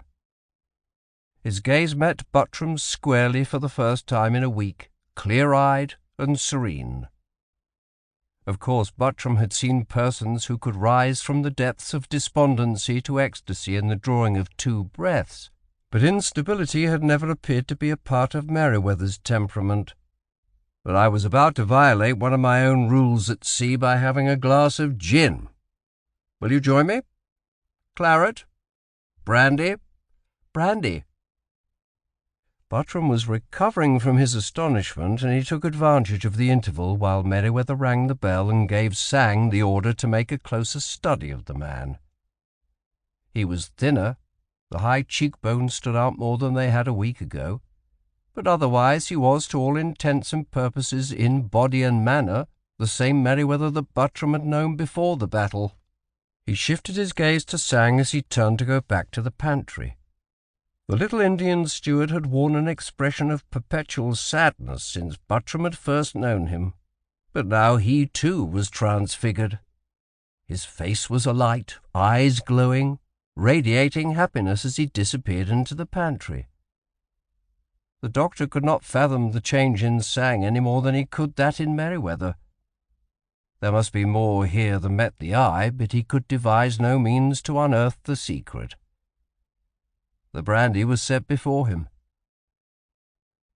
Half an hour later, Buttram made his way to his room, still baffled. He took the time before he retired to write in the journal he kept of unusual medical problems an account of Merewether's case. The sudden descent into acute melancholia, its duration and outward symptoms, then the almost instantaneous arrest and reversal of the affliction. Completed, as he usually did, he added the word comment, then sat back in contemplation, trying to distill some helpful present from the case. Try as he would, he could reach no satisfactory or logical conclusion. His eyes were growing heavy as he picked up the pen and added 2 words, "God knows." Halfway through the second dog watch, Merewether came on deck to stand on the weather side of the quarter-deck at the break of the poop. The sun was almost touching the horizon. The breeze was steady out of the southwest, and the columns of the convoy stretched out ahead in reasonably good order. The quiet scene on deck was a far cry from the same time a week ago today. Then, every able-bodied hand in the ship had been pumping, plugging shot holes, or fothering sail as Pitt sank under them. Only the quick assistance of artisans out of the other ships present had saved her. Now, Thanks to Mr. Svensson, his mates, and the carpenters out of the other vessels of the escort force, the Lascars need pump only 1 hour out of 4. The view of the cots and pallets ranged along the waist forward under the awning reminded him of the visit he had made to the Loblolly an hour after the action ceased. It had been horrifying beyond his experience. The cacophony of screams, groans, and sobs caused physical pain to his ears. Bartram and Mefford had been too busy to talk as they cut, sawed, and stitched, assisted by the surgeon's mates out of Vigilant, Countess, Comet, and Ariel in the stifling heat, amidst the acrid stink of urine and vomit and flickering light of the battle lanterns. Larkin had lain comatose to one side, arm already amputated, snoring stentoriously from the effects of the laudanum he had been dosed with by the surgeons. A blast of grape from a French gun had wiped out all but 2 of the forward pivot's crew, taking Larkin's arm as well.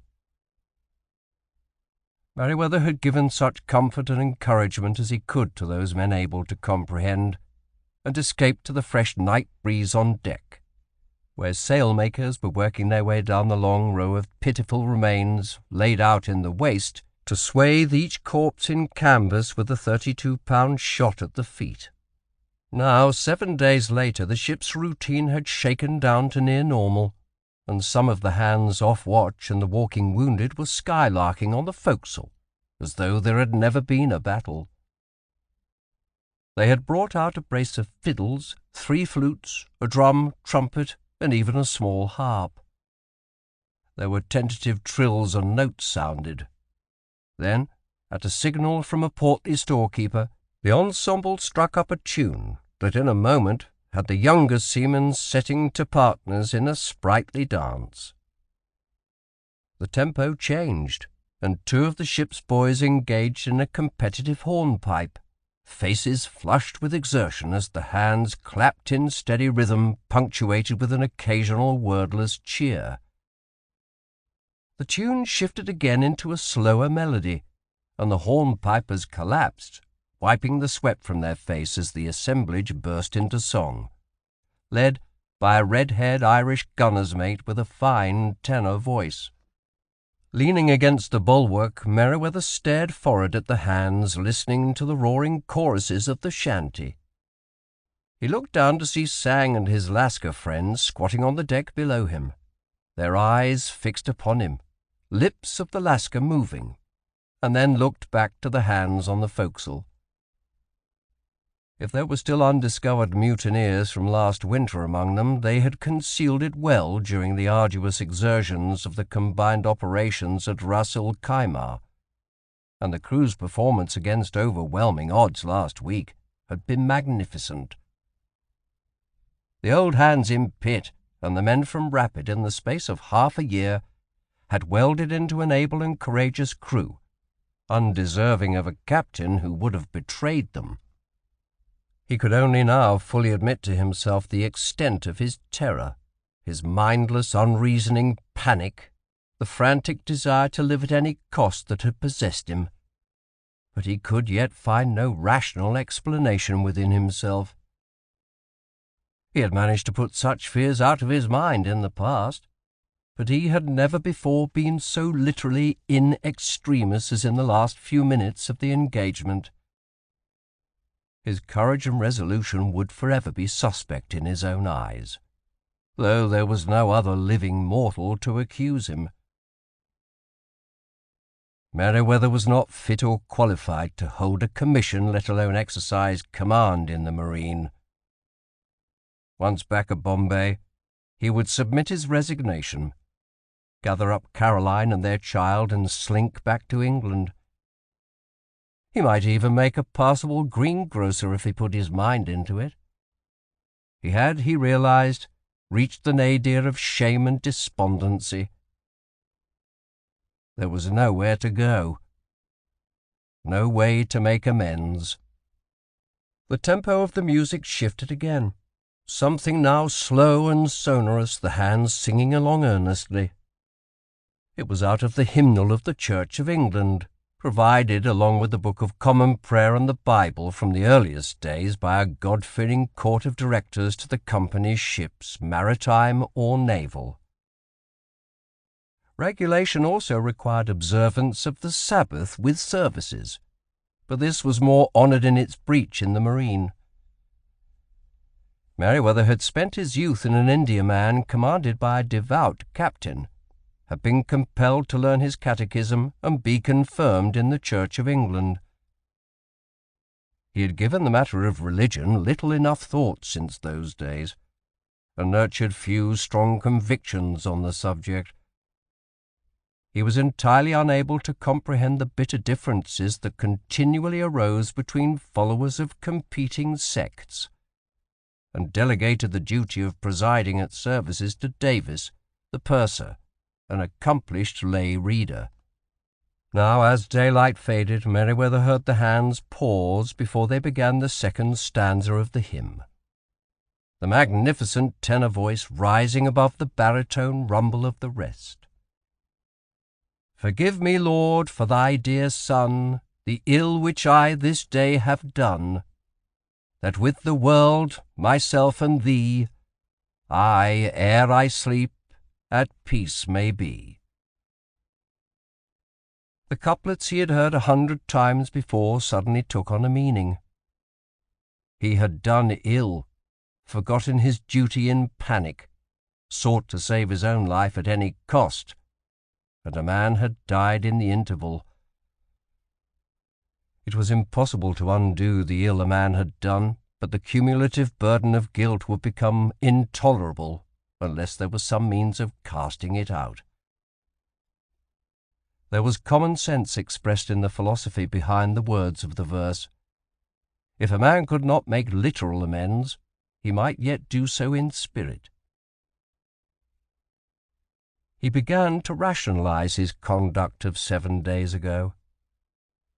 The cold terror and panic he had suffered, the blind unreasoning instinct for survival that had compelled him toward a surrender of the ship, had not of themselves caused the death of Dobbs. That was simply an incident of the service. The Lord must have willed Pitt's survival by providing Marlowe's lion's mouth and Macrae's race to bring the heavy batteries in Countess to bear upon the enemy. For no apparent reason, the same arguments and logic that he had rejected all this past week now made sense.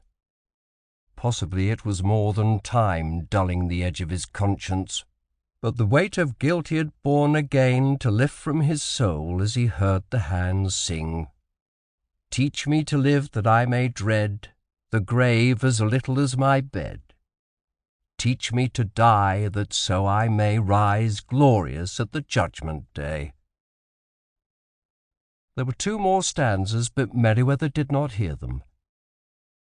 The world would not end. Life would continue.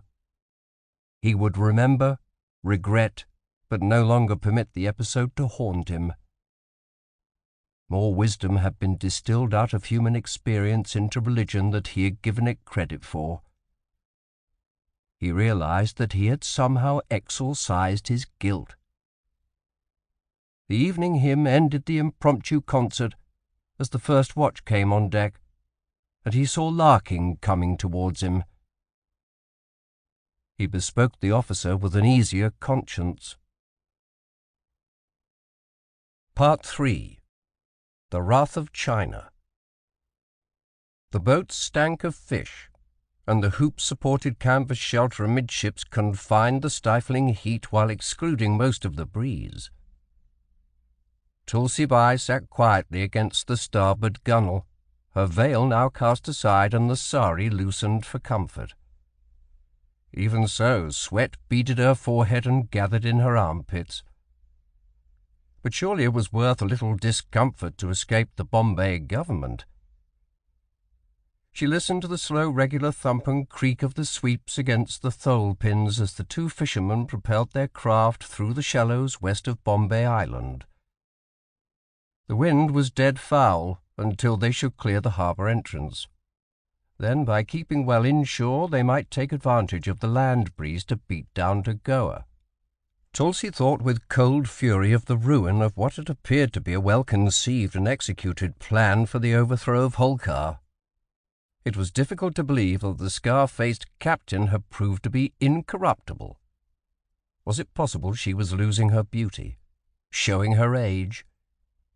She ran fingertips over her cheeks, still firm and smooth, and her body, she knew, was that of a girl in spite of her 33 years. The man was a fool. He had been offered money and even her charms as a bonus, simply to look the other way. Of course, Cosby, that jealous nincompoop, had guessed her intention and intruded, just as she had felt Merewether waver. Served the bumbler right to be knocked on the head, she thought. And then her assassination attempt had failed due to her own weakness. God damn the cat and that scar-faced captain. There had been time during these past few weeks of sailing to Bombay to talk to Malhar, time to convince him that power was more desirable than mere wealth. But she was not sure that she had succeeded. Her scheme to place her son on the throne of Rajputana had only been postponed, not ended. Holkar would welcome his son back, she was sure, and it was incumbent upon the boy to ingratiate himself with his father, while currying favour with the French mercenaries who trained his army, and enlisting support from the Pindari leaders Amir Khan and Wasil Muhammad. But Tulsi was by no means certain Malhar possessed the resolution to follow through without her presence. He was not stupid, merely indolent and easily diverted by the pleasures of the flesh. The risk was simply too great for her to chance entering the country at this time, and she must go away to a place secure even from Holkar's thugs. God damn the cat and that scar-faced captain. She thought briefly of her twin brother Rene, a man of force and guile, far different from her half-brother Harry Fitzgerald, who looked British and had wholeheartedly adopted their ways. Rene had acted instantly once the bumboat man delivered her note last night. He dealt in jewels and contraband opium, and his sources of information penetrated even the governor's establishment. The delivery had been easy. That stupid captain of the guard was so complacent, so sure a woman was incapable of escape, that he had not even bothered to arm his soldiers while he transported her from the ship to a place of confinement. Lucky for him he had not resisted the rescue, or he would be a headless corpse at this moment. But Rene had disquieting news once she reached one of his hiding places on the outskirts of Bombay. Holkar had been furious when he learned that Tulsi had accompanied Malhar on his pilgrimage to Mecca, and his agents were even now sojourning at Surat in the expectation of her arrival there and the Countess of Surrey. So be it. They would be as disappointed as the Bombay government at her absence, but Rene insisted there was no safety for her even here from the assassins once the news of her escape reached Surat. Madame Bai was devoid of fear, but it would be folly to risk death when a little time might solve the matter and enable her to achieve her ends. She reluctantly agreed to travel to Goa, where she would be under the protection of the flag of Portugal. She had lived there for a time in the beginning of her first exile from Rajputana and understood enough of the language to get along. The creak of sweeps ceased. There was a clatter on deck as they were laid aside, and she parted the curtain to look back at distant Bombay. Blocks squealed as sails were hoisted and the small vessel picked up way south. It was safe enough now to come out on deck and luxuriate in the fresh breeze as it dried her soggy garments. Rene had provided a basket of provisions, and she sat in the stern to consume a noontime ration, washed down with a half-bottle of wine. Her thoughts returned to Merewether. Somehow he had avoided the poison potion she had designed for him. With the captain out of the way, she was sure the Indiaman could have sailed away in the confusion during the change of command, concluded the rendezvous with the French squadron, and by now Malhar might well have been on the throne. That goddamned cat! The mere thought of the animal caused a shudder of revulsion to course through her body. she had been compelled by her phobia to leave the cabin before she saw the strychnine ingested, and Merewether had survived to capture the French force. Madame Bai compelled herself to put the rankling memories out of her mind, and tried to think of her childhood instead. The man painted in the ivory miniature had been boldly handsome. Dark hair in ringlets, blue eyes, and prominent nose. Tulsi had no other recollection of her father, who had died of fever before she and René were 1.5 years old. He had been the Comte Hilaire de la Houssaye from Normandy, her mother said, serving as a mercenary officer in the Maratha forces. After his death, her mother had moved to Surat and soon contracted a liaison with the Irishman Fitzgerald. She remembered him well.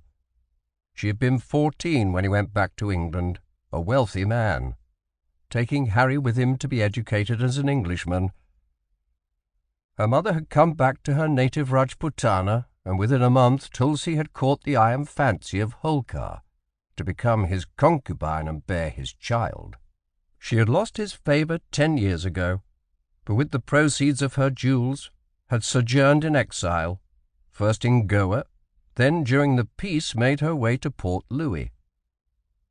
Her beauty had attracted the commandant of the Ile-de-France, and she had lived as his mistress until his recall to France 2 years ago.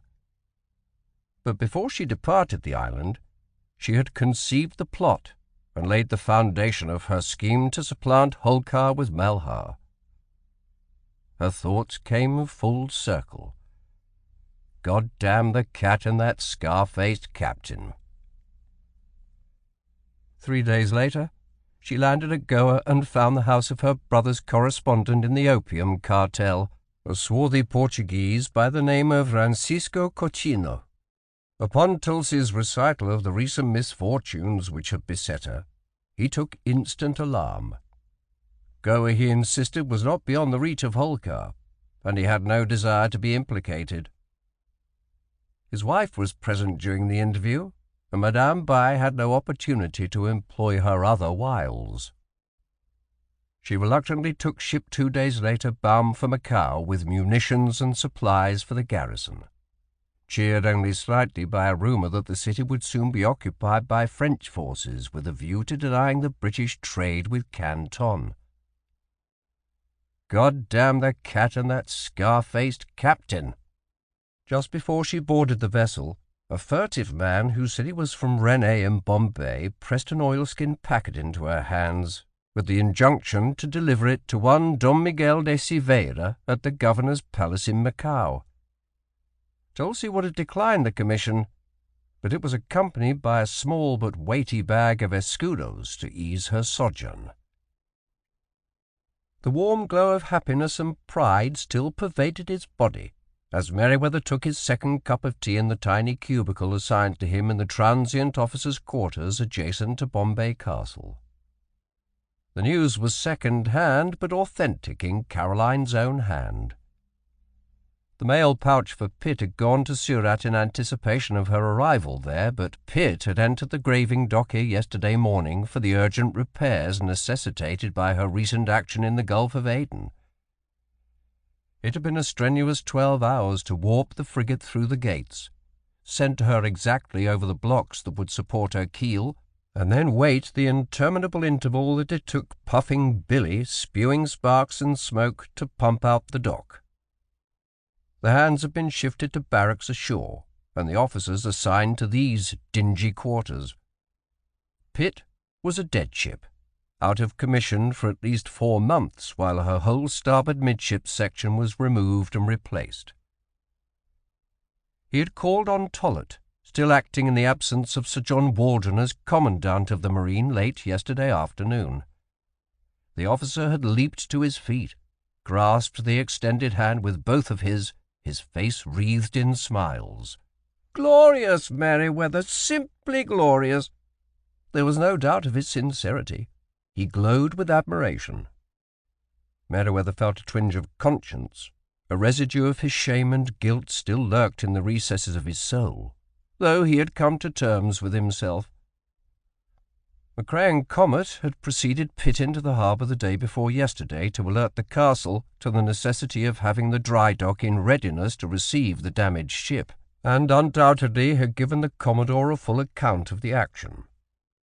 "Have a chair while I finish signing these dispatches, and we'll go to the club, where I shall propose a toast or three while listening to some amplification of Macrae's report." Merewether turned to the window and looked out over the harbour where the 3 French frigates rode at anchor, marine ensigns sparkling above their tricolours. They were excellent ships of recent construction, and once the battle damage was repaired they should bring a pretty price. It was entirely likely that the Royal Navy would purchase them into the fleet, what with its shortage of fast cruisers out here. "By the by," said Tollett, looking up from his papers, "your old friend McClellan reported for duty at the castle last month." "Good. Where is he?" "He and his bride are staying for the nonce in lodgings in Harry's public house outside the gate until their bungalow is ready. And now, I think that takes care of the drudgery for another day. Are you ready?" Tollett put on his hat, and they went out across the yard to the club. The first drink was cool and delicious, the lemon exactly right in flavour. "This glass must have a hole in it," said Merewether apologetically, signalling the waiter. Tollett laughed and tossed off his whisky and water, then leaned back. "God, I would have given a year's pay and my right arm to have been with you at Aden," the Commodore said ruefully. "You know, in over 20 years of service in the Marine, I have never been in a major engagement, and now I guess I never will." The man was entirely sincere, Merewether saw, expressing genuine regret at what he considered a misfortune. "I can't exactly recommend the experience," Merewether replied. "It was touch and go there for a while before Macrae brought up the heavy batteries in Countess and Comet. I confess I was beginning to give serious consideration to striking." Pure sophistry, he told himself. He had done all in his power to surrender, and had only been thwarted by a combination of unlikely events. But he had made peace with himself on that score, and must needs present an unruffled face to the world. Tollett drew him out skilfully, leading him through the initial tactics of the engagement, putting in a shrewd question from time to time to amplify a point.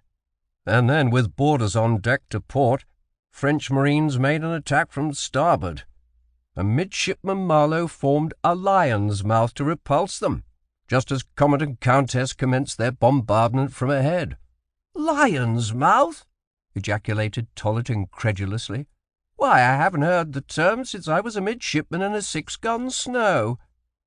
"Seems still to work," said Merewether. "I made special mention of the young man's services in my report."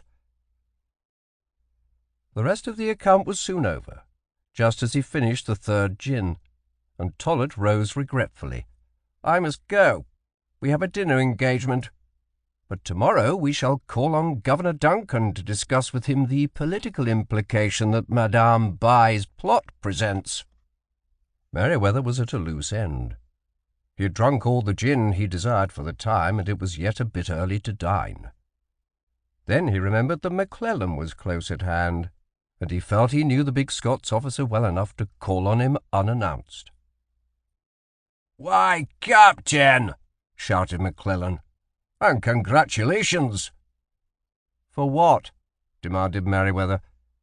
He saw little Mary Wilkins hovering in the background. "First and foremost for your son." "Son?" said Merewether.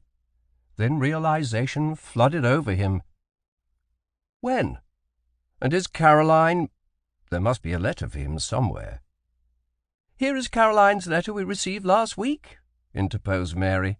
"He was born the 20th of May, 7 pounds, 7 ounces, and both are fine." "Thank God," said Merewether, feeling the sudden emptiness in his stomach subside. He took the proffered letter and skimmed through the obstetrical details to come to the last paragraph. and with Percival absent, it has fallen to me to name our son, who will be christened this Sunday at St. John's. Accordingly, with great trepidation, I settled on George for my uncle, Robert for that Percy my husband so admired, and Percival naturally. It is quite a name for a very small boy to carry. Commodore Land and Jennifer Buttram have graciously consented to stand sponsor for him as godparents." "George Robert Percival," repeated Merewether wonderingly. "I believe this is an occasion for a toast, sir," McClellan said. "Your pleasure." The toasts to the new son were drunk in gin, whisky, and Madeira, according to individual taste.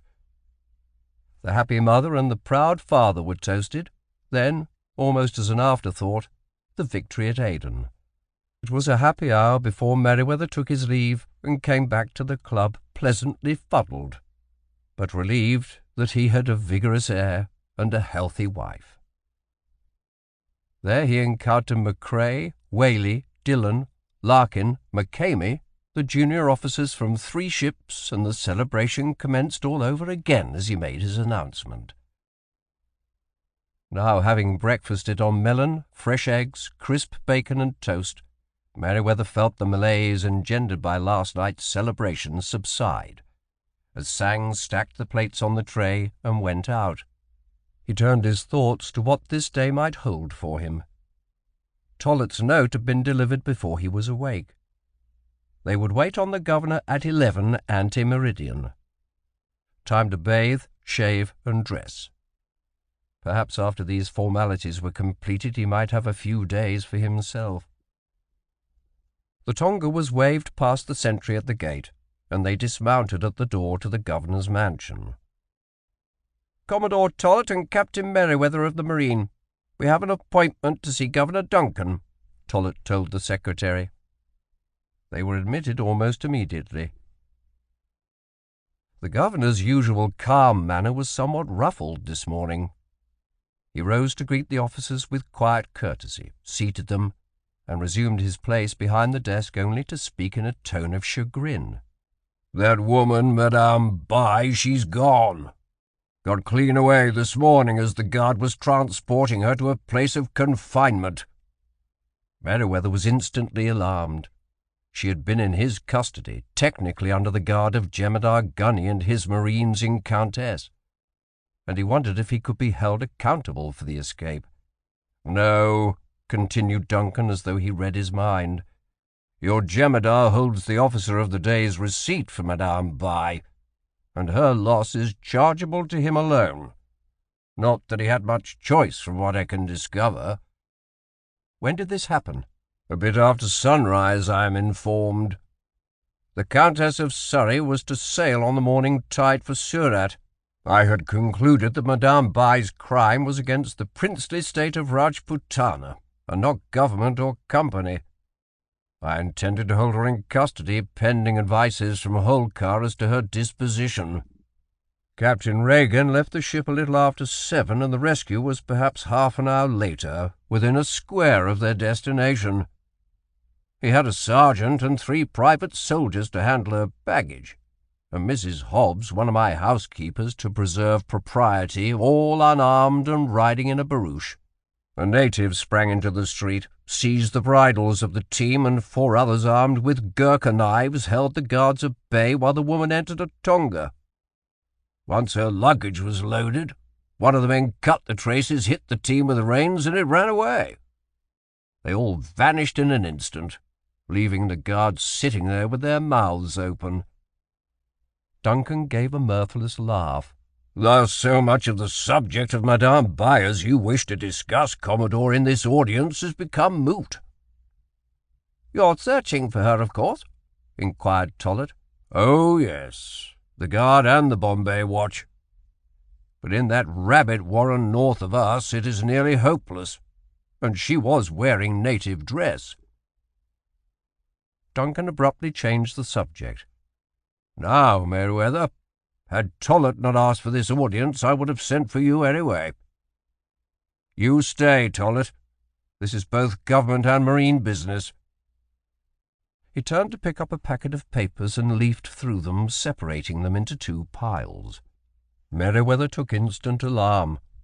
He had anticipated an easy 4 months here while Pitt was repaired, a matter of a morning visit to the graving dock to ascertain progress and slight administrative duties. And with so much time, there was the very real chance that he might find a ship bound for Calcutta, wangle enough leave, and see Caroline and his child. He sat back in resignation.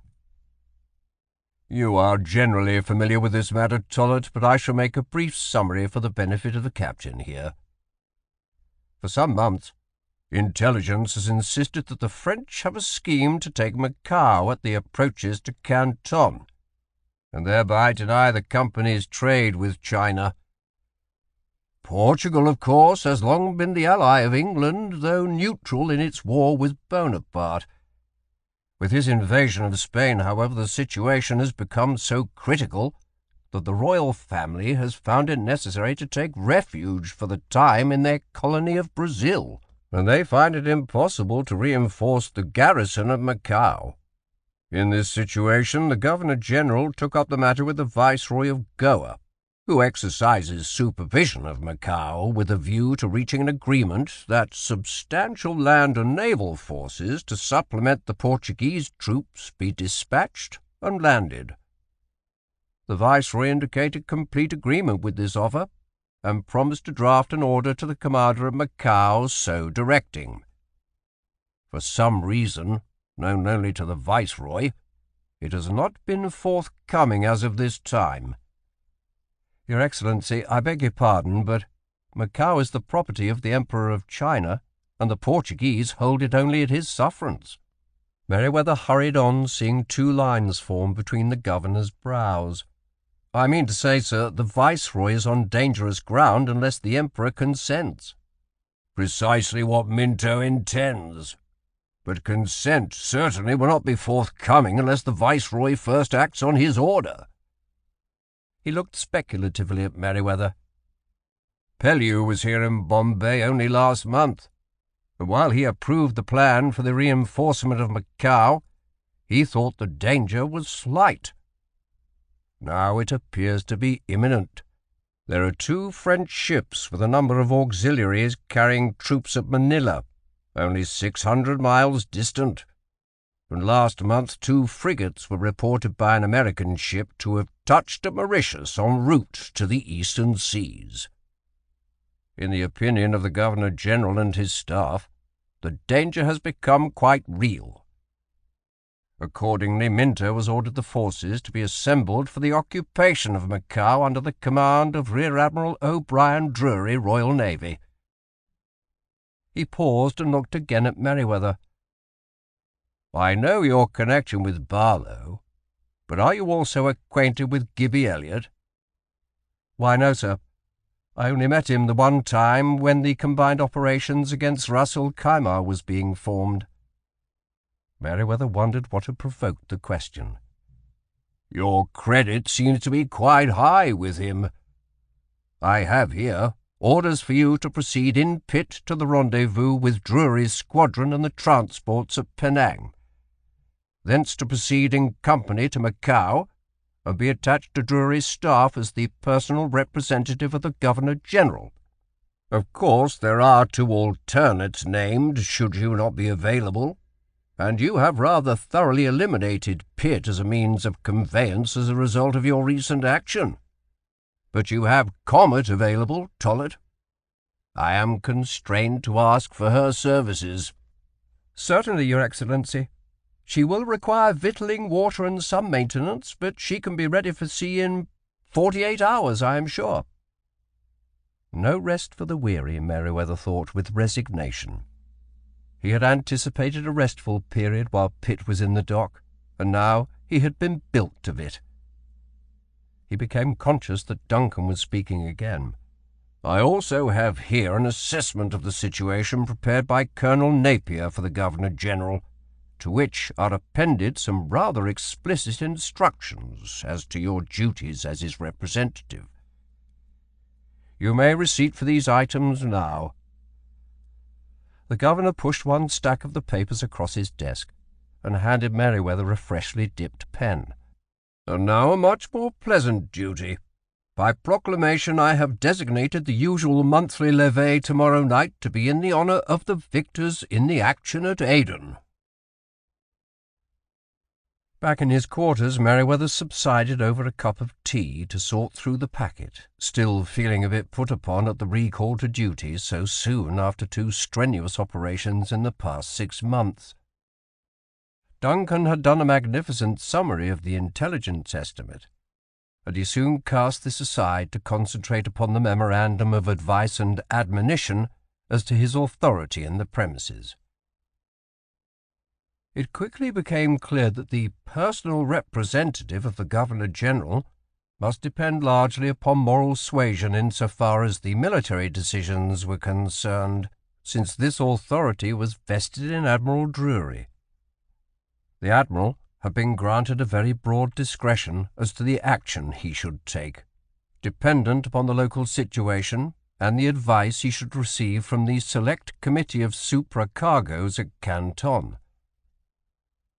At the mention of these arrogant men, Merewether wrinkled his nose in distaste, wondering if the obnoxious Elphingham was yet president of the Select Committee. That individual, more than 2 years ago, had preferred charges against him for violation of the laws of China, though he had been most honourably acquitted by a court of inquiry at Bombay Castle.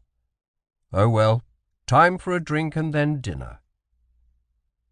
He found every officer out of Pitt, Comet, and Vigilant, plus McClellan at the club already having drinks set before them. In a port as secure as Bombay, it was considered safe enough to leave a warrant officer as duty commander aboard ship, with responsible petty officers to stand the gangway and anchor watches. Before he reached a vacant seat at the long table, there was a babble of voices in greeting. He soon learned the reason for this extraordinary turnout. "Sly Boots here," explained Macrae, indicating Larkin, "was going to take French leave with never a word to his old shipmates." "Now, Mac," protested the tall American, "I was going to call around and say goodbye to everyone. Likely story." There was good-natured chaffing up and down the table as the servants finished serving the drinks. Then Buttram stood to propose a toast. "To Lieutenant Alexander Larkin, who has seen the error of his ways and proposes to mend them by departing the Marine for the greener fields of Kentucky and Louisiana. May his fortunes prosper." Glasses were downed as cries of "Speech! Speech!" echoed along the board. Larkin arose slowly, a bit red in the face. "Gentlemen, I am most appreciative of this farewell. To save repetition, I'll say my piece this one time. I had concluded some months ago I had had enough of India and the Marine. When I lost this flipper, I decided the time had arrived. A fortunate combination of circumstances makes it now. The Indiaman, West Riding, sails on the morning tide. She was short 2 mates, and her master very kindly offered me passage to London and £100 in return for standing a regular watch homeward bound. Thence I shall go back to America, where the United States has bought half a continent from Bonaparte. I can only believe that there are great opportunities there. And now, to each of you, I wish all good fortune, plenty of prizes, and plenty of duff." He sat down as the table rose spontaneously to toast his health again. The affair only broke up after midnight, when a group of the younger officers departed for the European brothel over in Bombay. Larkin was in no condition to be trusted alone to make his way out to the Indiaman, and Macrae volunteered to see him aboard. "And have you received your orders?" Merewether inquired. "Yes, Captain, and I indented on the victualling yard this afternoon. You had best see to any cabin stores you desire for yourself as well, for I travel light. Are you taking a servant?" "Yes, Sang, of course." Quarters would be cramped enough in the schooner, but he really should have an aide along, someone he could trust to carry a message or serve as his eyes and ears when he was absent. Hamlin was bright and quick, with considerable force of character and the assurance of one to the manner born, but somehow Merewether doubted that he would wear well on a long voyage in close company. Then, too, there were the examinations for lieutenant here at the castle in September, and Hamlin was already recommended for them. Marlowe was a relatively unknown quantity, but he admired the boy's spirit, and was indebted to him for his providential lion's mouth last month. He reached a decision, and I shall take Marlowe as my personal aide if you can accommodate him. 2 days later, Merewether stood at ease on the quarter-deck, as Comet weighed anchor to be towed out of the harbour against the wind by the pulling oars of 2 dockyard launches. He had no difficulty this time keeping hands off as McCrae and Dillon conned the vessel in the weary beat south to Goa. He could watch Bombay slide below the horizon with little regret. There was nothing to hold him there. They must put in at Goa and wait on the Viceroy, in the unlikely event that he had decided to issue his orders to the governor of Macao to permit the British to reinforce his garrison. If no such order was immediately forthcoming, he must proceed without further delay to the rendezvous at Penang. Admiral Drury was an unknown quantity, only recently arrived on the Indian station, and it behooved Merewether to get off on the right foot with the commander of the force. He thought of the social affair last night. Much sound and fury is signifying nothing, he decided, a mere repetition of the dozens he had attended. He had enjoyed foregathering with McClellan and Mary, and Mrs. Tollett had been pleasant enough in her shy way. But he had, for the second consecutive night, drunk far too much, and a period of abstention in the fresh sea air would be therapeutic. He watched Marlowe unobtrusively, serving on the voyage as Dillon's junior, and thought he discerned a new confidence in the lad as he gave his orders to the helm. When he had summoned the midshipman to his quarters to acquaint him with his new assignment, Marlowe appeared ecstatic, and Merewether had allowed him to read through the packet of orders, assessments, and instructions to impress him with the gravity of the mission. There would be no time for skylarking, he told the boy. This was serious business, and much of his future in the Marine might depend upon how well he performed his duty. Cock and bull, possibly, but he might well have to rely on the wits of this 16-year-old officer. Comet anchored off the bar at Goa, and Merewether, accompanied by Marlowe dressed to the nines, boots gleaming, made a spray-swept passage into the port. He did not penetrate beyond the single English-speaking secretary to the Viceroy. "No, Captain," the haughty Don said as he returned to the anteroom. "His Excellency is not prepared to issue such orders at the present time." "Please express my profoundest thanks and the compliments of the Governor-General to His Excellency," said Merewether with a sweeping bow. "And now I bid you good day." He had expected nothing more.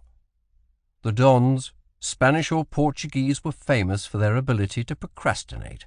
Still, it would have been pleasant to walk out of the palace with the order and surprise Drury with his enterprise. Once clear of Ceylon, the big schooner fairly flew across the Bay of Bengal to raise Pulo Rondo north of Sumatra 4 days later. Merewether came on deck to survey the island where he had destroyed Abercrombie's lair nearly 3 years before. 2 hours later, they overhauled 3 transports under escort of Phaeton 38, Greyhound 32, Diana 12, and Jasur brig 12. According to the operation order, this was the European contingent of troops from Madras. McCrae pressed on by, flying the current recognition signal, having no desire to be dragooned into forming a part of the escort force. At least they would not be late for the rendezvous. They came to anchor off Fort Cornwallis in early morning. Rear Admiral Drury had his flag in Russell, 74, with Dédaigneux, 36, present, and the company's ships David Scott and Alnwick Castle, carrying the 600 sepoys from Calcutta moored close by. Merewether saw that the absentee pennant was not hoisted. He bundled up his orders and made an immediate call upon the Admiral. Drury was a man who wore his dignity like a cloak, reserved and precise in speech, and yet neither cold nor aloof. The innate kindliness of his nature showed through his formal manner, though he was clearly a man of force and resolution. Merewether remembered the anecdote of the Royal Navy captain at the levee that last night in Bombay. He had made discreet inquiry of the officer who had come out with the Admiral on his staff, with orders to relieve Pellew early in the new year. "I've known Obi since we were midshipmen together, and he has a most unusual philosophy as to the mission and social rank of a naval officer. In his mind it is the highest and most honourable calling to which man may aspire. Why, on the voyage out here, we were strolling on quarter-deck one fine evening, wondering a bit what service in the eastern seas might be like. Neither of us had been here before, when he asked my opinion in all seriousness whether he should claim precedence of the Governor-General by virtue of his rank. 'Clayton,' he said, 'the Governor-General is merely the servant of the East India Company, while I am a king's officer.' The captain had laughed, and Merewether took alarm. Was he to be afflicted with another George Barlow, a man jealous of the last perquisite ruffle and flourish due his office? Something of his dismay must have shown in his face, for the captain laughed again, and continued, 'But he is not all that bad. He is essentially a kindly man, though a stickler for the performance of duty, and so long as you show due respect for the lofty nature of the office he holds, you will receive fair and considerate treatment from the man himself. And he will not call upon you to do anything he would not do himself.' Now, seated across the desk in the flag cabin of HMS Russell, face to face with Admiral Drury, Merewether could see for himself something of the complicated nature of the man. He was entirely courteous, yet encouraged others to keep their distance. Solicitous of the comfort of an officer of a fellow naval service, but compelling consciousness of the great gulf that separated them. "I see that you did not come in the frigate as your orders directed, Captain. Is there an explanation?" "Yes, sir. Pitt is docked for major rebuilding at Bombay." "Damaged in a recent action, Captain?" "Yes, sir, at Aden." "And the result of that action?" 3 French 36s taken, sir." "I have seen no report of that engagement. We left Madras after Pellew arrived from Bombay." What the hell? Did the man doubt his word?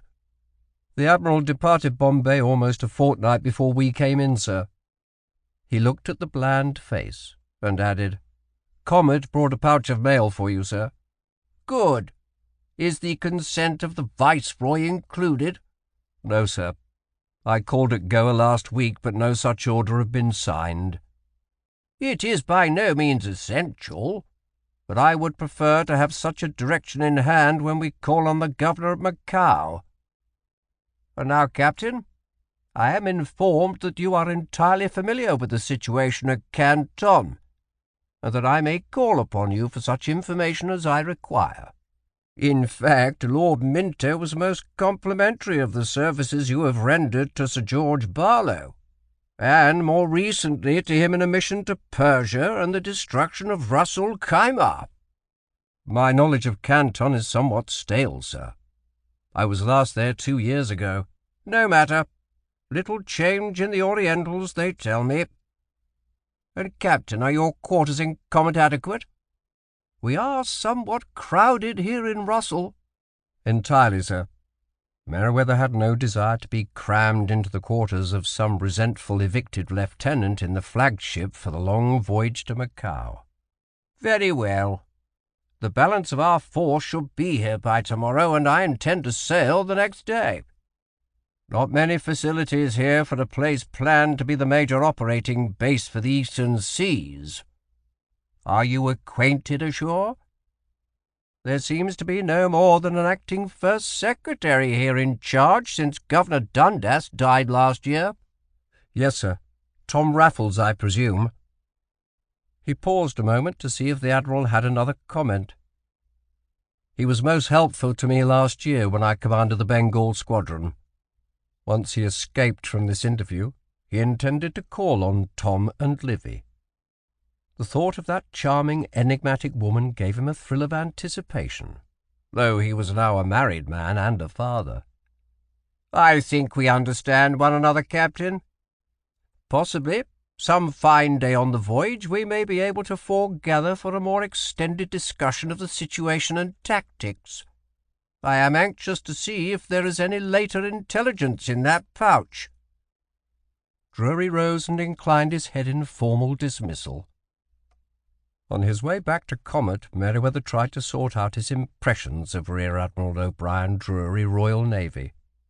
Without the shrewd observations of Captain Clayton that night at Bombay, he would have been at a loss to explain the man, and yet he might yet be dead wrong.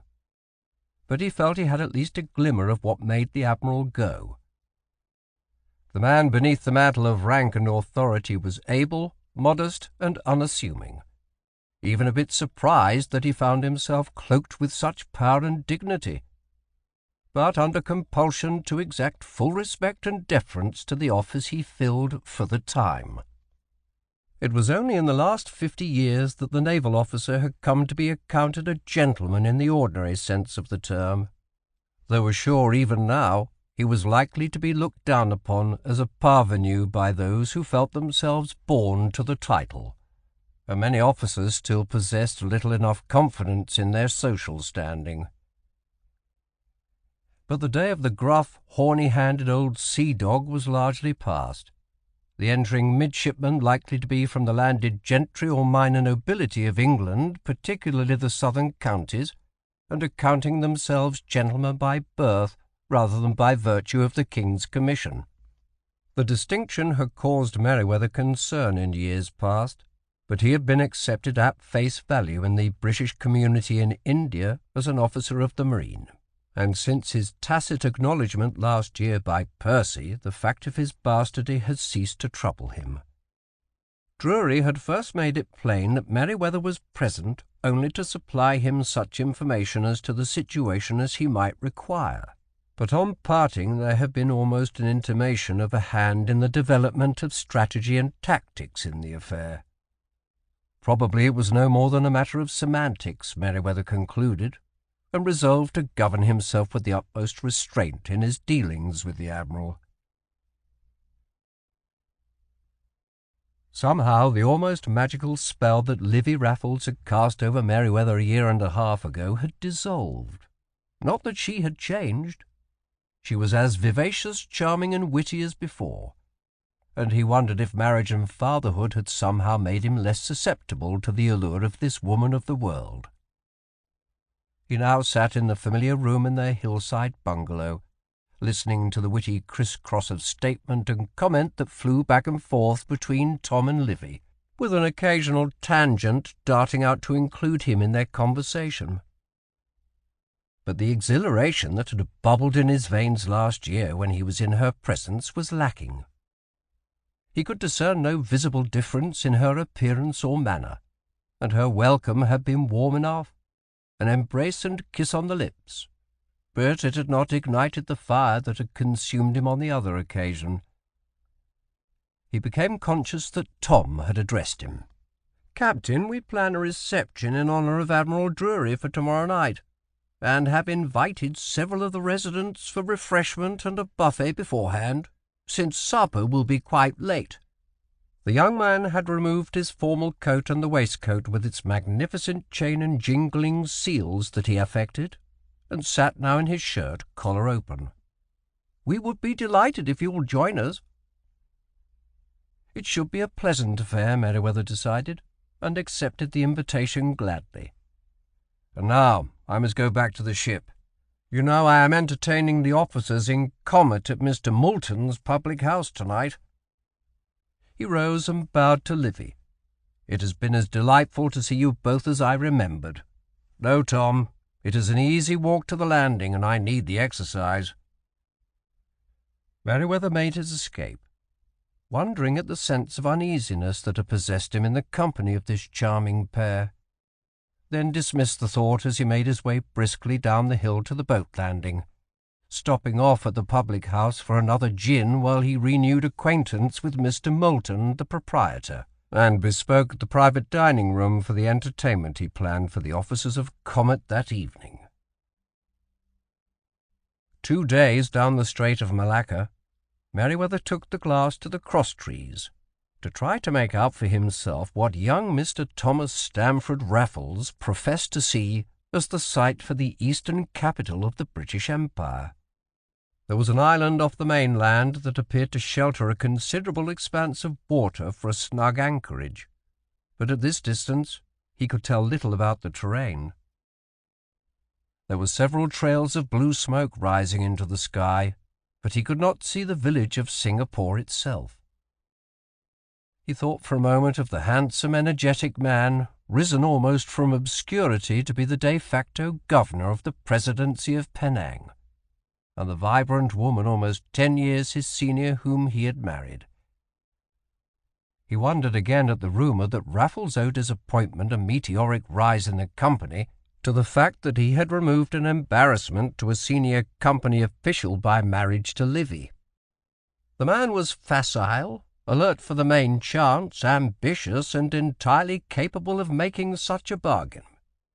But he also appeared to be devoted to his wife, and she to him.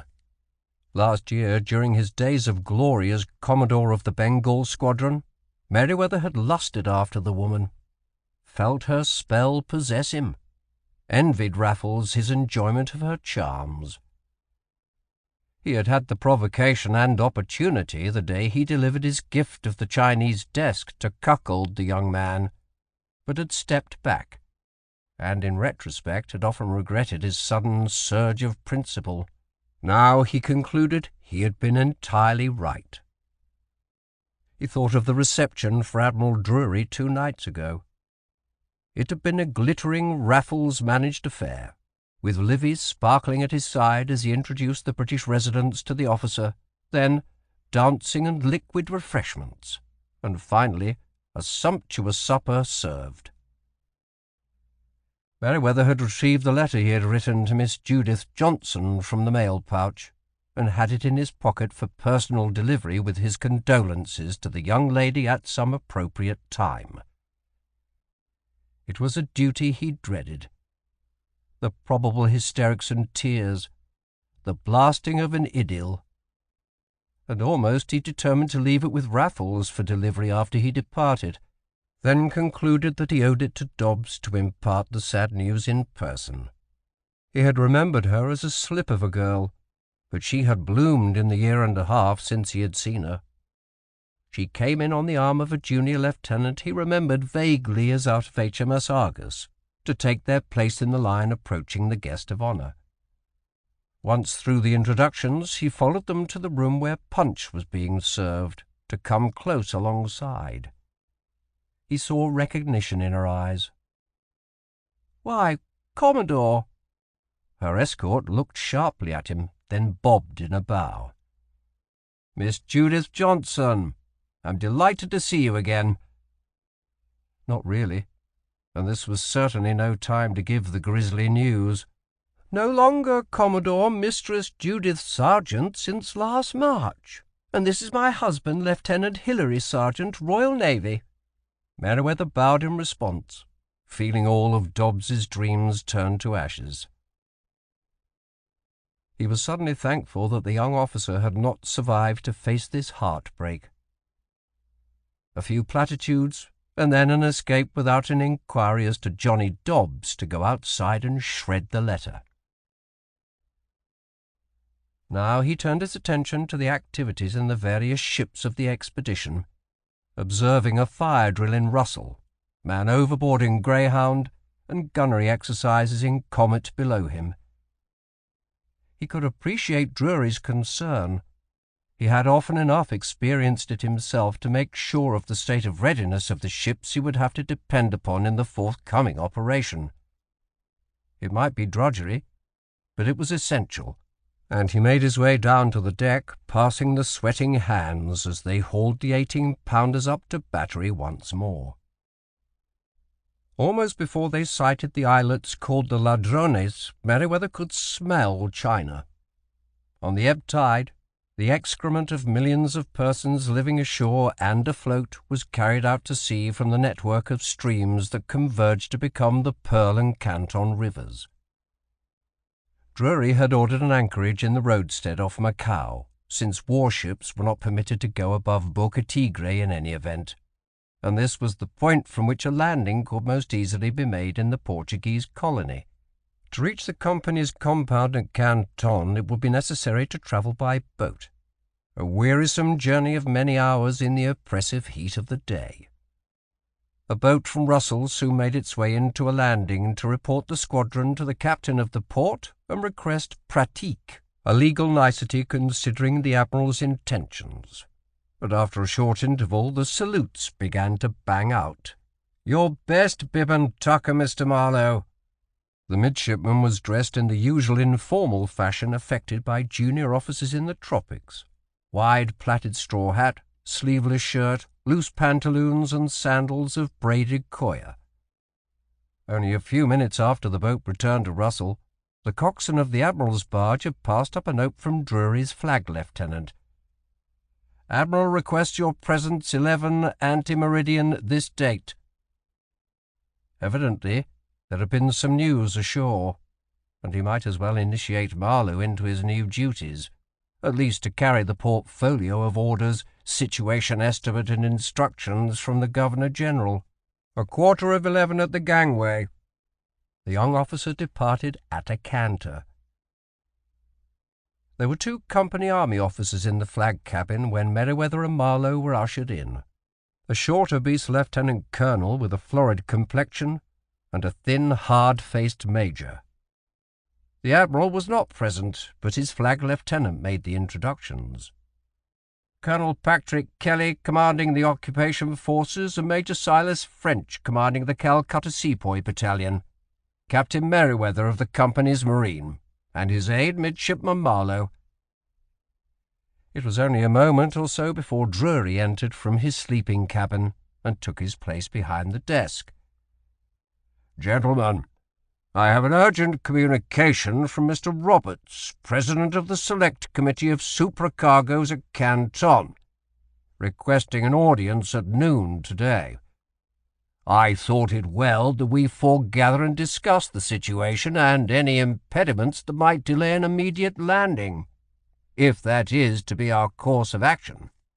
"None that I know of, sir," said Kelly, after a glance at Major French. "Of course my orders put the force at the disposition of the company's select committee." "Quite," replied the Admiral. "But under my orders I choose the time, place, and necessity of making the landing, and I certainly shall not order it until I have communicated with the Governor of Macao, and, if at all possible, obtained his consent, as well as that of the Viceroy of Canton and the Emperor, to an occupation of the town until peace shall be secured. I wish you gentlemen to be fully advised of my resolve in this respect." Kelly and French looked at one another again. "Sir, that is a matter between you and the Select Committee. If it orders us to jump, we jump." "Very well, gentlemen, I think we understand one another. I shall permit no hasty or ill-considered action by the committee." There was desultory conversation between the company officers until the messenger announced the arrival of Messrs. J. W. Roberts and T. C. Patty, the President and second member of the Select Committee. Roberts was a tall, fair man of possibly 40, but his hooded eyes belied the politely languid manner he affected. Patty was short, dark-haired, 10 years younger, and gave the impression of passion barely contained. Drury unbent enough to offer his hand to each in turn, and they were seated at the opposite end of the desk from Merewether and the army officers. He wondered what had been the fate of the old arrogant John Elphingham who had been the president 2 years ago, when he had influenced the Hoppo to withhold grand chop to certain Indiamen in the hope of private gain.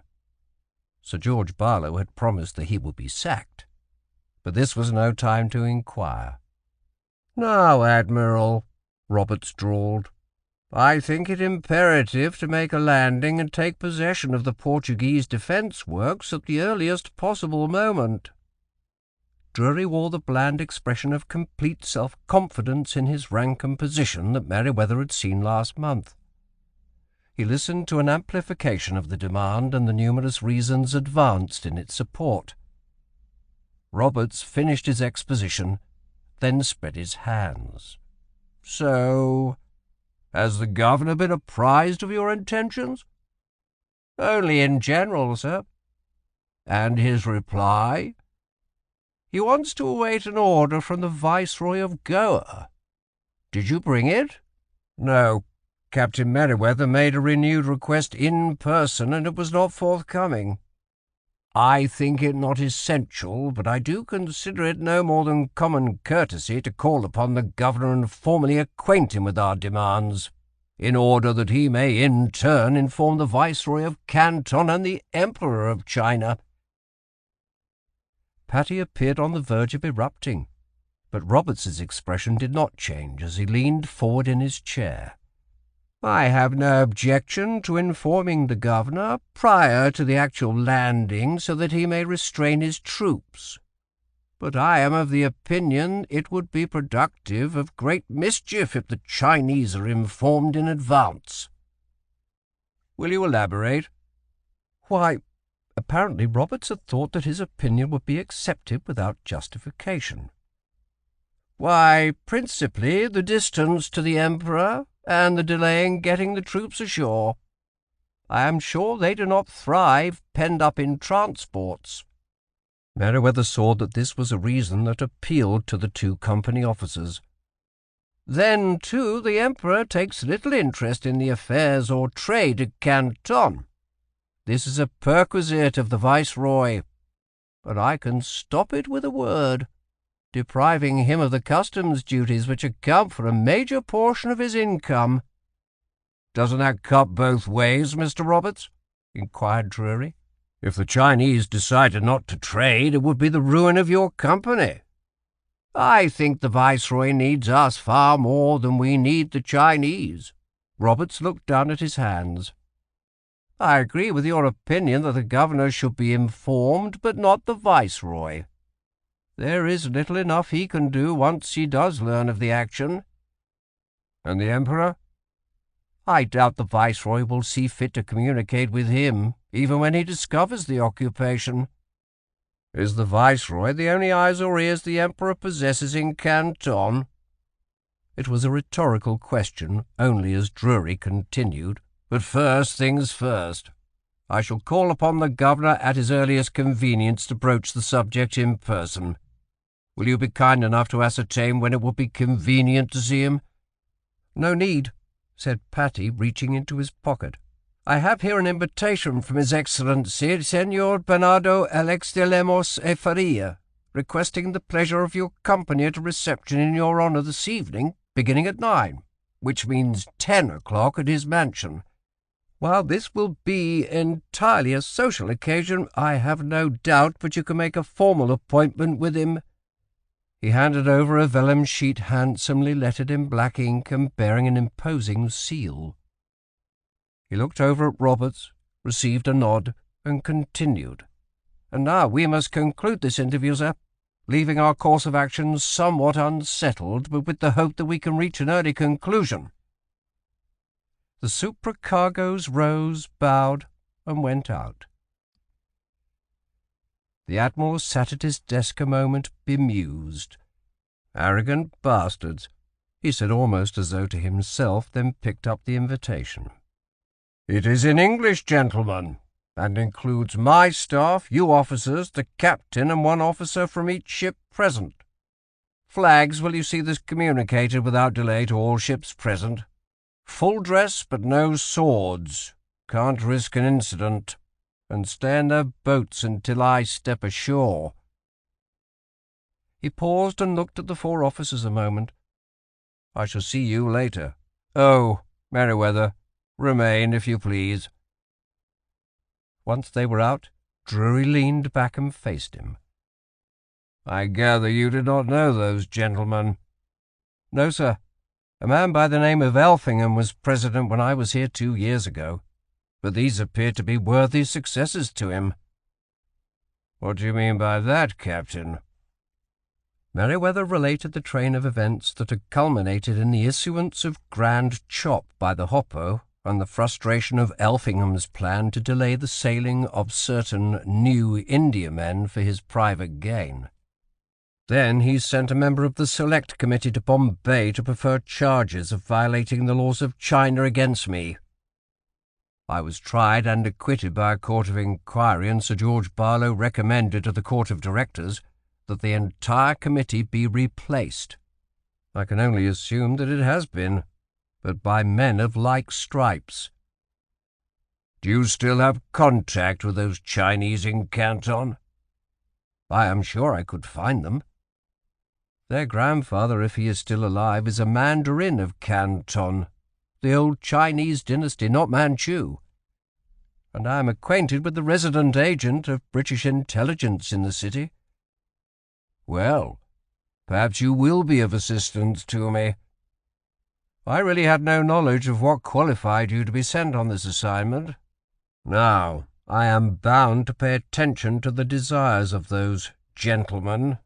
They control the use of the troops, but I am by no means satisfied with the course of action they urge. Once I talk to the governor, I should have a better idea of which way to go. I shall see you later."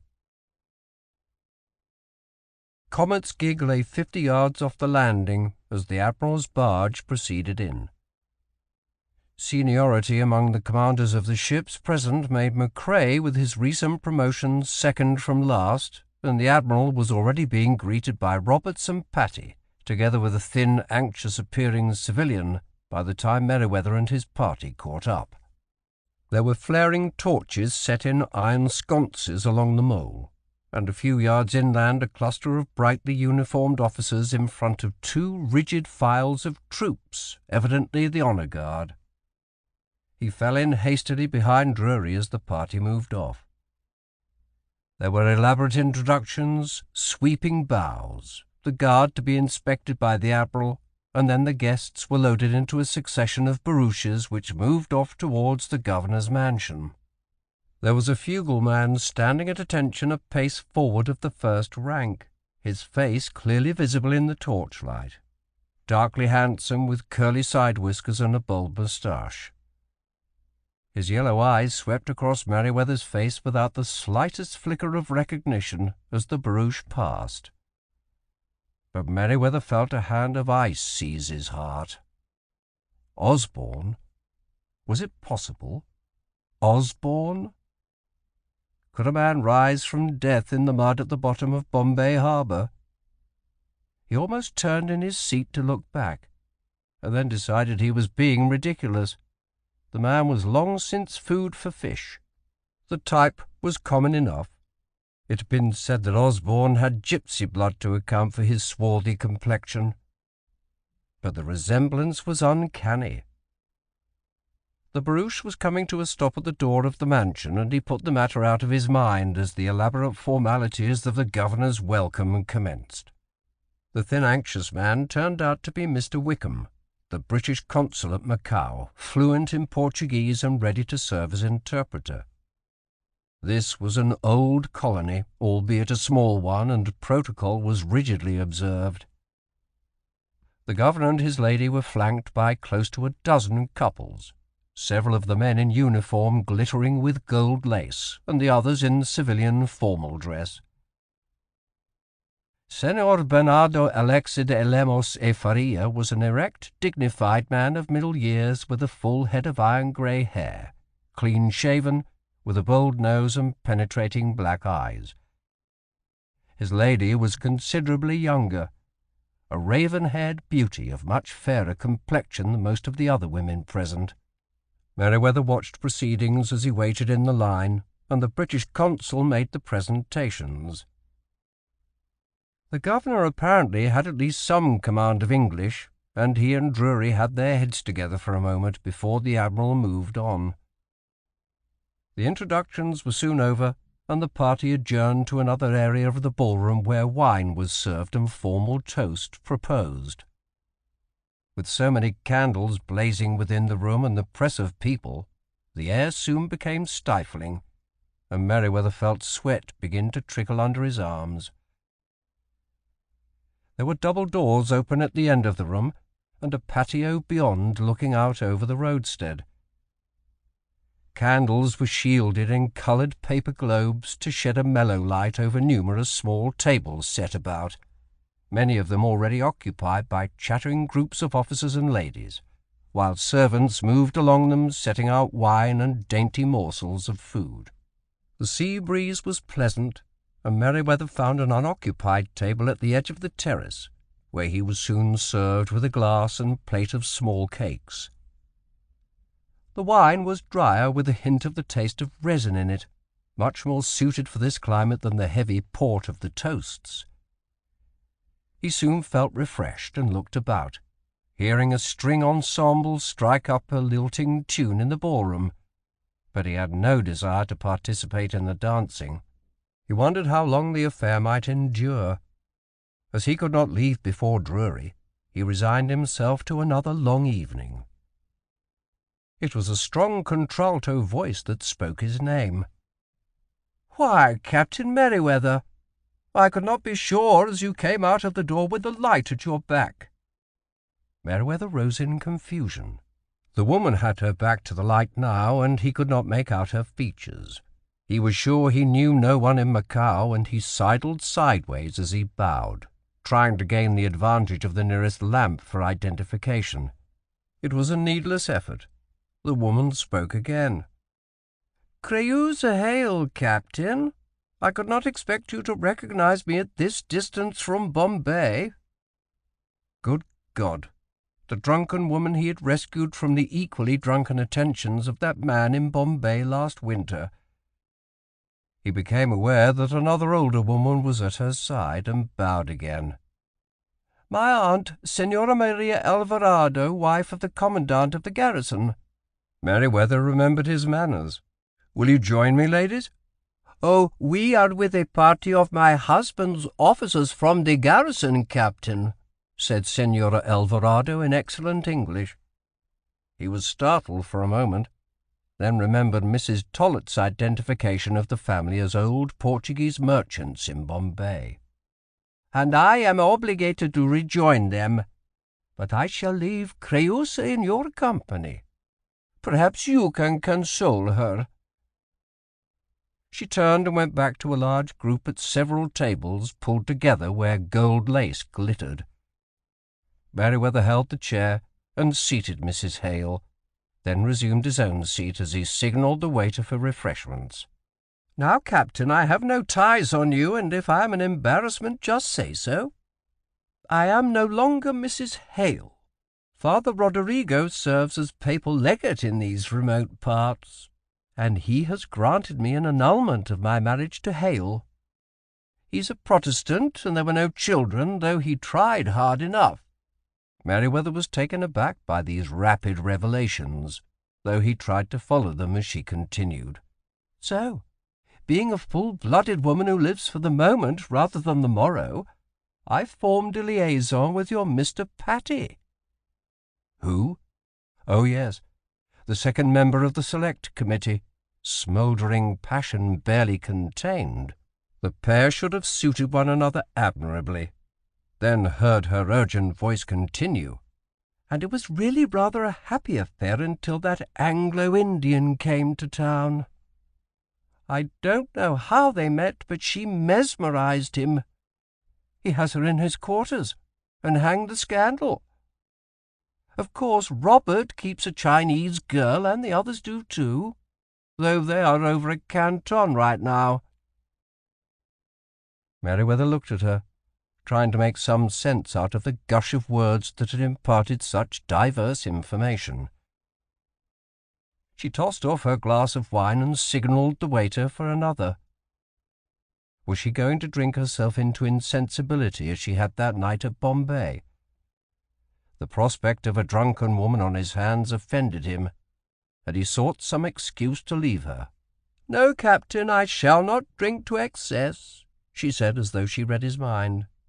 "That was the first glass I have had today. I realize I am a little too full of myself, and what I just said may very well not make sense to you." The waiter set the wine before her, but she left it untouched, looking at him with her eyes glistening. "You're married, I take it, Captain?" "Yes, am father of a new son." What was the woman getting at? "Makes little enough difference out here. So are Patty and Robert and all the rest. And China is a long way from England. And what the little woman at home doesn't know won't hurt her. She may even be taking a tumble of her own with the local squire." Merewether was becoming restive. Sober or not, he wished she would come to her point, whatever it might be. "My dear," he said gently, "I gather that an affair of the heart has gone awry, and you are understandably upset. Who is this woman, and what service may I perform?" "Why, Patty called her Tulsi. She's a half-caste Indian, landed here late last month." It was impossible. Had Madame anticipated him here? What was her mission? It was entirely possible, however, that what with his stops at Goa and Penang, the exercises underway, and the poor sailing qualities of transports, she might very well have made her way from Bombay to arrive ahead of him. Creusa was still talking. "I only saw her once. She had an introduction to the judge of the High Court of Macao. He is said to deal in opium. A beautiful enough woman, if you fancy the type." There were tears trickling down her cheeks now, and she dabbed her handkerchief at her eyes. "My uncle says you are the representative of the Governor-General. I thought you might have influence." She looked at him hopefully.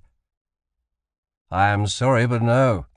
The supercargoes are supreme out here. Even Admiral Drury has no authority over them." An expression of disappointment crossed her face, but her tears had ceased. He sought to change the subject. "Tell me something of this place. My experience has been almost entirely with Canton." The spirit of reckless abandon she had displayed in Bombay appeared to be entirely lacking. "Well, it is a much quieter place than Bombay, especially at this season when the supercargoes and their staff are all over at Canton and the ships ready to discharge. We have few social events. The one tonight is the second since I have been here. I met Patty at the first. It really is rather dull, but since my mother died I have no ties in England." This was not the type of information Merewether desired, and he intervened with a question. "Have you heard your uncle say anything about the military and diplomatic situation?" "Very little. He does not discuss such matters with his family. Oh, I know he has orders to resist any landing, and there are 80 Mandarin war junks up those creeks not 50 miles from here, with 5,000 men in them, but I doubt the Viceroy of Canton would send them to our aid. He fears the loss of his customs duties, and Roberts and Patty already have threatened that the cotton will not be landed." A morsel of intelligence as to the proximity of the Chinese naval force, but little else. Merewether saw Marlowe appear in the doorway, scanning the terrace anxiously, and raised his hand in acknowledgment. "I think my party is ready to take its leave," he told Creusa. "I am delighted to have seen you again." She looked up with a changed expression, more the devil-may-care attitude she had worn in Bombay, and reached across the table to grasp his arm. He remembered the parting at her door that early morning, and then the note, and undertook to back away, disengaging himself from the woman. He had no intention of betraying Caroline with her, if that was what she had in mind. He rose. "Shall I escort you back to your party?" He offered his arm, and they made their way through the clustered tables and hum of unintelligible conversation to the commandant's group. He bowed to Senora Alvarado, then to Creusa, and took his leave. Outside, his party was already formed up to enter the carriages, and Drury soon appeared. As they alighted at the landing, the flag lieutenant approached. "Admiral wants you on board Russell by 8 bells of the morning watch, sir."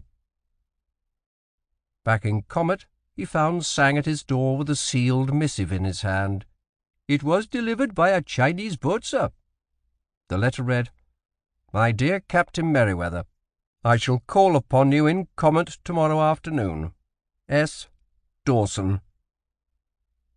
The schoolmaster of his youth. Merewether had last seen him 2 years ago in Canton, and then Percy had let drop the fact that he was the agent in place for British intelligence out here. Well, Merewether would be glad to renew acquaintance with the man, but he was startled that his arrival had been reported so promptly. He retired with a call for 4 bells in the morning watch to lie awake nearly an hour with thoughts not of the pending meeting with Drury, possibly the governor of Macao, and Dawson, but of Creusa Hale. At this juncture, in his single cot far away from Caroline, a possible bit of dalliance with a beautiful woman was by no means as unthinkable as it had been even an hour ago. He strove to put her out of his mind, then tormented himself with the vision of the splendid torso she had displayed at Bombay. Good God! In this course lay madness. He got off the cot and went out on deck in the sultry night, cadged a cup of coffee from the officer of the watch, and came back to his room to fall asleep until he was awakened by the knock and call of the messenger just as 4 bells sounded. Drury was drinking tea when the flag lieutenant ushered Merewether into his cabin. Drury waved him to a chair, swallowed, and pushed the cup aside to assume his cloak of dignity, then picked up a letter from his desk. "This came from Roberts before daybreak. He's changed his mind again. He wants no negotiation with the governor, simply commence landing the troops. Of course I shall do nothing of the kind. My audience with the governor is at 10 this morning. I shall keep the appointment, make a full disclosure of the situation, and request his consent to the occupation. If it is not forthcoming, then I shall consider more extreme measures. I do not intend to take the supercargoes to the meeting. Do you disagree?" "No, sir. And I am of the opinion that the Viceroy of Canton must be informed in advance. What he tells the Emperor is then his own affair." Merewether paused to try to put his thoughts in order. "I picked up 2 items of interest last night. First, the Viceroy has 80 Mandarin war junks between here and Canton, with a reported 5,000 men in them. Second, I have a note from the agent of British intelligence in Canton that he will call upon me this afternoon." Drury showed immediate interest. 5,000? And how are they armed?" "Rather lightly by our standards. None of them could stand against even a sloop. But of course the massed firepower, if they decided to seal off the Bogue, would be substantial." "Very well. Another factor to keep in mind. Now we shall embark." They were met at the landing by Consul Wickham and a captain, aide-de-camp in the Portuguese garrison, wearing a gold bullion aiguillette. The carriage took them past the off-season quarters of the East India Company, and Merewether wondered if Madame Bai might be sojourning there as Patty's chère amie for the time being. They pulled up at the governor's mansion and shortly were ushered into an ornate chamber, where the governor stood behind his desk to greet them. There was a man in the robes of a Catholic priest standing to one side and behind him. "Good morning, gentlemen," said the governor in a strong accent. "My English is limited, and Father Roderigo will serve as my interpreter." They were seated in hard gilded chairs in front of the desk, and Drury commenced his exposition of the situation and of intelligence that had come to the attention of government. Father Roderigo, hand cupped beside his mouth, put the words into Portuguese almost as fast as the Admiral could utter them. Governor de Lemos listened attentively without interruption as Drury concluded. "And so, Your Excellency, in order to counter this infamous plot by Bonaparte, we have no alternative but to demand that we be allowed to land and reinforce your garrison. The Viceroy of Goa is fully acquainted with the matter, and it is no more than a matter of time before his order to this effect reaches you. But I am under the necessity of proceeding without delay." The Admiral leaned back and fixed the governor with a keen gaze. Senor de Lemos, eyes averted, lips pursed, finally looked up and out the window towards the anchorage. When he looked back at Drury, his expression had hardened, and Merewether braced himself for the rebuff, as the governor began to speak with Father Roderigo almost simultaneously delivering the English translation. Wickham apparently was content with the priest's version. "Senor Admiral, I am without power to grant your request until such time as the Viceroy shall authorize me to do so.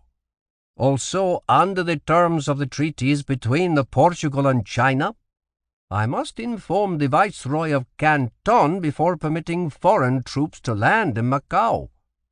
I sincerely regret that I am powerless to accommodate you." Drury now spoke forcefully, punctuating his remarks with a finger jabbed towards the governor. "Your Excellency, I thought I'd made myself clear. I am under the most imperative of orders, and am compelled to land my forces regardless of whether you consent or not. If there is bloodshed, it will be upon your head." The expression on the governor's face altered, and he appeared to hesitate before he spoke again. "Senor Admiral," he began in a conciliatory tone, "surely you recognize my position? I request of you at least 24 hours to enable me to consult with my people. This comes as somewhat of a surprise, and I must not act hastily." "Very well," Drury said. 24 hours, Your Excellency, but I shall expect your reply at the end of that period without further delay." He looked at Merewether with a signal that he considered the interview concluded, then heard the governor's invitation for refreshments. It was an hour past noon when they embarked again for Russell. "Since you are expecting a visitor, I shall drop you by comet," said Drury, as they pulled away. This was certainly the most considerate flag officer he had ever encountered, Merewether decided, in spite of his exaggerated opinion of the dignity of the office he held. As they pulled under the stern of the ship, he saw a Chinese boat lying off the starboard gangway. Dawson must already be on board. "Mr. Dawson," he said, seizing the man's outstretched hand, remembering the long-ago days as a ship's boy in the Indiaman, Dunvegan Castle, when Dawson had taught him enough to enable him to rise above the stigma of his illegitimate birth, and eventually achieve a captaincy in the Bombay Marine. "I am delighted to see you again." "Maybe not so much when you hear what I have to say." Merewether ordered Sang to bring refreshments. "And what may I do for you, Mr. Dawson?" "I'll be as brief as I can, Captain," said Dawson pleasantly. "But I think a bit of background is in order to acquaint you with the current situation here. I am rather familiar with the Chinese attitudes, particularly towards the Company and the Crown. The Emperor regards King George with about the same degree of respect as he does the chief of a small tribe in Borneo, and the Company as a nuisance to be tolerated only because it enriches a few of his kinsmen. He is extremely jealous of his possessions, desires no intercourse with the foreign devils, and given provocation would expel the British and Portuguese from their concessions in a moment. The Select Committee professes to believe otherwise. The Select Committee is a pack of fools, and corrupt as well. I thought when Elphingham and his crew were recalled things might improve. They have worsened. The members are not content with the very ample commissions they already receive, but have established an agency under the name of Baring and Company to handle the opium trade. But Baring is a member of the committee, and the company has absolutely forbidden the trade, as has China. Precisely. But money accomplishes many things. A Hong Kong merchant, Manhop by name, was induced by Roberts and Baring last year to undertake the distribution of the contraband through Canton. He made his arrangements with the servants of the Hoppo, and they pay the same fees as for the landing of legitimate merchandise. Officially, the Hoppo knows nothing.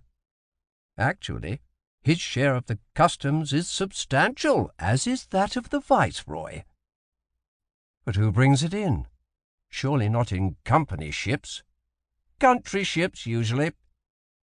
There are 57 bottoms at Whampoa now, of which 27 are country ships from Bengal, Penang, and Bombay. My informant tells me that several of the ships have already landed their consignments, openly, and with the payment of duty to the officials, though these supercargoes have held up the landing of other goods in furtherance of their design to coerce the Viceroy into not opposing the landing of troops at Macao. At least the Indiamen were clean, if not the Select Committee, Merewether thought, with a sense of relief. Every sailing order issued by the company contained the proviso, read out to the crew at the commencement of each voyage: "You will take the most particular care that no opium be laden on your ship by yourself, your officers, or any other person, as the importation of that article at China is positively forbidden, and serious consequences may result from your neglect of this injunction." And what has this to do with the mission to Macao? A great deal. Over 300 chests of Malawan opium passed through Macao into China last winter. The company, of course, maintains a market for the legitimate sale of Bengal opium at Calcutta. This operation competes with it, though it is the produce of northern India and of lesser quality than the southern product.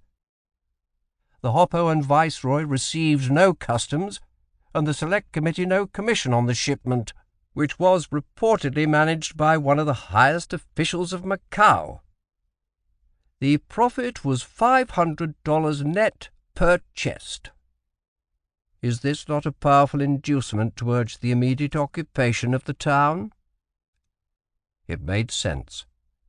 With the town occupied by troops under the control of the supercargoes, it should be relatively simple to stop off any further smuggling of the drug.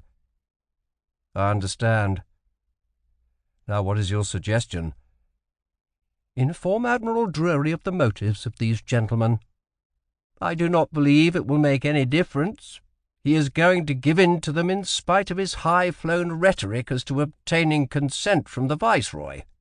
But he is entitled to this information.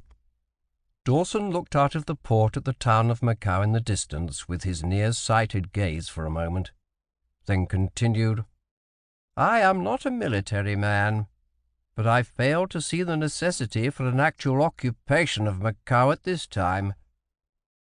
With a mobile squad at his command, able to oppose the French at any point they may appear, I would think him to be in a better position than with a few hundred troops ashore. If the Emperor learns of a fait accompli, I am certain that the wrath of China will be visited upon all of us, and the company will lose its trade at Canton." He shook his head.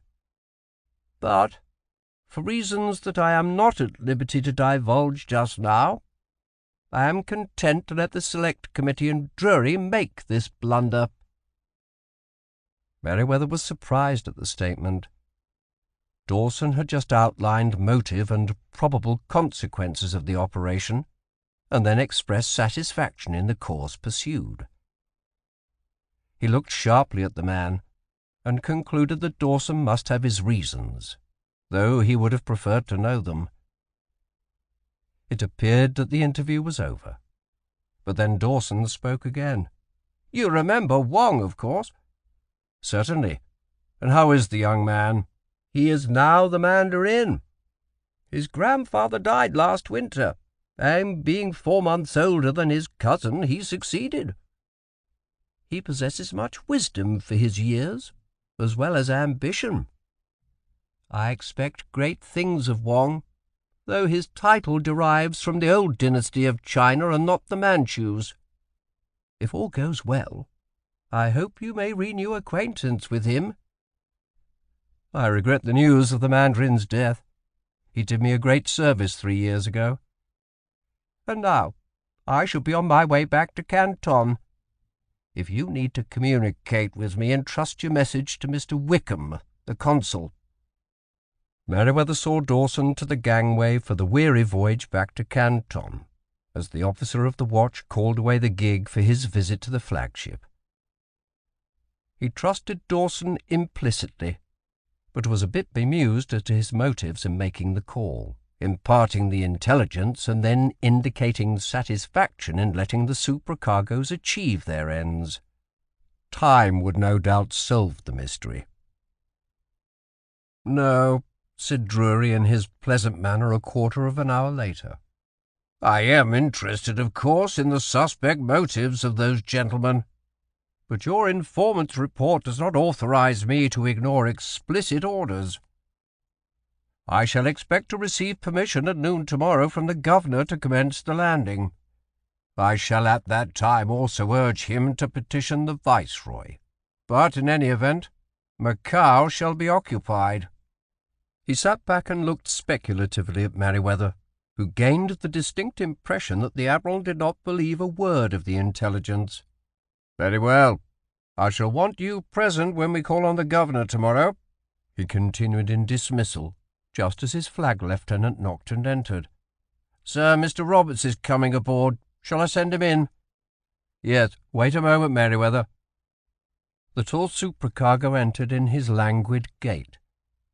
"Good afternoon, gentlemen. I understand you gave the governor 24 hours to think over our demands." The drawl was still negligent in tone, but the words were accusatory, and Drury stiffened as he met Robert's gaze.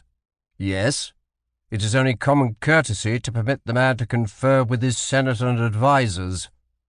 After all, his career may hang on the decision he makes now."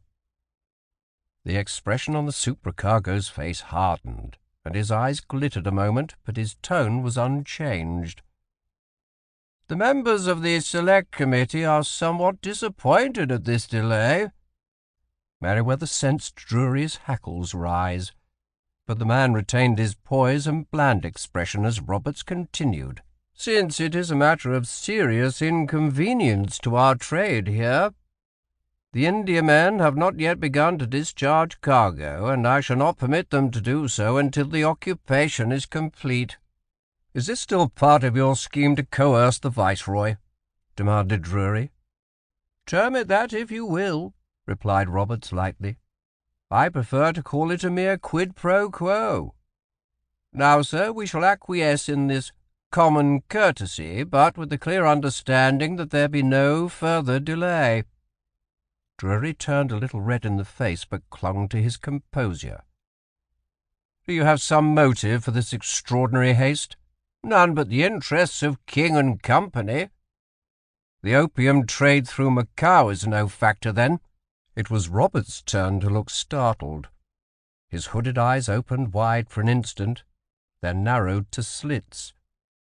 "I do not know what you were talking about. The laws of China and the ordinances of the Company forbid such traffic." "Quite. I have apparently well-founded reports that it flourishes both through Canton and Macao." Roberts looked down at his interlaced fingers. "The subject is irrelevant at this time.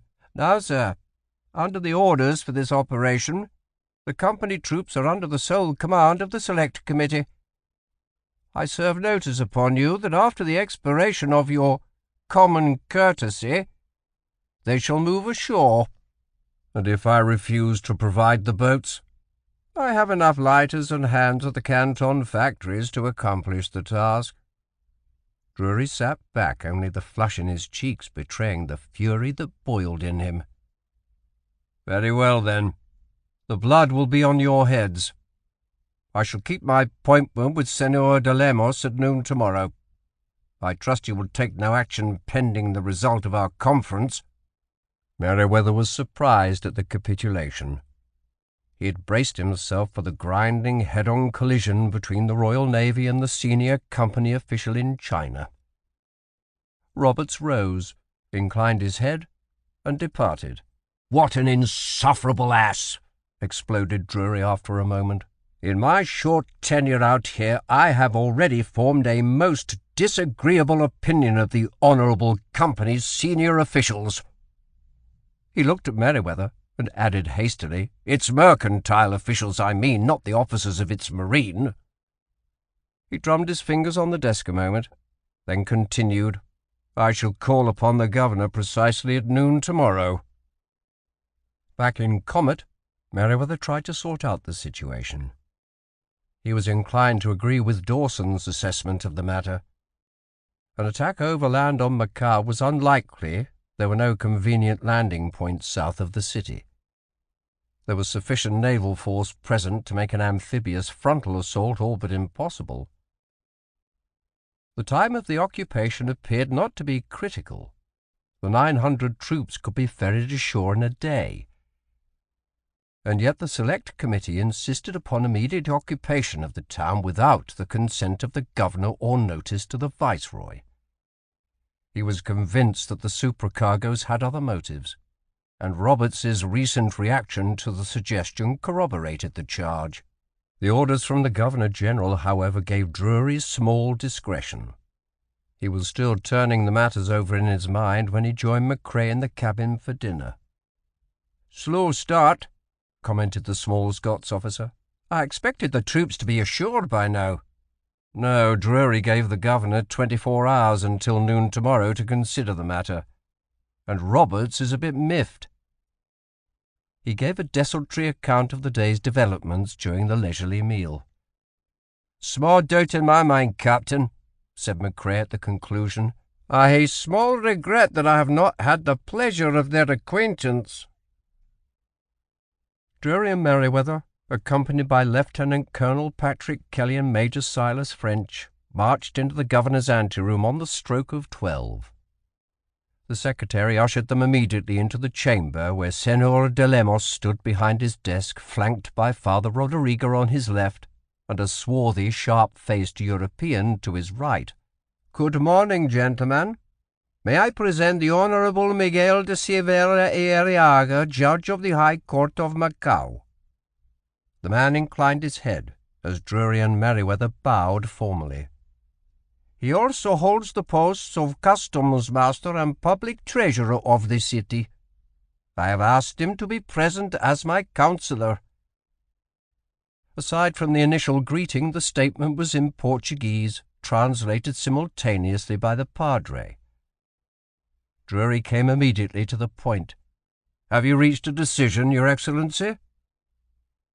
De Lemos's face clouded as the priest translated the question. He turned to whisper urgently in the ear of the judge, listened to a reply of several sentences, then spoke. "I am compelled to await the advices from the Viceroy of Goa, which are expected momentarily." There was a knock on the door and the secretary entered. He spoke rapidly in Portuguese. Father Roderigo gave an instantaneous translation. "The president and second member demand entry to this parley." Merewether saw the flush mount into Drury's face as he opened his mouth to utter a quick refusal, then paused a moment. "So be it," he said finally in a tone of resignation. "Let them come in." Roberts and Patty entered, their eyes searching the faces of the assemblage. "Gentlemen," said Roberts, In a matter of such grave concern to the company trading to China, it behooves the select committee to be heard." His gaze passed Merewether to fix on Drury. "At what stage are your discussions, Admiral?" "The governor has said he is compelled to await the advices of his viceroy, and I am about to tell him the reply is unacceptable." "Good. Then you will immediately proceed with the landings." "Not so fast. There must first be assurances that the landing will not be resisted whether consent is given or not, and that the Viceroy of Canton has been informed." Roberts stared insolently at the Admiral. The Governor and Judge sat expressionless across the desk, listening to the translation of the interchange. "Just a moment," broke in Patty. "Let me suggest a course of action which should satisfy all concerned." His urgent tone compelled attention. "What I propose is this. Let the troops be landed under Portuguese colours." Drury's composure vanished. "Your proposal, Mr. Patty, is so contemptible, so unworthy of an Englishman, to land British troops in the guise of Portuguese banditti, that I shall withdraw instanter from so scandalous an act." "It has the added advantage of not alarming the Chinese, so that it is not necessary to petition the Viceroy," continued Patty easily, as though the outburst had not occurred. "Never," said Drury. The judge whispered urgently in the governor's ear in a moment of silence. Merewether felt that the stratagem proposed by Patty had merit. It accomplished the practical objective of occupying Macao, while being less likely to offend the territorial pride and sensibilities of China. Evidently the governor thought so too, though it appeared from his expression and whispered remonstrances that the judge was not in agreement. De Lemos spoke in measured tones as Father Roderigo interpreted. "Although I am without present authority to consent to any occupation of Macao, I will accept the reinforcement of my garrison, provided the troops land and remain under Portuguese colours." For a moment, Merewether thought Drury might accept the compromise, but he reckoned without the fierce pride the officer felt in the flag he flew in King George's navy. "Never. I shall not permit Englishmen to be demeaned by any such charade." The Admiral was adamant in his position. "And now, Your Excellency, shall we take up the specifics as to the landing?" De Lemos threw up his hands and sat back. "Your combined force is so far superior to my land and naval establishment that I am compelled to yield. I call upon all you gentlemen to bear witness that I do so under duress." For a moment Merewether thought the man would weep, but then he composed himself, assuming an expression of deep dejection. The details were soon settled. The landing to commence at daylight, all the forts to be occupied and commanded by the British, with the exception of La Monte Fort, the Commandant's headquarters. The Portuguese garrisons would evacuate their barracks and be quartered on the town, but would man the new batteries to be emplaced on the land approaches from China and commanding the beaches to the south and west. "And now one more matter," said Drury. "I shall keep my flag in Russell as commander of the expedition. Of course, once landed, I realize that the troops are at the disposition of the Select Committee, and I exercise no direct control of their activities. However, I designate Captain Percival Merewether of the Honourable Company's Naval Service and the senior officer present in its military forces to be my deputy in Macao." Merewether had no desire to exchange his relatively comfortable quarters in Comet for a grimy billet ashore, with the inevitable turmoil and conflict to be expected when two disparate military forces without a common language met and mingled. He realized that Drury was still speaking. "Do you have suitable quarters for the captain in East India House, Mr. Roberts?" It was the supercargo's turn to sit up and compose his expression. "Why—" Roberts paused, glanced at Patty, who almost imperceptibly shook his head, and continued, "No, sir. Every room is taken, I thought 3 members of your committee are at Canton. I have no right to permit their quarters to be occupied in their absence." Merewether guessed that the supercargoes desired no close scrutiny of their activities, and was glad for the curt refusal. Perhaps it would cause the Admiral to change his mind as to the assignment. But there came an intervention from an unexpected quarter. "Sir," said the governor through Father Rodrigo, "there are guest accommodations at the commandant's residence adjacent to La Monte Fort. I shall be happy to offer your deputy the use of them." Hell! After a stiff resistance, the governor had not only capitulated but was now collaborating with the British. "Excellent. The captain will have to maintain a close liaison with the commandant during the landings, and this will offer a perfect solution." Drury looked around the gathering. "And now we may adjourn. I trust that you will impress upon your troops that we come in peace and as allies." He rose, bowed to the governor, and marched out. "I think it will be well for you to move ashore this afternoon, establish a residence, and become acquainted with the commandant." "The troops will begin landing as soon as it is daylight," said Drury, as they approached East India House. Merewether recognized the order, though it was couched in the terms almost of a request. He listened to a succession of admonitions, nodding his head at intervals, most of which were superfluous, and scanned the front of East India House as they passed, wondering if Tulsi Bai might be peering out at him from one of the curtained windows. He was glad he had brought the cavalry officer's brass-bound chests he had used last year along the Persian road, on the off-chance he might have to camp on the beach at Ras el Khaimah. They should suffice to carry his necessities for the sojourn ashore. Back aboard Comet, he set Sang to packing and alerted young Marlowe to prepare for the mission. The welcome was polite enough, if not warm.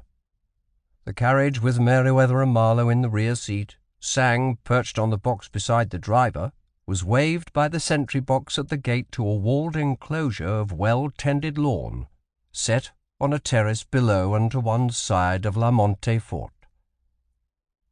The commandant's residence was substantial, with the guest cottage to one side, but connected with it by a covered path, which led through an octagonal summer-house with pergolas supporting rose vines halfway between them.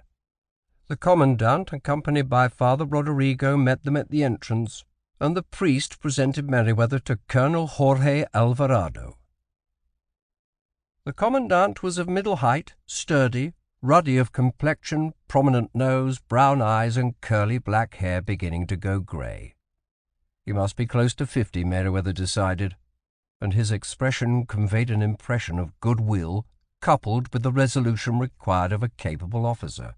"These are your quarters, sir," continued the priest. "The pantry is stocked with provisions, and there are facilities for your servant.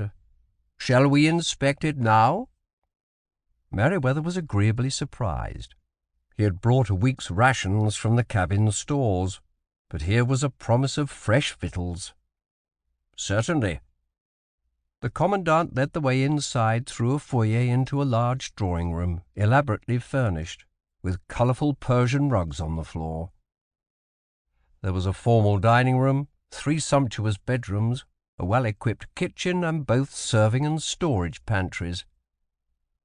"The legate of the Viceroy of Goa sojourns here when he makes his biennial inspection," explained Father Rodrigo. "I think you will find your quarters entirely adequate. There is a cot for your servant, and a copper tub in which you may bathe in this room off the kitchen." "It is magnificent," said Merewether, almost overwhelmed.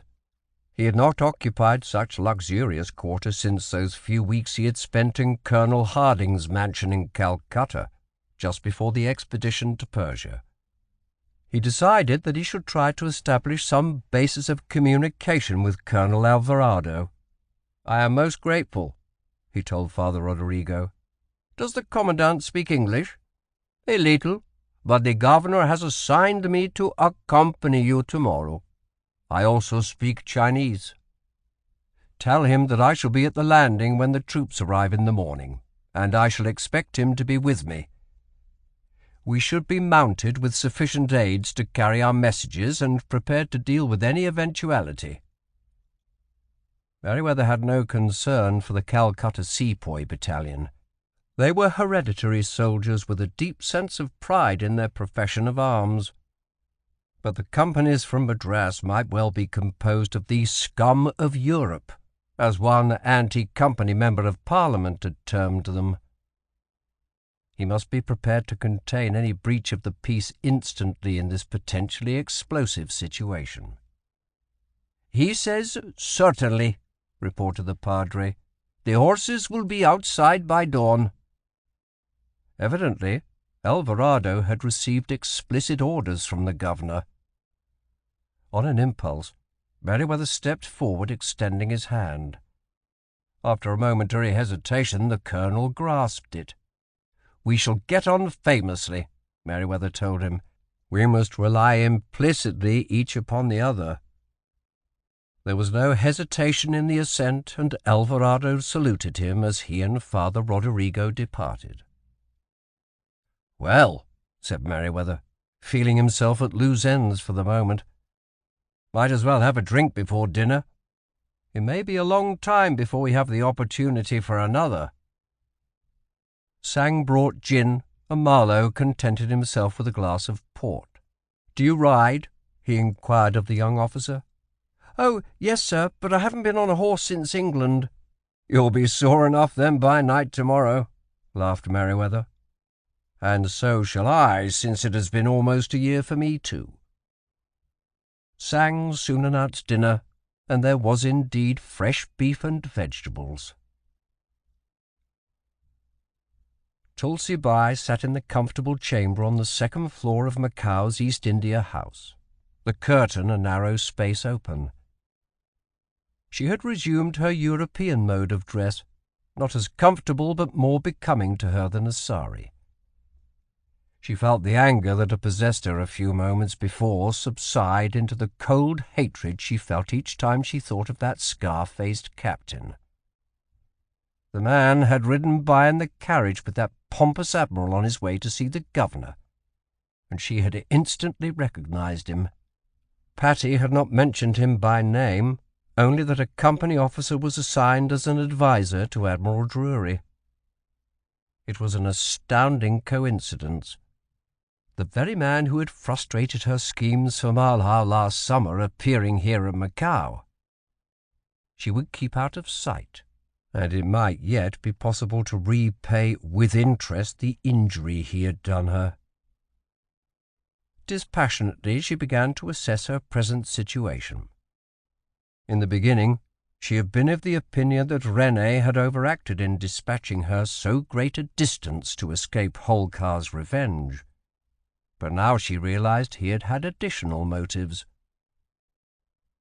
The message entrusted to her as she took ship at Goa was addressed to Miguel de Silveira, but upon her arrival she discovered that he held the office of Judge of the High Court of Macao, was second in power only to the governor, and that he was the silent partner in her brother's opium cartel. She was prepared to distrust the man, but once he had read the dispatch he welcomed her into his home, where his wife made her comfortable. Madame Bai tinkled the silver bell on the tabouret beside her, and the half-caste Indonesian maid came in. "A glass of Burgundy, please." She sipped the wine with pleasure, keeping a vigil through the curtain. It had been an hour since she had seen Merewether pass on his way to the governor's mansion, and she already knew from Patty that he and Roberts intended to intrude upon the Admiral's audience. Patty had been an unexpected bonus, and the thought of the man filled her with an unaccustomed warmth. The judge had managed to throw her in his way, but Tulsi had then contrived the liaison with her own wits and artifices, and her mission for de Silveira did not interfere with her enjoyment of the interlude with a young man of fiery temperament, after her years of sojourning with stale men past their prime. She thought of the woman from whom she had taken Patty, beautiful and spirited enough, but stupid and impulsive to the point of recklessness. Confronted with a rival, Creusa had simply flown into a tantrum and flung herself out of Patty's quarters. In the same situation, Tulsi would have maintained an icy calm and dared the man to remove her bodily, confident that he would not risk a public scandal even in the relaxed morality out here. The maid looked in, then came over to refill the glass. She was a pretty little thing and reasonably biddable. "Your man? You said he was a gunner in the garrison?" said Madame By in Portuguese. She had seen him meet the girl several times, and admired his dark good looks and graceful carriage. "Will he be in danger if the British occupy the town?" "I do not know." The maid shrugged and looked away. "He tells me nothing about his duties." Tulsi considered the possibility of using the man in some move against Merewether only briefly. There was no need for haste in her designs for revenge. Once the town was in British hands with the control in Roberts and Patty, there would doubtless be other opportunities. She would bide her time, carry out her mission of keeping the judge fully informed of the Select Committee's strategies. It was only a few minutes more before Madame By saw the carriage coming back towards the landing. Admiral Drury wore his usual expression of composed dignity. She could not read the outcome of the audience in his face, but he was apparently laying out instructions to Merewether, who was nodding at intervals. No matter. She would learn the result of the conference soon enough when Patty came in for his siesta. She moved to the dressing-table to freshen herself with scent, in anticipation of his arrival. Here in southern China, though almost precisely on the Tropic of Cancer, there was a distinct chill in the pre-dawn air at the end of September. Merewether could hear Sang moving about in the kitchen, and there were footsteps and an occasional thump from the room occupied by Marlowe. Shivering, he shaved and washed himself, then worked his legs into the narrow riding breeches and thigh-high boots he had worn to Persia last year. From the waist down, he had become a cavalryman, but the addition of his uniform jacket and cocked hat created a curious hybrid appearance, and he laughed at the effect when he looked in the mirror. The pistols were already in saddle holsters, with a leather box of paper cartridges and a brass flask of priming powder to serve them. He hesitated a moment over the sword, then belted it on. It would be an encumbrance, but often the sight of a naked blade proved more intimidating at close quarters than a firearm. Sang placed a tray on the chest, and he ate his breakfast standing at the window, seeing the faint glow of dawn expand to the east. In the grey light of early morning, all his weakness, imperfections, and failings came crystal clear. By noon he knew they would be glossed over, excused, forgotten, but at this hour they gave him concern. He harboured no particular foreboding of the day just now breaking, though it well might be one fraught with danger as two disparate military forces without a common language met and mingled. It would require only one hothead to loose off a shot, a miscalculation of temper, an insult, or nothing at all to precipitate a pitched battle between the Allies in spite of anything Drury, the governor, the commandant, or Merewether himself might do.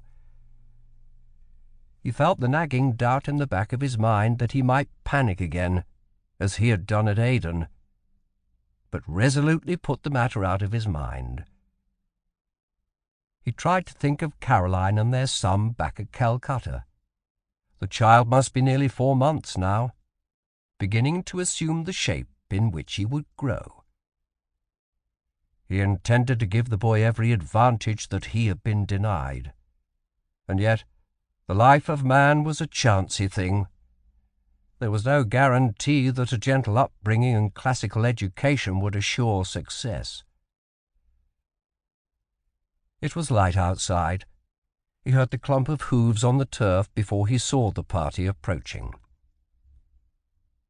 Colonel Alvarado was accompanied by Father Roderigo, a saturnine cavalry captain wearing the aiguillettes of an aide-de-camp, and 2 young officers of about the age of Marlowe, booted and spurred, sitting their mounts in easy confidence. A groom brought up the rear leading 2 saddle chargers. Merewether approached his horse with some trepidation. In spite of the long ride across Persia, he was never entirely comfortable when mounted.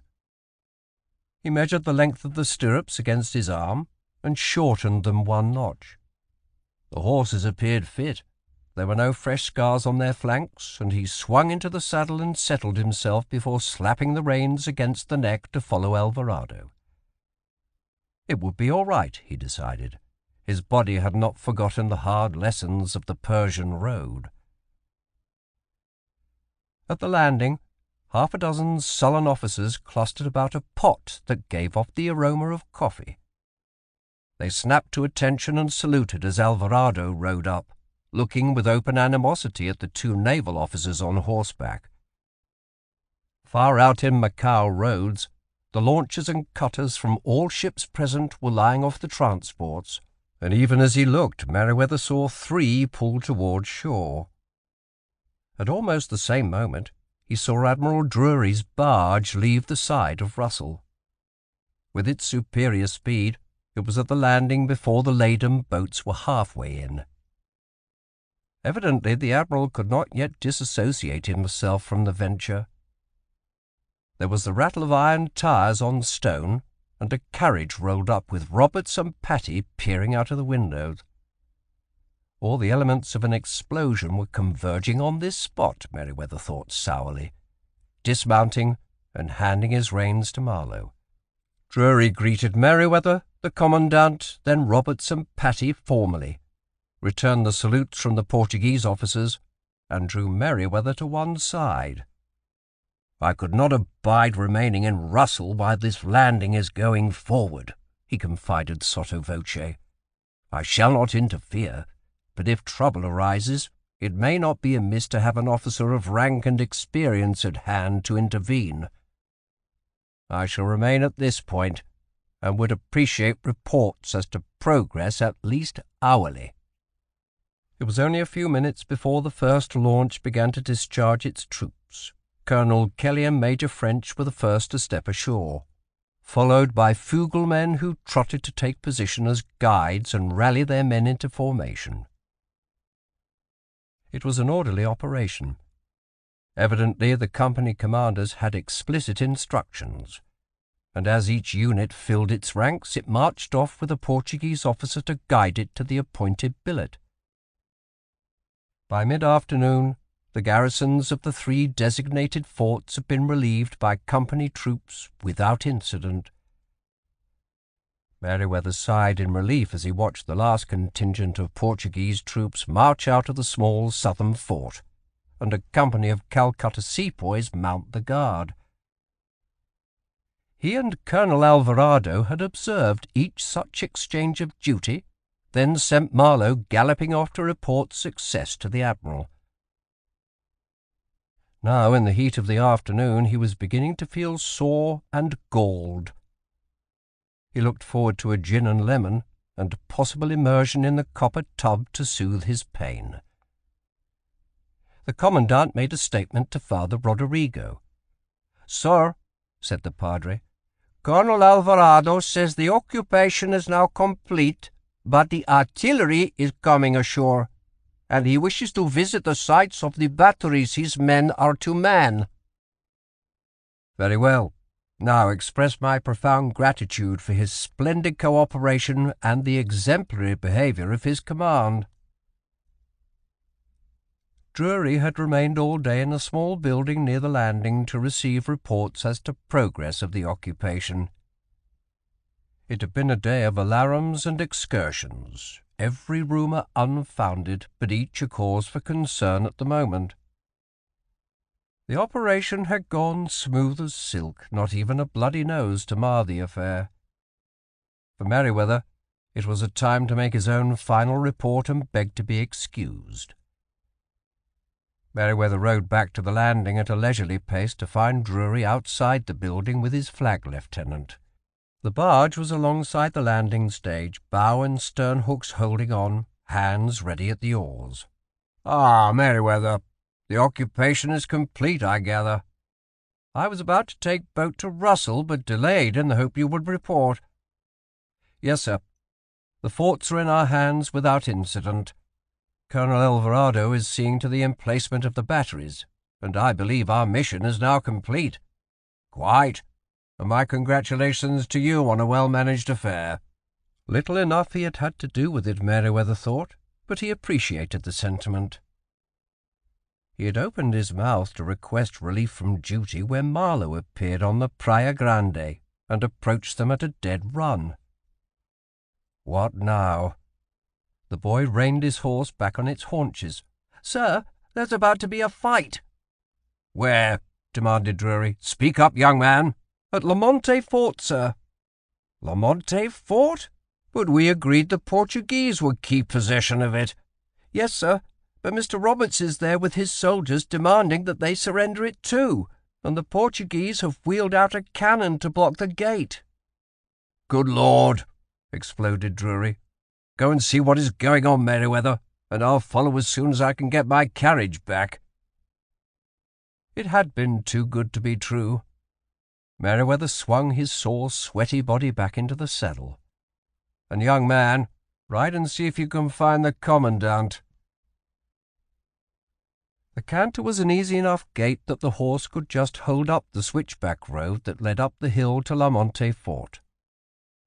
As he came to the flat crest, Merewether could see 2 companies of European troops deployed 100 feet from the main gate of the fort, standing easy. There was a little knot of men gathered midway between the troops and the open gates, most of them in Portuguese uniforms. As he pulled up beside them, he recognized Roberts, Major French, and Mr. Wickham, the consul, in a heated discussion with the Portuguese officers. Roberts only threw an annoyed glance over his shoulder as Merewether dismounted from his lathered horse and continued his remarks. Sure enough, there was a field gun, a 9-pounder of current design emplaced in the gateway with a limber to which 4 mules were harnessed standing in the background. The heads and shoulders of musketeers were visible in the embrasures at the top of the wall. The field gun crew appeared to have become frozen in motion. A man on either side of the muzzle, one holding a powder cartridge, another a charge of canister, while the third balanced a rammer in his hands. All were looking over their shoulders at the parley, but it was obvious that the gun could be loaded and fired in seconds. "Here now, Mr. Roberts, what's this all about?" Roberts whirled about. There was no trace of languor in him now. "I'll thank you to keep your nose out of this, Merewether." He turned back to the group. "Tell them I do not care what agreement the governor and admiral made. They cannot bind me, and I control the troops." Wickham spoke rapidly to the Portuguese officers, listened to a lengthy and vehement reply, accompanied by vigorous gestures from a powerfully muscled captain, then turned back to Roberts. "He says he commands the fort. His orders are to hold it, and he will not evacuate except upon the express command of the governor in person." It was still hot in the late afternoon this last week in September in Macao. Robert's normally pale face was flushed and gleaming with sweat. For a moment he appeared to be on the verge of losing control of himself, wearing an expression of pure fury quite at variance with his usual impassive calm. Merewether stood indecisively a few feet aside, trying to formulate some course of action which would avert the explosion. He had no authority over the supercargoes, and for that matter, neither did Lord Minto except through the roundabout expedient of representations of the Court of Directors, and he wished Drury, Alvarado, or the governor would gallop up to intervene. He became conscious that Roberts was speaking again in a high but controlled tone. "Tell that Dago I give him 5 minutes by my watch." He pulled a gold watch out by the fob and looked at it. "To remove that gun and swing the gates wide for my force to march in." He paused, then continued in a milder tone, "And 1 hour for his garrison to march out." Wickham turned and spoke again. The reaction of the sturdy captain was instantaneous. He turned and bellowed an order towards the fort. The gun crew resumed its drill as though the interruption had never occurred. Merewether looked about for possible cover. There was none short of the slope below this flat hilltop on which the fort stood. He looked back at the field gun, able to follow the yelped commands of the gunner even though in Portuguese. "Charge, piece!" The cartridge went into the muzzle with a wad behind it, and the rammer man drove it home with 3 solid thumps. The canister followed. The 2 loaders turned to stand facing him on either side of the barrel, hands clamped over their ears, while the rammer man skipped nimbly to one side. "Prime!" The gunner drove his vent prick through the touch hole to pierce the cartridge, then inserted a priming quill of powder. Merewether stood bemused. It was incredible that the relentless supercargo and the obdurate captain should have permitted matters to progress to this point. Of course, the Portuguese party was still in the line of fire, but the captain had effectively caught the hand of Roberts, and there was now the very real danger of a misunderstood command, or even an innocent gesture to bring the glowing slow match in the jaws of the linstock held by the assistant gunner down into the priming powder. "Take aim!" The gunner straddled the trail and sighted down the barrel, gesturing with his gloved left hand to his crew to shift the trail an infinitesimal amount to the left, while with his right hand he adjusted the elevation screw to lower the muzzle. All Merewether could see now was the round black hole gaping at him. It required but the one final command, "Fire." He became conscious that the captain was speaking in a loud, harsh tone, emphasizing his points with his fist driven into the palm of his hand. "He says," reported Wickham, "that he will give you just 5 minutes to withdraw your troops before he orders the gun to commence firing." The captain had pulled out his own watch and now held it in his hand, aping Roberts, eyes glittering in defiance. The supercargo's own eyes blazed for a moment as he held his ground. Without artillery, it was obvious to Merewether that the company infantry could not hope to stand against even the one field gun, backed as it was by muskets fired from the shelter of the parapet. He decided to make one more try at an intervention. "Gentlemen!" All heads turned towards him. "Messengers are summoning the governor and commandant. Admiral Drury is on his way here. Can you not wait these few minutes to resolve this matter?" "I'll not withdraw my forces," said Roberts in a hard tone. "If this Dago fires, I'll see him court-martialed and shot." The captain strode off towards the gate, followed by his officers. "He says," reported Wickham, "his time limit stands." This was ridiculous. 2 headstrong men willing to spill blood over a matter that could be resolved by higher authority within minutes. And if there was bloodshed here, violence would inevitably erupt throughout the city, with the distinct probability that the Viceroy of Canton would feel compelled to intervene to protect the sovereignty of China with his 80 war junks. The company's trade here would be ended, the incident could well alienate Portugal, and England needed every friend it had in these perilous times to stand against Bonaparte. Roberts remained staring after the Portuguese officers a moment, then walked rapidly back towards his troops, followed by his officers and Wickham, leaving Merewether standing holding his horse's reins. It was time to get out of the line of fire. Merewether turned to remount his horse. Why he took the action Merewether was never able to explain even to himself. Possibly it was the sense of guilt that yet was an indelible stain on his soul, an unbidden effort to make amends for that unreasoning panic that had possessed him at Aden. He found himself quick-stepping across the turf in the wakes of the Portuguese contingent, his sword left hanging by its belt over the pommel. He was less than a half-dozen steps behind them when they reached the gun. Merewether came to a halt about 3 yards distant from the muzzle of the gun, and held up both hands palm out. It was one thing, he thought fuzzily, to fire a gun at anonymous ranks of soldiers at a distance, and quite another to shoot an unarmed man standing in the attitude of one who comes in peace at point-blank range. And then he saw the gunner, mustachioed, handsome, lithe and agile, yellow eyes burning in his head, and was suddenly certain that this man was no look-alike. Osborne. As the full realization of the gunner's identity sunk in, Merewether was pleased to note that he felt no panic. It was as though he stood detached to one side, observing the officer in the curious hybrid garb of navy and cavalry, who stood empty hands up in the age-old gesture of peace. If the fate he had escaped by a hair's breadth at Aden had overtaken him here at Macao, so be it. In his own mind, he had lived on borrowed time since that day. He examined Osborne dispassionately at this close range, seeing the sweat rag bound about his head, the smudged, soggy shirt and trousers tucked into short boots, the stubby artilleryman's sword in its leather sheath belted on.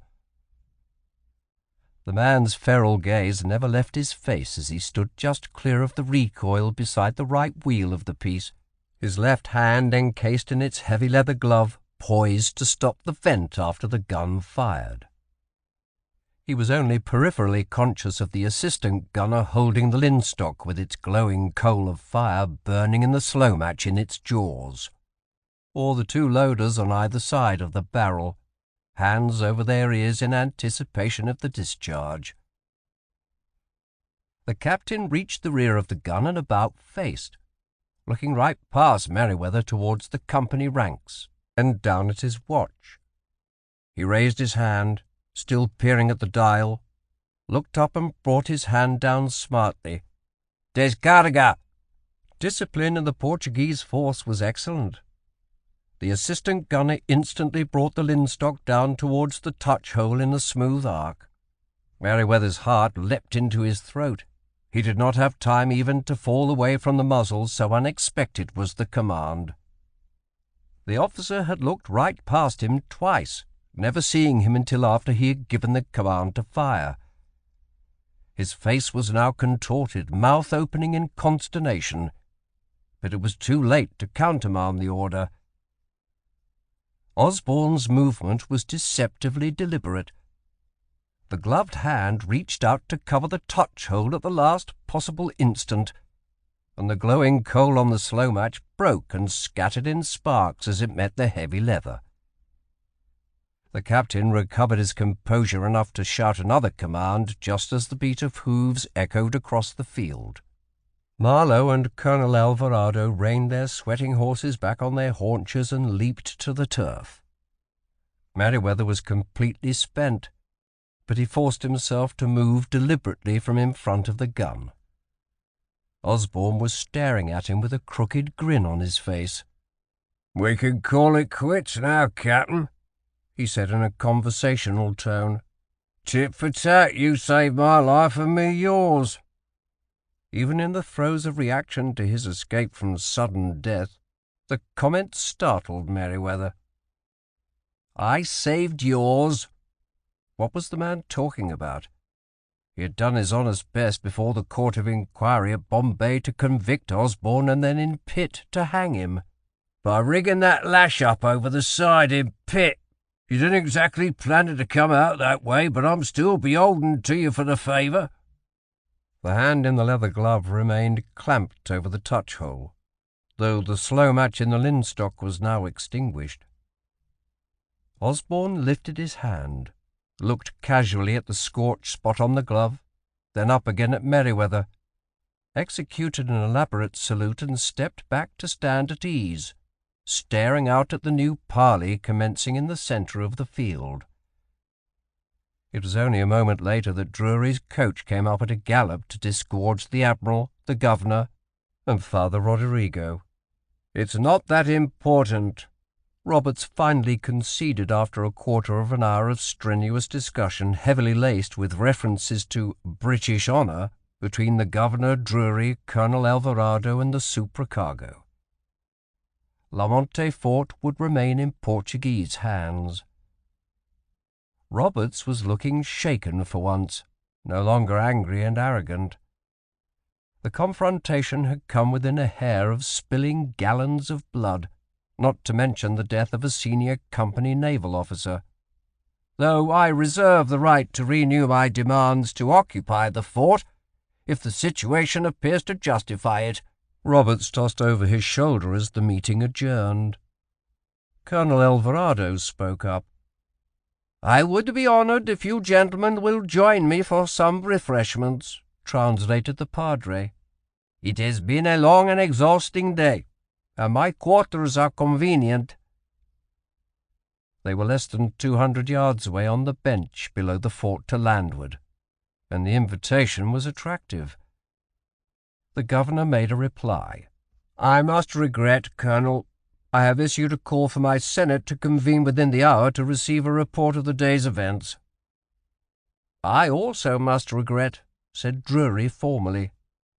Hell, there was no reason for him to hang back, Merewether decided. The prospect of drink and provender after such a day was irresistible. "I accept with much pleasure," he told the Commandant.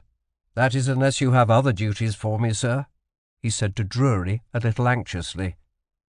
He could already taste the gin and lemon. The occupation was complete, Roberts was marching his force down the switchback road in retreat, and the triumphant Portuguese captain had strutted back to the fort. "Quite all right, Merewether. I am current with the situation. Report to me in Russell by 10 ante-meridian tomorrow as to any developments overnight." Merewether saw the Governor and Drury to their coach, and remounted his horse to ride with Alvarado and Marlowe the short distance around the slope of the hill to the house. "If you don't mind, I shall freshen up and get out of these boots."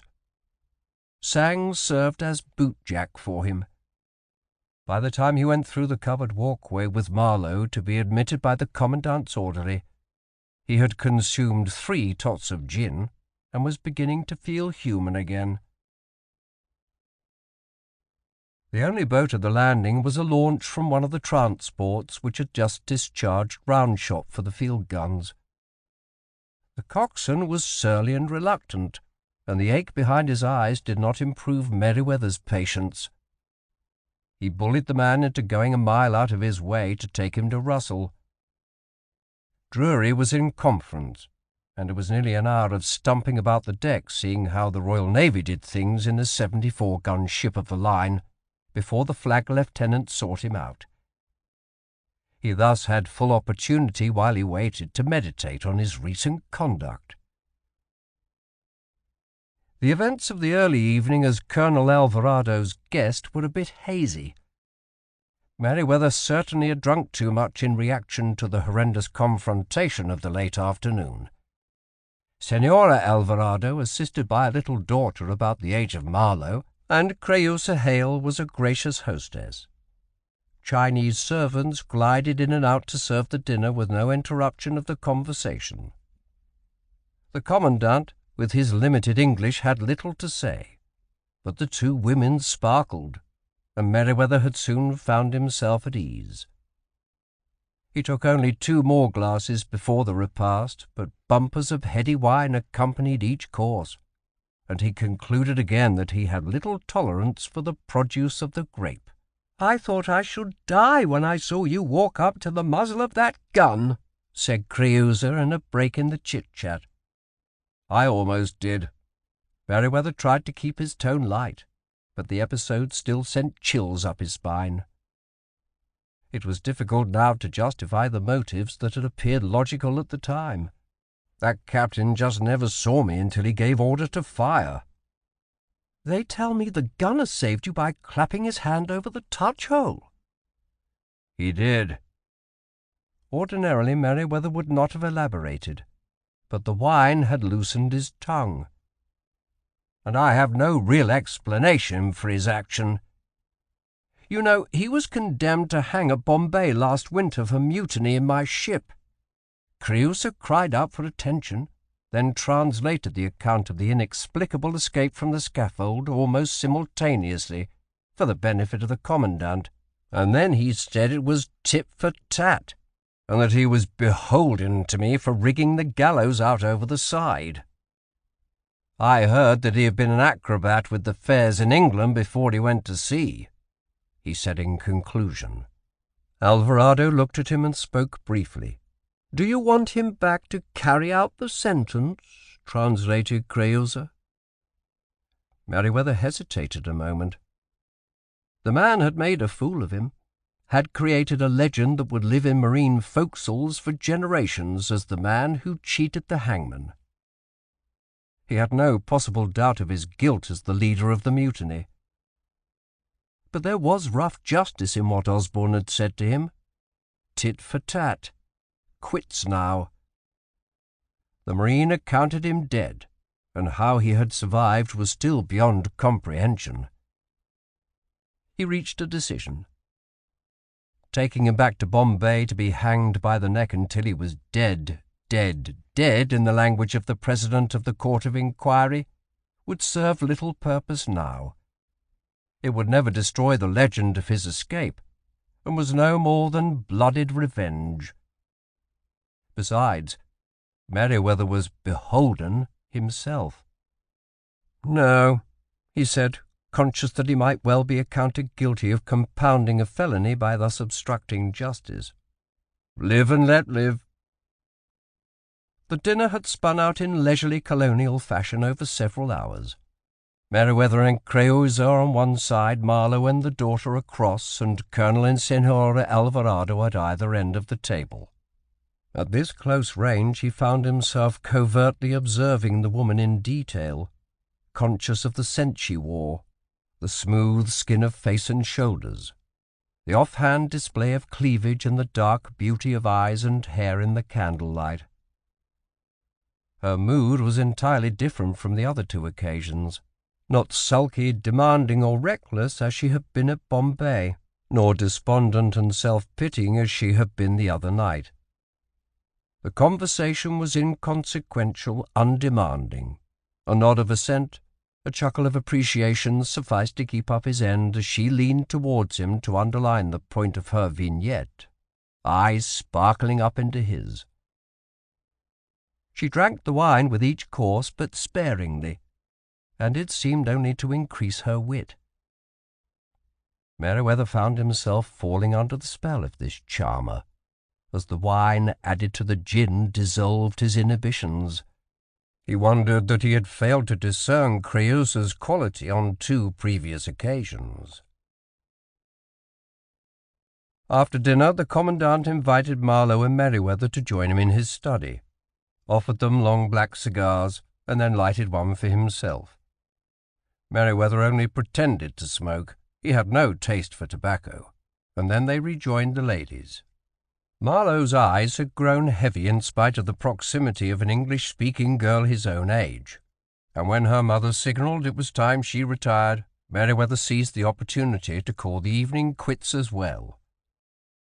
"I'm really most obliged," he told the Colonel and Senora Alvarado. "It has been a delightful interlude, and very welcome to 2 officers after a hard day in the field."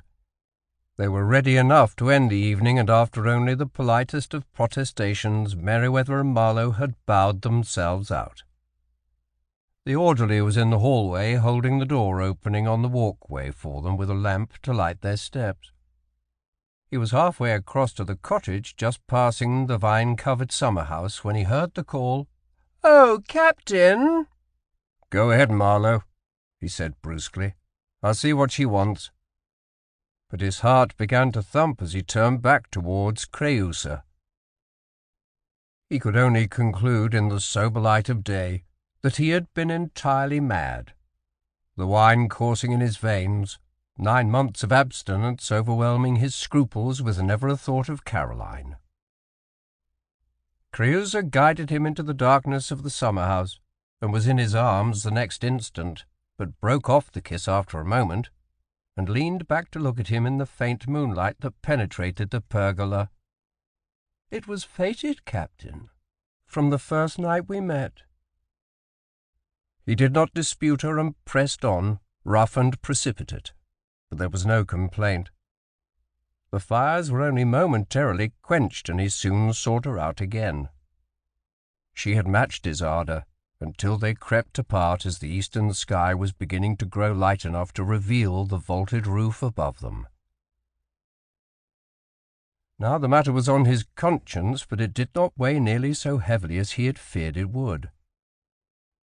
The vision of Caroline had grown faint and distant, as though she was someone in a former life whom he had once cherished but had little cause to remember now.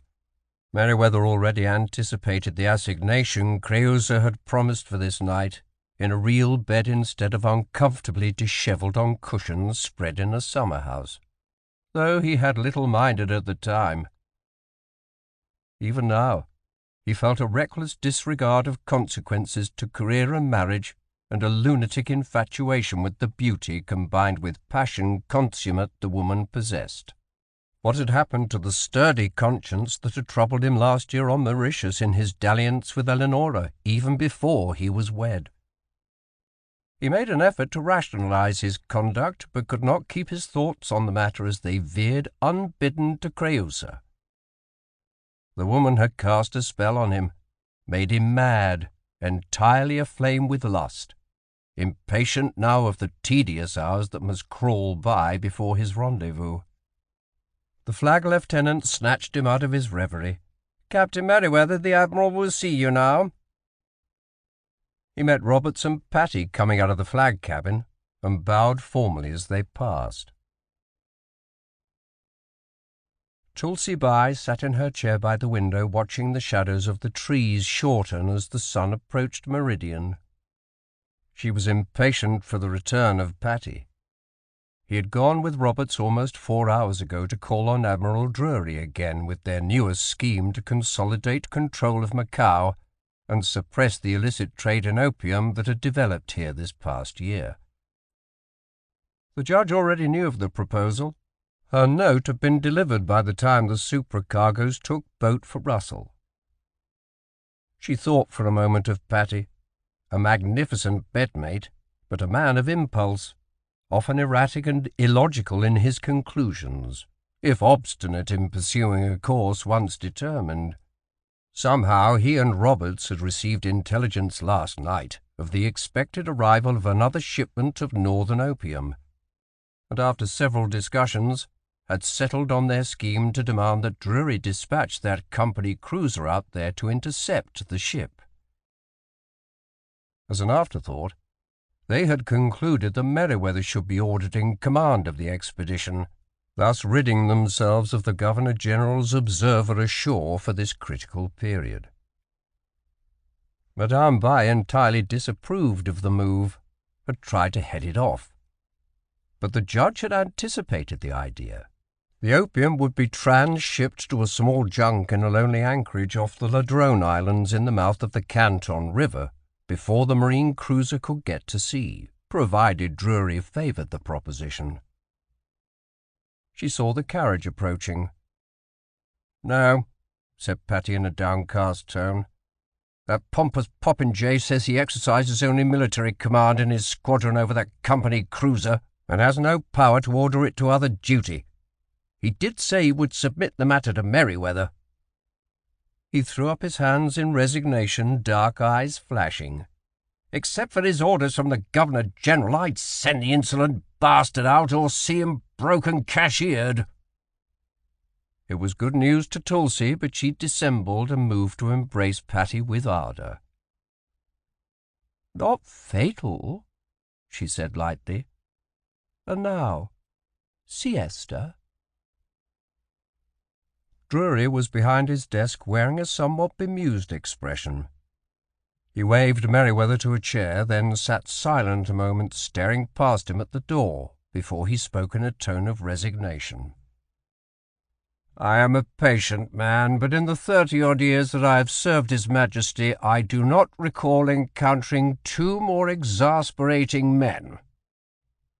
He looked back at Merewether, rolled his eyes to the overhead, then back down to his desk. "Oh, here is a communication for you. Came over from Comet just an hour ago." It was a slender oilskin-wrapped packet superscribed to Captain Percival Merewether, Honourable Company's Marine, Private and Confidential. Merewether took it gingerly, reluctant to slit the wrapper, fearful that its contents might somehow endanger the rendezvous Creusa had promised for this evening. "Go on, open it while I order in some coffee."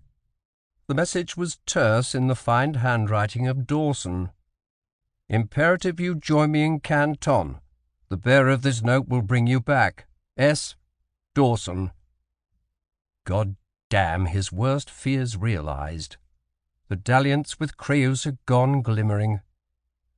His expression must have betrayed his emotions. "Bad news?" Drury was looking at him with concern. Merewether tried to analyze his emotions, then felt a sudden cross-grained sense of relief flood through him. Fate in the guise of Dawson had intervened to rescue him from his folly and further callous betrayal of Caroline. A moment more, and he was by no means certain that he welcomed the intrusion in his affairs with the memory of Creusa so fresh and vivid. Oh well, no help for it. "I have no intimation of his motive," he said, handing the note over to Drury. "Nor do I," said Drury after a swift perusal. "And now, back to the reason I requested your presence this morning. Are there any problems with the occupation?" "No, sir. I called around this morning at each garrison and found all quiet. Oh, there'd been a fist fight or so and bloody noses, but quickly broken up. The Portuguese seem to have accepted the situation with good grace." Merewether wondered what Roberts and Patty had demanded of the Admiral, but surmised he would learn soon enough. "Very good. Now, I conceive that under our respective orders I exercise military command over your cruiser as a part of my squadron in any action with the enemy. But I doubt my authority over you or Comet in company affairs." What the hell? Drury continued in his unhurried didactic periods. "I therefore inform those two precious gentlemen that I should submit their demands to you for decision." This was a twist that should give the supercargoes pause, Merewether thought maliciously, since Drury had given them nearly everything they desired thus far, already savouring the curt denial. "In a nutshell, they desire to dispatch you and your ship to intercept an expected cargo of opium in, I am not familiar with the term, a country ship called the Ganges Pilot." Comprehension flooded into Merewether's head. Even in the undisputed command of Macao, Roberts and Patty possessed no control of the sea. Unless intercepted before it could be transshipped, the contraband would simply disappear up one of the creeks to reappear in competition with the product being imported by Baring and Company. He had the imperative summons from Dawson to Canton. Undoubtedly some development in his primary mission out here, but it was also the mission of the Marine to serve the Company, and Comet was for the time idle. It galled him to accede to the arrogant demand of the supercargoes with their motive, but the laws both of China and the Company prescribed the importation of the drug. He made a reluctant decision. "I cannot go myself, but if you can spare her, I'll send Macrae in Comet to cruise off the Ladrones. I must respond to this summons to Canton." "You'll violate the laws of China again?" demanded Drury in amazement. "After you were court-martialed for the same offence?" "I must trust Dawson. He would not call for me unless the matter is of importance to the Company or Crown." "Very well. What of my liaison ashore? Mr. Marlowe can observe and report activities as well as I. Good Lord, a stripling assuming the duties of a captain. I never heard the like. But it is your funeral, Drury added, and you may be excused to make your arrangements. Merewether was on deck before the image of Creusa appeared in his mind, already a bit less vivid than it had been an hour ago. Was he beginning to exorcise the infatuation that had possessed him?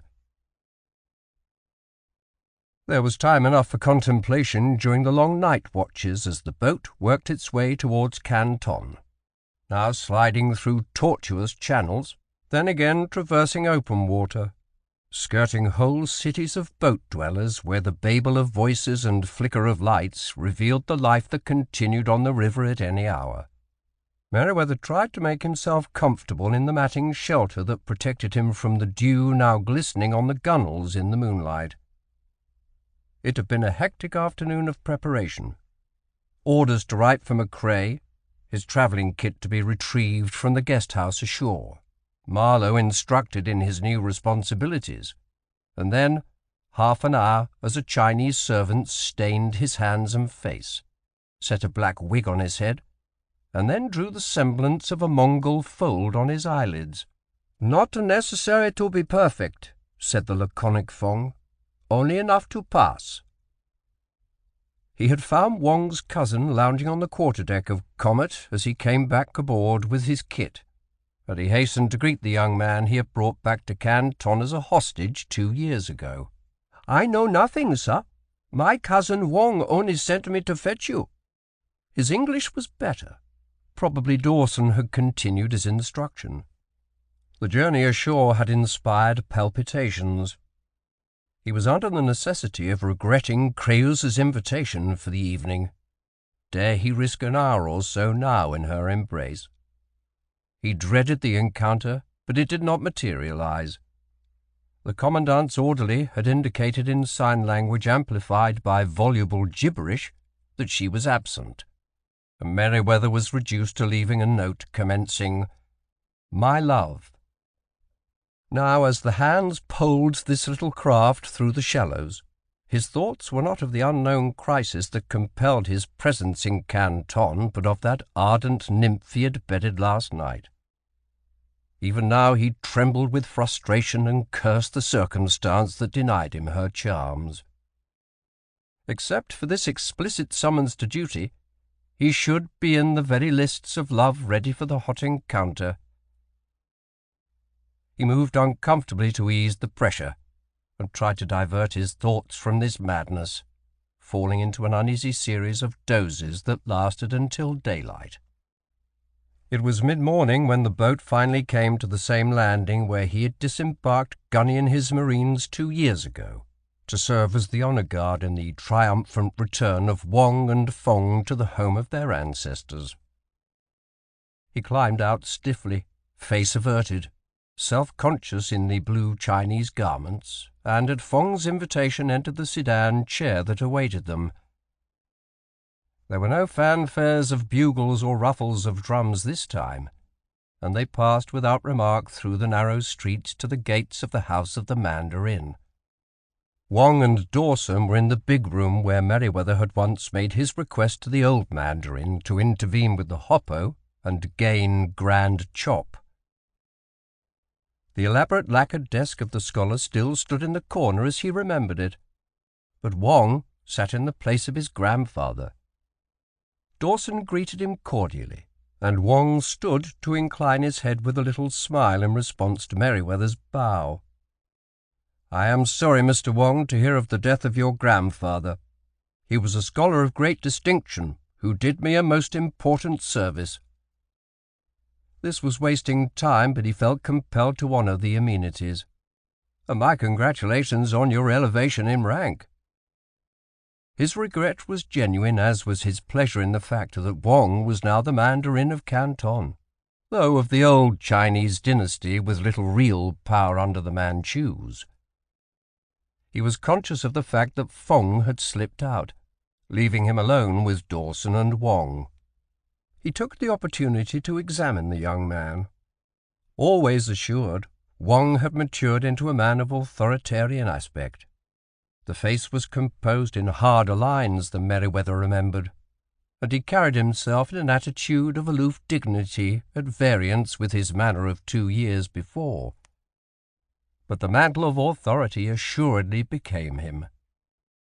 Dawson cleared his throat.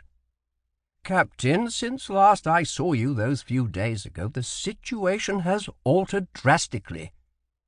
"Yes, Roberts and Patty hold Macao."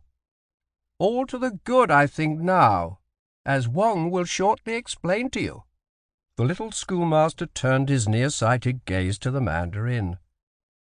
"Captain, you may have small interest in the politics of China, but I find in this situation an opportunity sent by Heaven to further my own humble affairs." The man's English was much more precise, the vocabulary greater, evidence of practice and study. "I covered the post of Viceroy of Canton, now held by the corrupt Manchu, the Mandarin Wu." He paused self-consciously.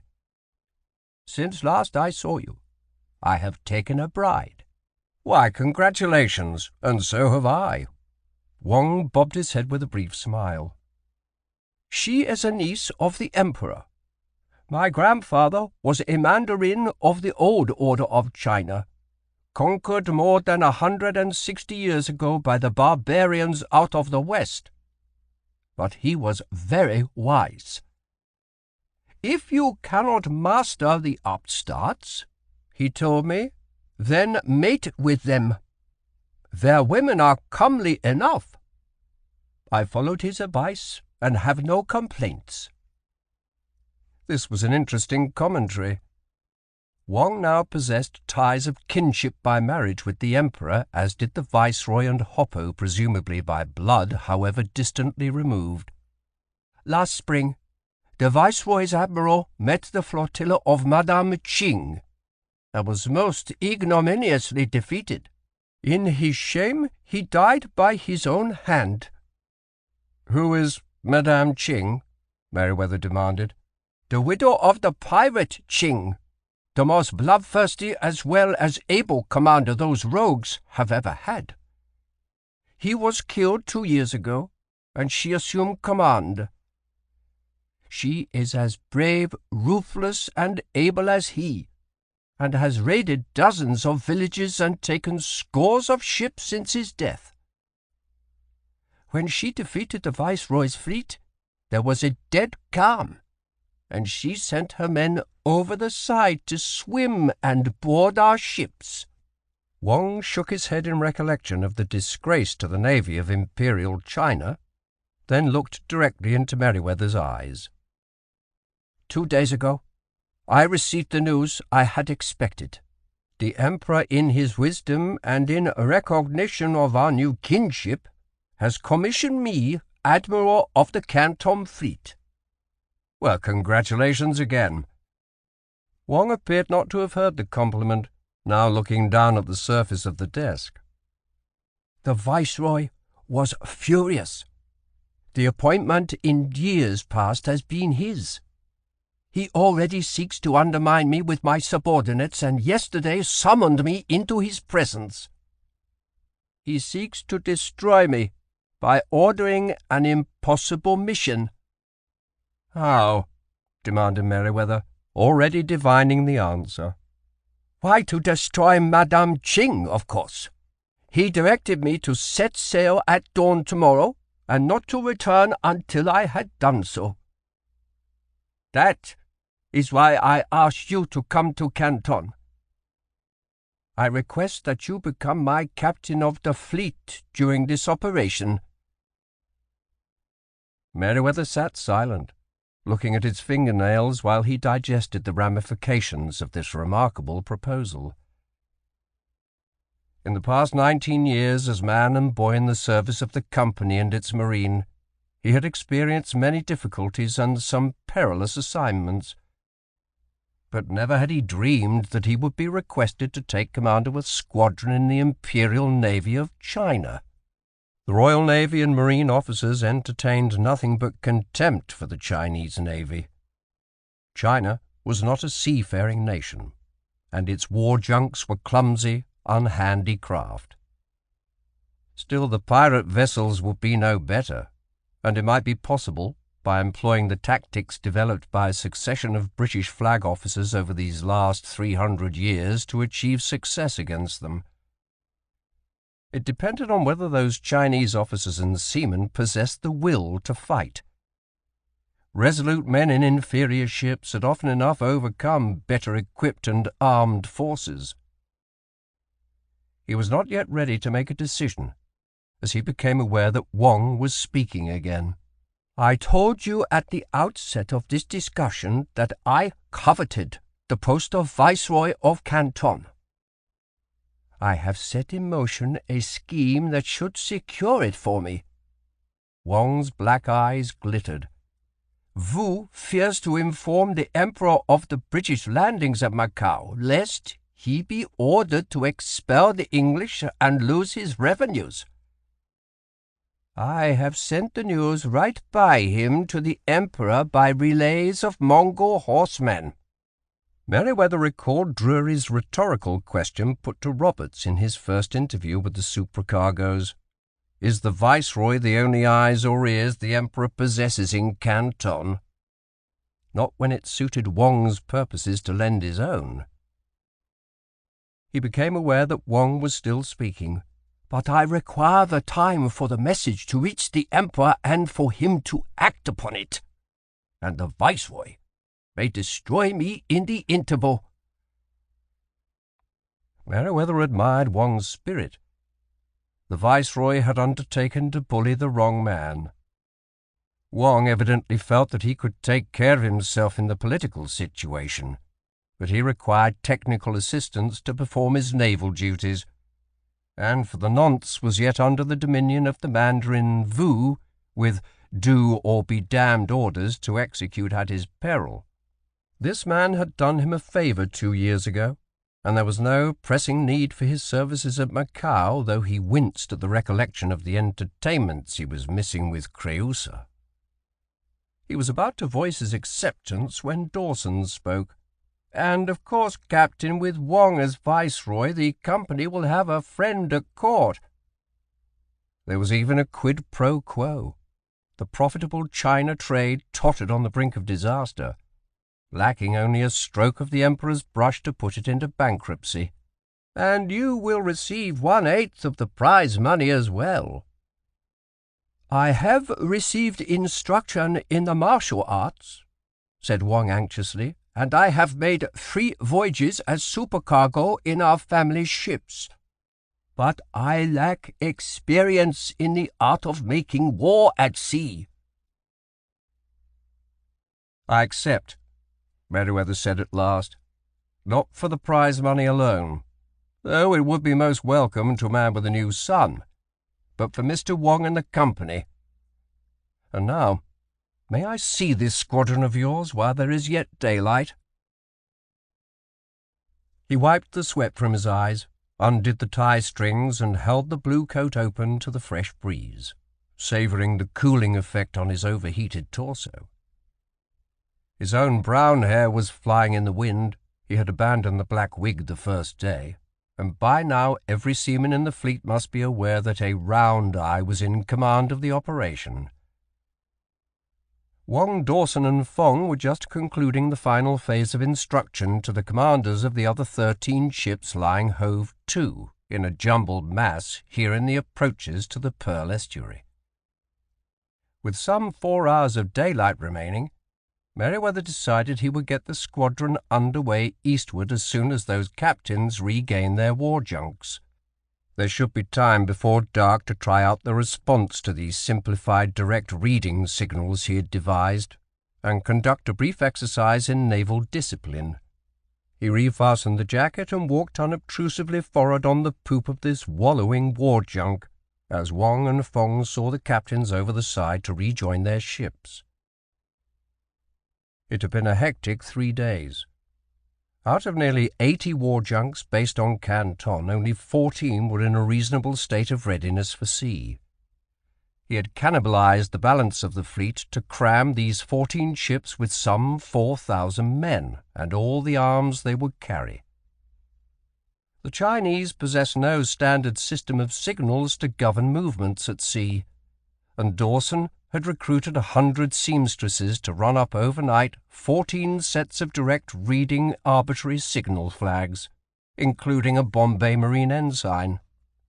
They had managed to get the flotilla under way just after daylight and moved down the narrow channel into the open reaches of the Canton River. Once out of sight of land, they hove to and convened aboard the flagship a school of intensive instruction in naval science and tactics for the officers of the fleet. Merewether could only oversee the operation, but Wong, Dawson, and Fong were articulate and forceful teachers, demonstrating turn and flank movements in response to the signal hoists with chips of wood laid out on the hatch amidships. There were gunnery drills, boarding parties were organized and rehearsed, and small arms target practice held. The second and third days, Merewether, Wong, Dawson, and Fong visited every ship in the squadron to observe, criticize, and correct the drills conducted by its own officers. God only knows how they will react in battle, Merewether had told Wong as they returned to the flagship. But they have been exposed, certainly, to all of the art I know. There was more than just the language barrier to deal with. All but 2 of the captains were illiterate, unable to read the meaning of the flag hoists painstakingly drawn on rice paper opposite their definitions by Dawson, and then pasted on boards. 9 scholars had been discovered among 4,000 seamen and posted to each ship, with Dawson and Fong going into the other 2 to interpret the signals for the commanders, and surely some of the brighter ones would soon memorize the meanings. Now, with the conclusion of this last session of encouragement and inspiration to valor, Merewether felt that he had done as much as he could on this short notice.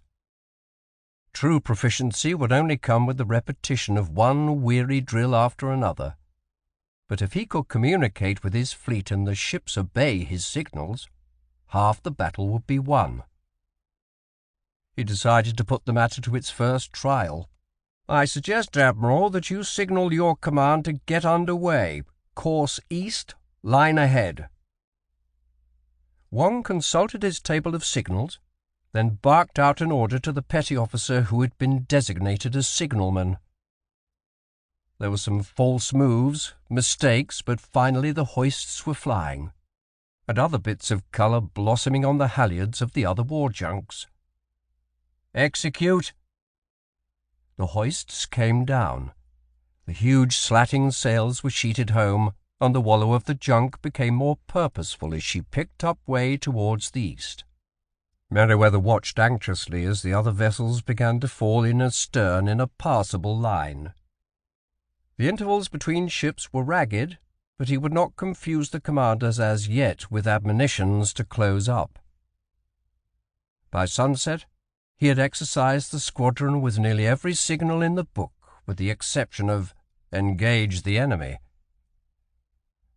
"I believe they're getting the idea, Admiral," he told Wong, as they dined on a delicious mixture of pork, vegetables, and bamboo shoots. "By morning we should be southwest of the Ladrones, and that is where your last intelligence puts Madame Ching. Time enough then to consider our next course." "Already I feel more confident, Captain. I begin to see the logic behind your tactics." At dawn, the Ladrones were a blue smudge on the northeastern horizon. Merewether came yawning on deck, a cup of tea in hand, to find Wong anxiously searching that sector with his long glass. "I thought I saw a sail to the east a moment ago, but I cannot find it now." Merewether wondered a moment as to the whereabouts of Macao and Comet. They should be in this vicinity, cruising across the approaches to Canton and Macao in search of that putative opium smuggler. "I think, Admiral, that we may as well change course to east-northeast to weather those islands. I lack the local knowledge to try to pass between them." He looked astern to see that the line ahead had survived the hours of darkness in reasonably good order. There were only 2 stragglers, and they were steering now to rejoin the formation. The signal was soon executed, and Merewether watched to see if the lessons of the past 3 days had outlasted the night. The flagship made its turn and steadied on the new heading. The next ship in line held on to follow suit at the same point in the water just vacated. He breathed a sigh of relief. Just one junk made a false move, and it came back quickly into position. He felt a flush of pride in his force. Now, if they could only find Madame Ching, and if these buggers would fight, Wong had a chance of accomplishing his mission. The hail from the seaman perched precariously at the masthead was unintelligible to Merewether, but Wong responded with vigour. He pointed ahead. "2 European ships, Captain, one sailing about west and the other north. Each have 2 masts." Another hail floated down. "And a small junk about due north of us."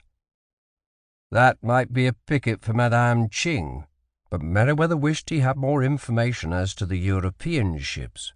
One might well be Comet. He looked up to the masthead and decided not. Just hold on, and they should be visible to the deck shortly. The moment her topsails became visible, he was certain. It was another few minutes before he could make out the brig.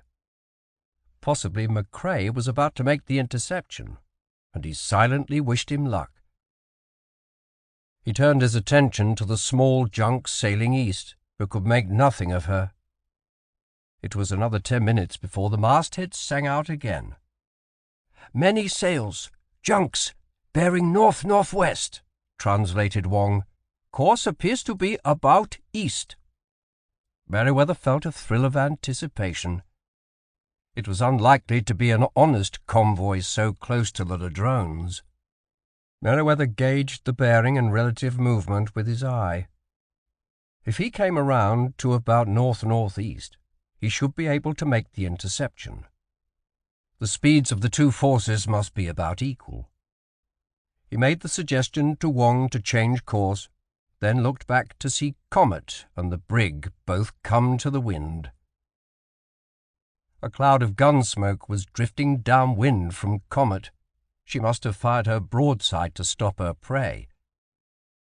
He shifted attention to the pirate flotilla still pressing on in line abreast, as though it were intent on reaching the 2 European ships, apparently oblivious to the approach of the Emperor's fleet. He tried to put himself in the shoes of Madame Ching to fathom her strategy and tactics. First, she obviously had no fear of the Chinese Navy, having dealt with it so decisively in the past. Second, she intended to try to take those 2 prizes hove to over there, possibly unaware that one was a marine cruiser. Third, if the fleet came close enough to be a nuisance, she would simply execute a flank movement, square off for the wind, and sail northwardly with little chance of being brought to action. How then to counter this fluid situation? The shape of the brig altered. She was paying off and heading southeast. He saw smoke erupt bow and stern from Comet, and then the splashes in the van of the pirates. Macao was evidently warning them off, but they sailed on. With a ship as fast, handy, and heavily armed as Comet, Merewether had no compunction in ordering her to engage the enemy. Macao would make the most of her speed and firepower. But even as he thought of the matter, he saw her sails fill, and she followed the brig southeastwardly.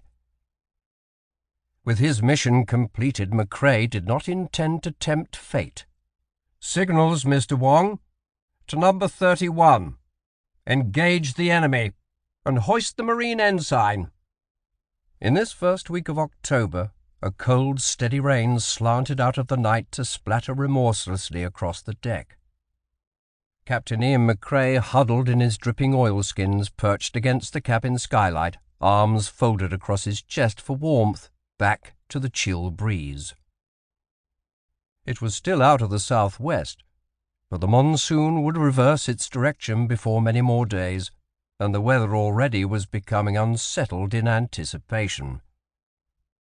Comet was hove to, only 2 scraps of steadying sail hoisted, rising and falling rhythmically as the long rollers passed under her keel. He had not been able to get a sight today, but dead reckoning put the ship some 20 miles south of the group of tiny islands that lay in the centre of the Pearl estuary, and bore the name Ladrones in recognition of their age-old use as a haven for pirates. "God, what a night!" The cheerful voice of Watt, the past midshipman who had the watch, was pitched high enough to carry over the drumbeat of rain on deck, the creak of rigging and clatter of blocks, and the sigh of the wind through the shrouds. He was near 20, a red-haired, raw-boned Scot who had come late to the Marine as a volunteer but had quickly proved his worth. He was awaiting the next opening in the lieutenant's list, and in McCrae's critical judgment was entirely qualified for the commission. McCrae only grunted at the comment, no reply was expected, and decided to turn in. He could trust Watt to keep an eye on things. He was halfway to the companion when the hail came thinly down from the main crosstrees. "Deck there! Light on the starboard quarter!" McCrae checked his stride and looked aft. Nothing visible, of course, from the deck. His only real concern was whether the light was on a vessel or the remote possibility that it was on an islet. Watt needed no prompting. He swung into the rigging and disappeared aloft. It was only a moment before his hail floated down. "It's a fluke, Captain!" McCrae resumed his interrupted journey to hang the dripping oilskins on pegs in the passage and enter his cabin. A wild goose chase, in truth, he told himself, as he poured a dram designed to relieve the chill in his bones and loaded his pipe. He watched the blue smoke eddy about the swinging lamp, then gave thought to his present mission. Merewether had expressed small hope of success. There was not even a reliable description of the vessel they sought, other than it was 2-masted and thought to bear the name Ganges Pilot. Whether brig, snow, schooner, brigantine, or ketch, no one knew. But he would cruise out here astride the sea lanes to Macao for a few days in the forlorn hope that he might encounter such a vessel. Now warm and relaxed, McCrae's thoughts turned again to Merewether and the long voyage that had brought them back to China. In the close confines of the ship, the man had appeared entirely his old self. The deep personality shift that had afflicted him after the action at Aden last summer vanished as suddenly as it had descended. Possibly it was no more than an aberration brought on by the enormous stresses of the chase and the bitter battle that ensued. But McCrae's tidy Scots mind still sought some logical explanation, would not accept the theory of a mental breakdown, temporary or otherwise, that Buttram had tentatively advanced over a bottle at Bombay. He would never know the truth, he decided, and the captain certainly had worn his normal countenance this commission, in spite of the vexatious conduct of those gentlemen of the Select Committee. His thoughts veered to his own situation, now nearly 10 years of commissioned service in the Marine, and half a world away from his home in the West Highlands just south of Mallaig. He had never been close to his stepmother, but he could trust her to take not a groat more than her dower rights to the estate, skimpy as was the produce scratched out of the soil and the sheep pastured on the barren hillsides to be turned into wool, carded, dyed, spun, and finally woven into sturdy tweed by the deft fingers of the women. 6 struggling crofters occupied his lands, but 2 of them had been burned out last year, and he had spent most of his liquid capital in rebuilding the cottages. It would be a long time returning, since the families had lost their looms, tools, and nearly everything else short of the clothing on their backs. He felt an unaccustomed twinge of nostalgia for the heather-clad hills that ran down to the rocky shore, and the little cove only large enough to accommodate 6 trawlers, but his father's lifetime concern. His father had been a rigid, precise man, taking pride in his courtesy title of the Laird, bestowed in recognition of his ownership of nearly a square mile of bleak hills and plunging gulches that supported a sparse population of red deer and conies in addition to the 6 tenants. He had quarrelled at one time or another with each of them and all of his neighbours. For more than 40 years he had maintained a bitter but correctly polite feud with the MacGregor, whose lands adjoined his to the east. As an only child and always small in stature, Macrae had never considered farming. He had early found his father's ways repressive, and even while receiving his limited schooling shipped out in the herring fleet, it was only a step to a berth in Clydeside packet, and having mastered the theory, he was soon sailing as mate. The packet accepted a charter for Bombay, and was wrecked in a typhoon off Ceylon. With another Scot, Macrae had supported himself for 2 years by diving for the pearl oyster before taking a berth as mate in a country ship. The officer shortage in '98 had brought him a commission in the Bombay Marine.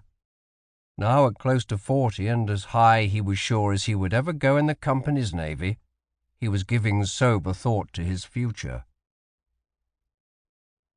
Inclined by nature to misogyny, Macrae had never had more than a passing interest in any woman, few and far between as unattached white females were out here. Occasional access to one or another of the myriad Indian maids of all work ashore at Bombay or Calcutta had sufficed to satisfy his needs. He had, as a matter of principle, never patronized a prostitute, though there was always quid pro quo for the native girl's services. Now he must give some consideration to marriage if he decided to leave the Marine at the end of his 3 years' leave with pay, to which he would be entitled next year. He thought briefly of Molly MacGregor, daughter of his father's old enemy, still single on his last visit to the Highlands 3 years ago, tied down to her querulous old father, now crippled by a stroke. They had been children together. She was intelligent, biddable, attractive enough in a fair, freckled way. There would be economic advantages too. She was also an only child. A marriage would unite the holdings of MacGregor and Macrae. There might even be time for a child or two. Macrae resolved to call around on Molly when next he visited Scotland. The clump of feet sounded overhead as the mid-watch came on deck to relieve. He blew out the lamp and slid under his seldom-used blanket. Just before he dropped off, he decided to write Molly a letter. No proposal, nothing even implied, only a reminder of his existence, first thing in the morning. At dawn, the source of the light was apparent. A ragged-looking junk of small dimensions hove to and rocking wildly with slatting sails in the chop some 3 miles north. Macrae examined it closely through the glass. The seas along this coast were alive with pirates who plundered mostly other Chinese vessels and the villages up the many creeks, but were not averse to taking a lightly armed European ship when the opportunity presented itself. The Viceroy had been unable to deal with them. His admirals had proved themselves singularly inept at finding or bringing to justice these corsairs, and the Empire had been reduced to offers of amnesty to lure them from the seas once they had made their pile. "He's a wrong 'un, I'll wager," said Dillon, racking the glass. "Picket for the rest of his filthy crew, no doubt, but he'll not call them down on the likes of us." Macrae considered the matter only briefly. Comet's identity was apparent from the buff gun ports along her sides, even though she wore no colours. Running down on the junk for a closer inspection would avail nothing. He decided to get some sail on and work to the southeast. One direction was as good as another with as uncertain an objective as he had. "Make sail, Mr. Dillon. Course southeast and by east." He went below for his porridge and tea. It was 2 hours before the hail came. "Where are we?" "About north. Port tack. Course west."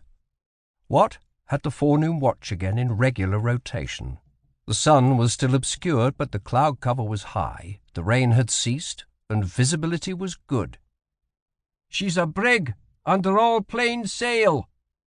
Macrae went on deck. "Stand by to go about." His mind visualized the component of wind and course for an interception. "Port your helm. Your new course is nor'-nor'west. Set flying jib and staysails." The big schooner came to the wind, the hands tailing onto the sheets as the main and foresails swept across the deck to the opposite tack and were trimmed against the breeze. The jib went up in rapid jerks, and Comet already bore a bone in her teeth, dipping and swooping across the seas as she commenced the pursuit. "Deck there! That junk looks like it's trying to cut her off." Macrae cursed himself silently for his earlier choice of a direction in which to cruise. If the vessel was the picket for a squadron, the pirates stood an excellent chance of snapping up the prize. He could barely make out the peaks of its brown sails above the horizon, now squared before the wind. Comet must be logging double the speed of the junk, however, and he was sure he could come up with the pair before the brig could be looted. He made a minute course correction and leaned against the weather bulwarks, arms folded, face impassive, to await the outcome. It was another 10 minutes before the hail came down, and Watt made his formal inquiry. 2, 4, no, 7. Make it 10 sails of junks bearing about west-northwest. Macrae stood erect. Course about east.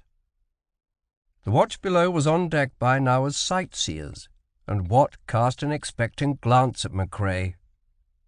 He would hold on a bit longer before sending the hands to quarters, he decided, wishing that the master of that brig over there would only change course. "Signals!" The duty quartermaster jumped for the flag bag. "Send 'You are standing into danger,' and hoist our colours." It was a direct reading, arbitrary signal well known to the merchant navy, but it was yet a great distance to make out the flags, and they were blowing right at the brig. In any event, she sailed placidly on towards the wallowing junks, now beginning to become visible from the deck as specks on the horizon.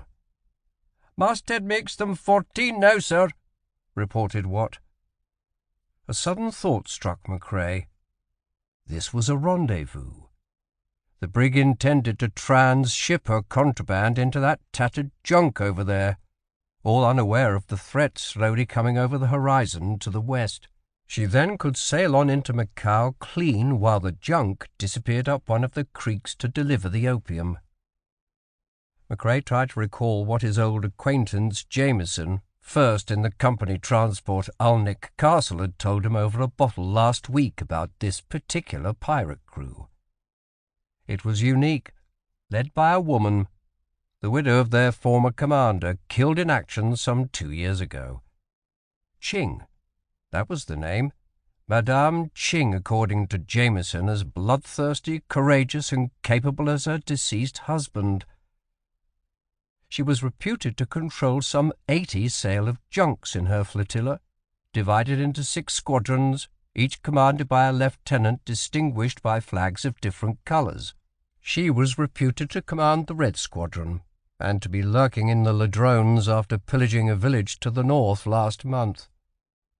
It was possible that the 14 ships over there could be honest traders sailing in company for security, but Macrae suddenly knew in his bones that it was Madame Ching about to interfere with his own mission. He must keep his options open, be prepared to rescue an innocent country ship from pirates, or capture her in spite of them. Send the hands to quarters. Clear for action, Mr. Watts." The marine bugles and drums sounded out.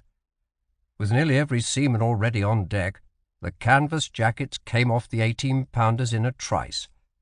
Tampions were pulled out, and rammers, sponges, buckets of sand, water, and smouldering slow match, together with garlands of shot, plumped down along the batteries.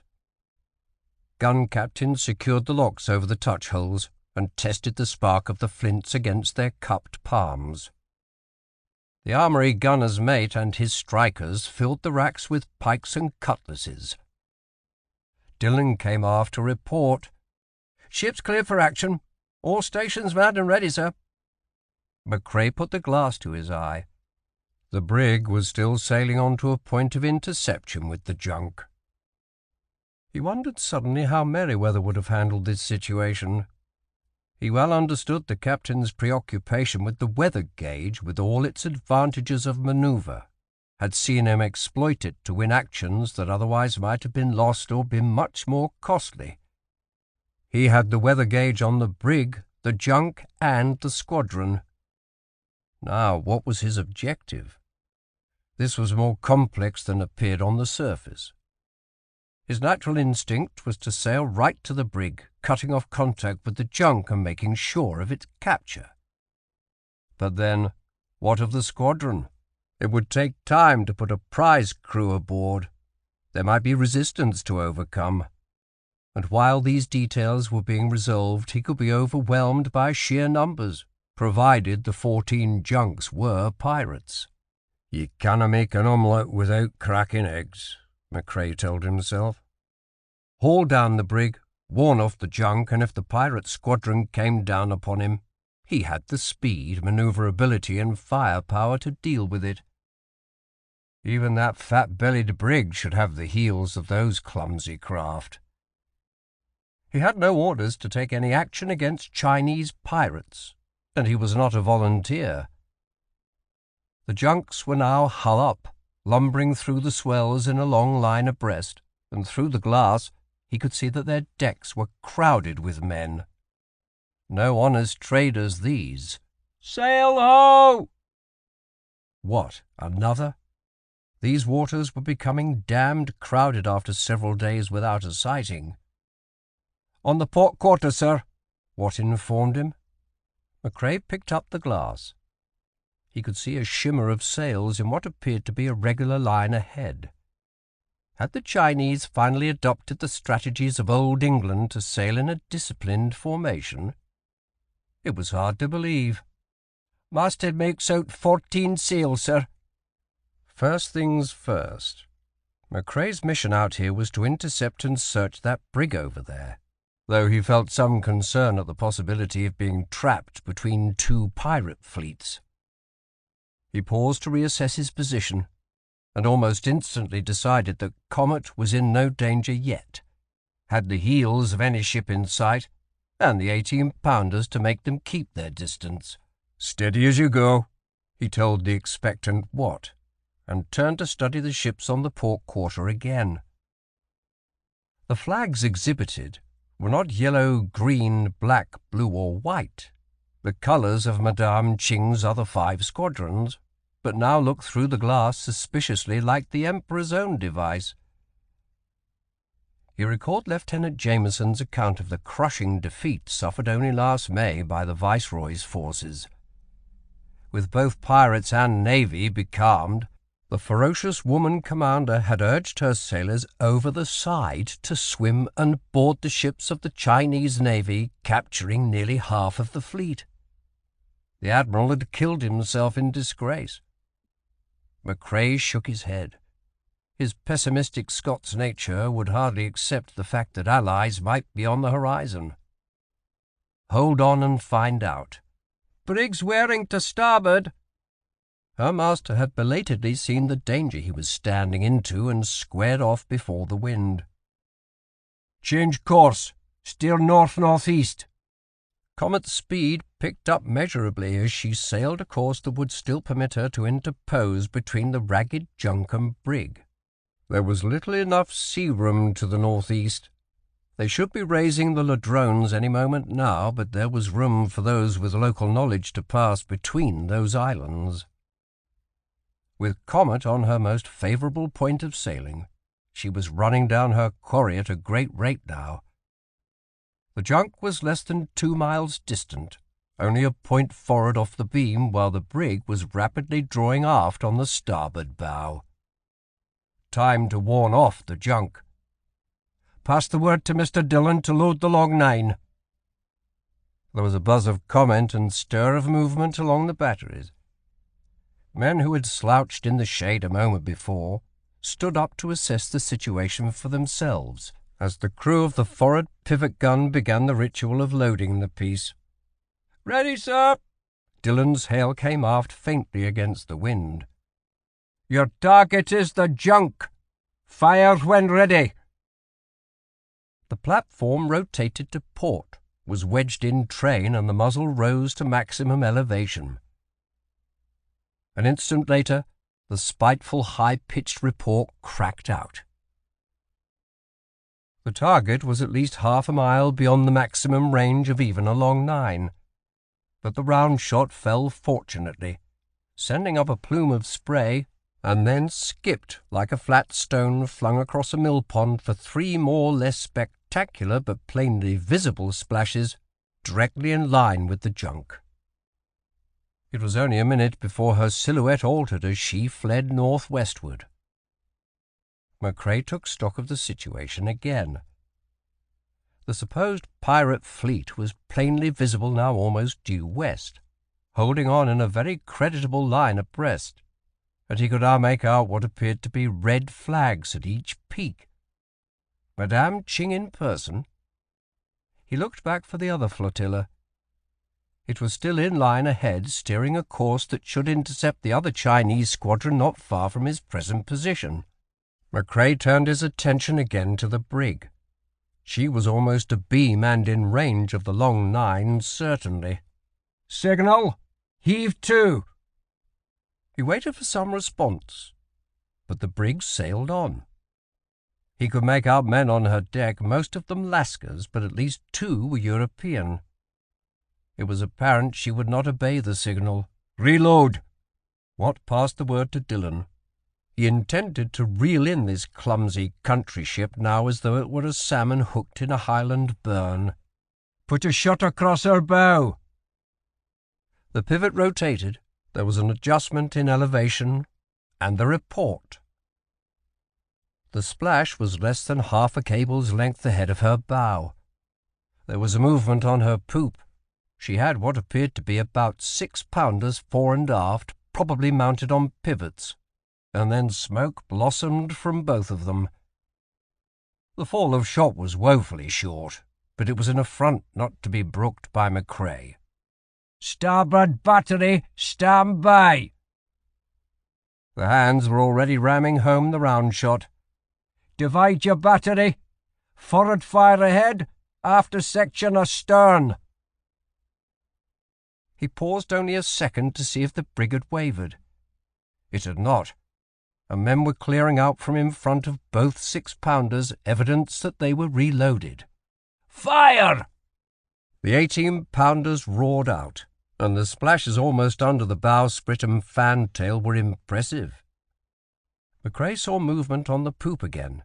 The helm went over, and the brig came reluctantly around into the wind. The ladrones were plainly visible to the north, but he could recall no report to this effect. He looked around the horizon. The pirate squadron was still almost west, closer than he fancied, paying no attention to the ragged junk now sailing well to the northwest. The Emperor's fleet was coming directly towards him, fore-reaching a bit on Madame Ching. Both of those Chinese forces would have to wait. His first objective was to take possession of the brig and search her. "Mr. Barger!" The compact little second lieutenant in command of the port battery leaped across the deck to stand in front of Macrae. "You are prize master. Take the launch and the full marine detachment. Get the brig under way immediately. Course east. Then examine her papers, cargo manifest, everything. And while you're doing that, have Severn search her for opium. If you find any, dip her flag 3 times. Comet was rounding to half a cable's length from the brig, and the launch was already being hoisted out. There were only 3 other white men visible, all clustered on the quarterdeck. While the launch was pulling across, Macrae looked back for the pirates. They were not intimidated by the presence of a marine cruiser, but pressed steadily on, almost within long gunshot by now, coming faster than junks should on their present point of sailing. Even stoic Macrae felt a pang of alarm. Best warn them off, he decided. "Both batteries load and stand by. Pivots, take aim to starboard." He looked back to port. Barger was at the gangway in confrontation with the gesticulating captain. The marines flowing past him on either side, sun glinting on their bayonets as they drove the hands forward and took possession of the wheel and quarterdeck. All was well. No resistance. "Pivots, commence fire!" The splashes were right at the bow of the nearest junk, and Macrae waited a moment for the reaction, trusting Watt to keep him advised of any developments in the brig. But the pirate squadron did not waver at the show of force. It ploughed on relentlessly towards Comet and the brig. He was going to cut this damn close. If something fouled or gave way now, he was lost. "Brig's paying off!" It was about as fast as the manoeuvre could be accomplished in a strange ship, and Macrae made a note to compliment Barger. "Get under way, course east." The schooner's sails filled, and she fell in astern of the brig, the wake beginning to boil out from under her counter. "Brig stepping our colours! 1, 2, 3. A hit? She carried the contraband. A chance in 1,000 of finding an opium smuggler with only the sketchiest of intelligence. But this was somewhat beside the point at this juncture. He stood an excellent chance of losing his prize yet. Comet could easily sail away from the junks, but the brig was not so certain. Even now he was beginning to forereach on her, and he gave consideration to reducing sail. "Signals!" What? Nothing on the brig. Then he saw Watt pointing aft and whirled to look. The presumed Chinese naval squadron was much closer now, and he could see specks of colour near the peak of the foremast, with the naked eye, that might be a flag hoist. He snatched the glass from the hand of Watt and focused it. "I don't believe it." He looked at Watt and saw confirmation on his countenance. The topmast flag was the ensign of the Bombay Marine, and the flags below spelled out the arbitrary signal, "Engage the enemy." He took the time to consider the matter. No Chinese admiral had authority under any circumstances to order a marine cruiser into action. It was almost impossible that any such officer should even know the meaning of the signal. But Merewether had gone off to Canton last week with an urgent summons from that British intelligence agent sojourning there, and he must be nearly the only person in China who would have the knowledge to employ such a signal.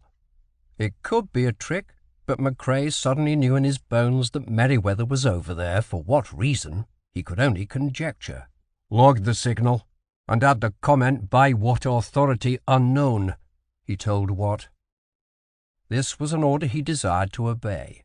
It had galled him to give even the appearance of flight from those pirates, but engaging 14 ships, lightly armed as they possibly were, was not to be undertaken in a reckless spirit. He took the time to reassess the tactical situation, conscious that every eye was fixed upon him. 2 Chinese squadrons, almost equal in force, were approaching one another at approximately right angles, the pirates in line abreast, the navy in line ahead. Madame Ching could at any time turn north and probably avoid action, but with her recent resounding victory over these same ships, she evidenced no intention to do so.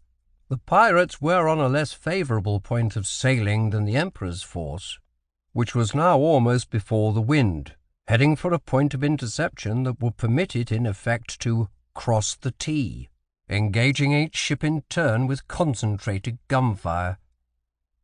The tactic of itself was corroboration that Merewether must be aboard and in command. Macrae measured the distances with his eye. The line abreast was spaced in intervals of no more than a cable's length between ships. A far smartly handled ship might sail right across the face of such a formation, angling northeastward to allow for its speed, throw a broadside into each vessel as it passed, and have time to reload for the next junk. If his gunners made a good practice, he could very well dismast a third of them and come back on the reciprocal of his course to deal with the survivors. There were risks, of course. He must not permit any pirate to make contact with Comet, lest she be overwhelmed in a hand-to-hand combat.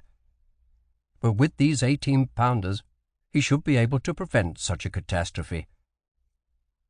He would take the risk. "Stand by to jibe!" Watt looked at him in surprise, then leaped to reinforce the hands tending sheets. With the tremendous area contained in the main and foresails, it could be a risky manoeuvre. He could pull the sticks right out of her in this fresh breeze if something slipped. However, the elements of surprise and speed in making his move outweighed in Macrae's mind the danger to the ship. He heard the boatswain shouting admonitions to the men tailing on the lines, saw that they were ready, and gave his command, "Starboard helm!" The rudder bit. Comet began to swing as the hands strained at the sheets holding them taut as the leech began to tremble, then hauling in with all their might as the booms went over with a rush and the sails filled with thunderous reports on the port tack. Macrae let out the breath he had been holding. Nothing had carried away. "Steady as you go. Course north." It was only moments before Comet was within effective range of the nearest junk. He could see the eyes painted on her bluff bow and clumps of blue-clad seamen clustered around the gun on her forecastle. It fired, but he could not make out the fall of shot, about a 9-pounder he judged. Macrae adjusted his course, watching the relative movement closely. "Now, port battery, stand by!" The guns were already loaded, and the captains were making minute corrections in elevation and train. This was well nigh point-blank range, no excuse for misses. "Commence fire!" It was a textbook example of the best British naval strategy and tactics. 6 18-pound and 2 9-pound iron balls crashed the length of the ship. Both masts fell in a welter of brown sail. The seaman vanished from the junk's deck, and the gun on the forecastle pointed skyward. As Macrae had estimated, there was just time before Comet crossed the bow of the next ship to reload the battery, and the second broadside roared out to devastate that vessel. By the time he had dealt with the third junk in line, the others had changed course and were fleeing in a disorganized gaggle northward. But Comet hunted them down relentlessly.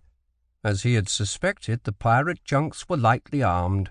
Many small 1 or 2-pounder swivels of the sort the marine called cohorns, which had vanished from all but its smallest vessels, and 1 or 2 8 to 12-pound pieces, usually mounted right up in the bows.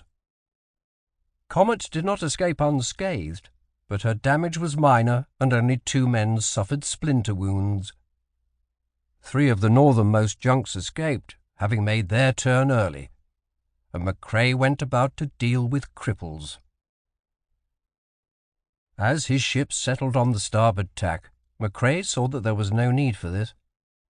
The Chinese navy was systematically bombarding them, and when resistance ceased, taking possession by boarding.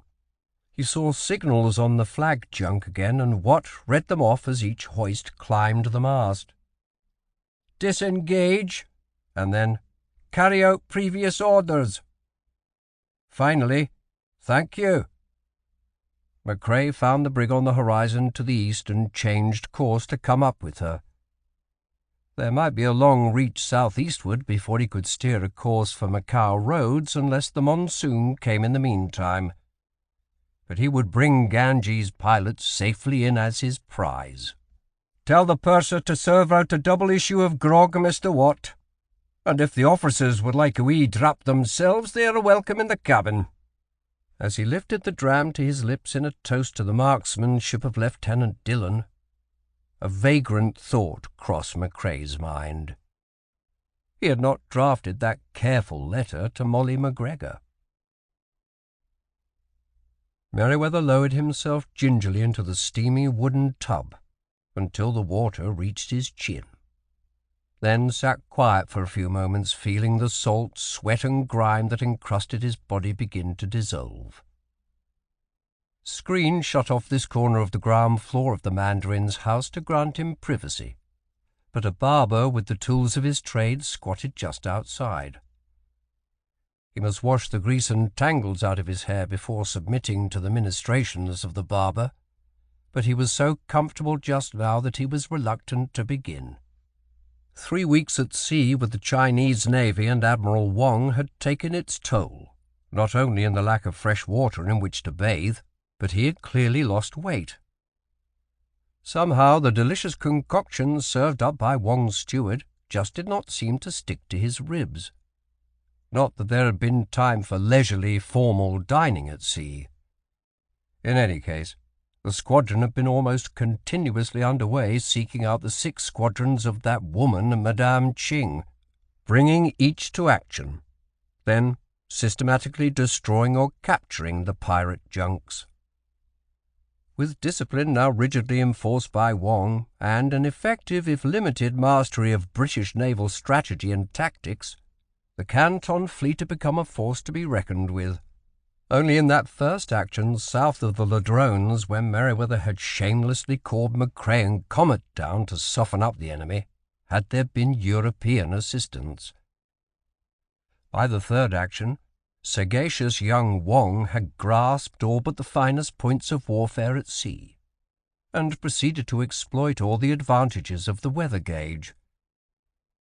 With Merewether hovering discreetly in the background, and with only an occasional prompting, he made his own decisions through the balance of the operation.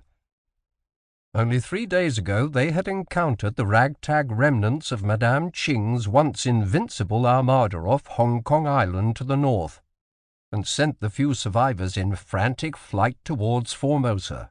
Wong would have pursued them even then, but a courier had come on board the flag junk 4 hours earlier, with momentous tidings above the Emperor's own seal. "Sir, I am Viceroy of Canton." Wong's face was creased in his deprecating smile. "The Mandarin Wu and his hoppo have been degraded and removed from office for their failure to resist the British landings and their brazen attempt to deceive the Emperor."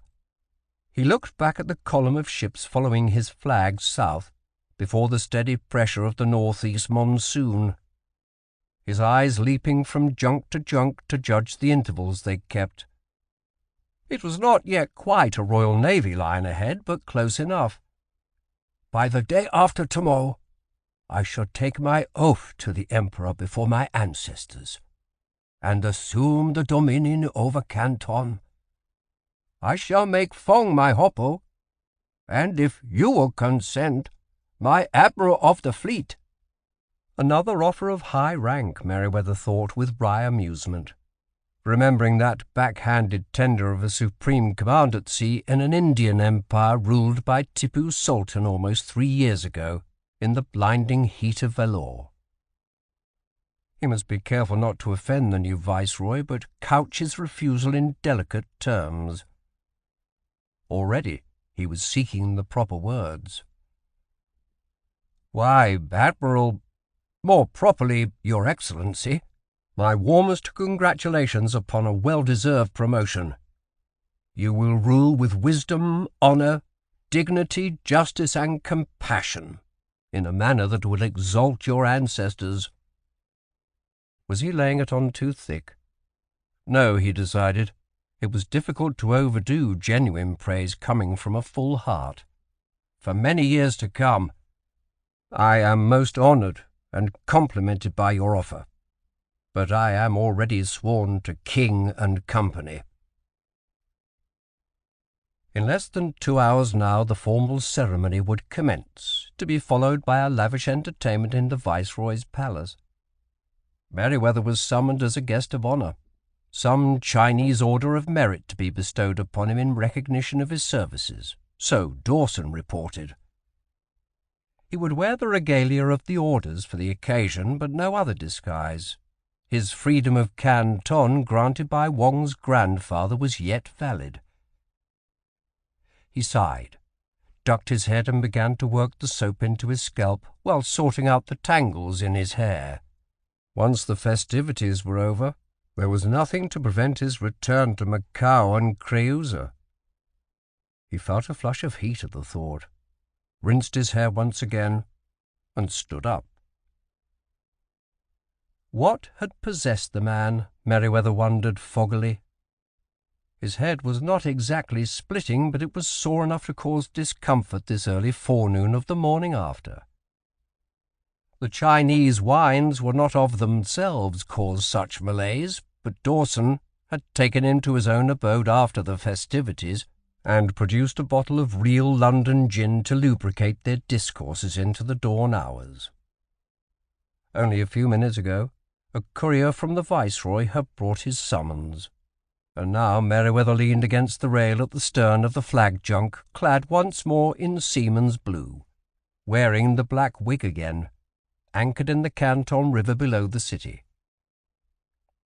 The other ships of the victorious squadron were moored in line abreast, stretching to either bank to form a barrier not to be penetrated except by small craft, and effectively denying passage either to the Indiamen moored upstream or the men-of-war at Macao. Drury, for some unaccountable purpose of his own, was making his way up the river in his barge, decked out in full dress, less sword. Merewether could only surmise that the officer had formed some intention of opening a parley, in an attempt to crack the impasse brought on by the occupation of Macao and the failure to open the trade at Canton. The supercargoes apparently yet persisted in their design to intimidate the Viceroy and Hoppo, though they must be informed by now that the men they had formerly dealt with have been broke and cashiered. Wong would be a different kettle of fish, wearing the mantle of authority over this great city, and Merewether almost forgot his distress in anticipation of the resolution of the controversy. "Sir, the Emperor has issued strict orders that the English are to be expelled," he had told Merewether at the dinner that interposed between the formal ceremony yesterday afternoon and the entertainment last night. No more than the company deserved, Merewether thought bitterly, remembering his investment in its soon-to-be worthless shares. Mayhap he could dispose of them at a discount before the news became current, if he could only get back to Calcutta. "But I know how important the company is to you, Captain, and I choose to interpret the Emperor's order to apply only to the troops of Macao. Once the British evacuate them, I shall order the trade to be reopened at Canton. So I intend that the company shall do penance for the sins of these wilful men." Merewether's heart had leaped. The company would not be destroyed after all. And how do you intend to communicate these terms? He thought sourly that Roberts and Patty had already accomplished their purpose at Macao with Macrae's capture of the consignment of northern opium, and there was little reason now to hold the town. "I shall summon them before me. The message goes tonight, and I think you may be interested in being present." So there went another 2 or 3 days' delay before he could rendezvous with Creusa. But the company's fortunes were more important than his fleshly gratification. There came the sound of gongs and drums, and Wong came over the side in formal robes, the mandarin's ruby gleaming in his cap. The barge under British colours was in sight by now 1/2 mile down the river, The oarsmen tricked out in flat straw hats and pale blue jumpers. The admiral seated stiffly in the stern sheets, his gold lace glittering in the sunlight. To be sure, the man had been entirely decent and considerate in his dealings with Merewether, but his vacillation and final yielding to the Select Committee in its every unreasonable demand had precipitated this crisis and brought the company to the brink of ruin. He found just enough resentment to move him to give Drury a bit of excitement for his memoirs. "Your Excellency, would you indulge me by having those guns loaded?" He indicated 2 cohorns mounted in swivels on either quarter. Wang looked at him with surprise, then clapped his hands and gave the order. It was only a few minutes before the barge was within 50 yards of the junk and still pulling. "Fire each gun to either side of the boat, but well clear." Wang's face creased in a smile of appreciation before he gave the order. The effect was entirely gratifying. The almost simultaneous reports preternaturally loud in the still morning air. Every head in the boat snapped around, mouth and eyes wide, and 2 seamen jumped over the side. The splashes made by a collection of scrap iron and stones at short range were spectacular. Drury sat frozen in place for a moment as the 2 men overboard were retrieved, then stood a little shakily holding his hands up, palms out in the gesture of peace. "Ahoy the junk!" he shouted. "I come in peace. Is there any one of you who speaks English?"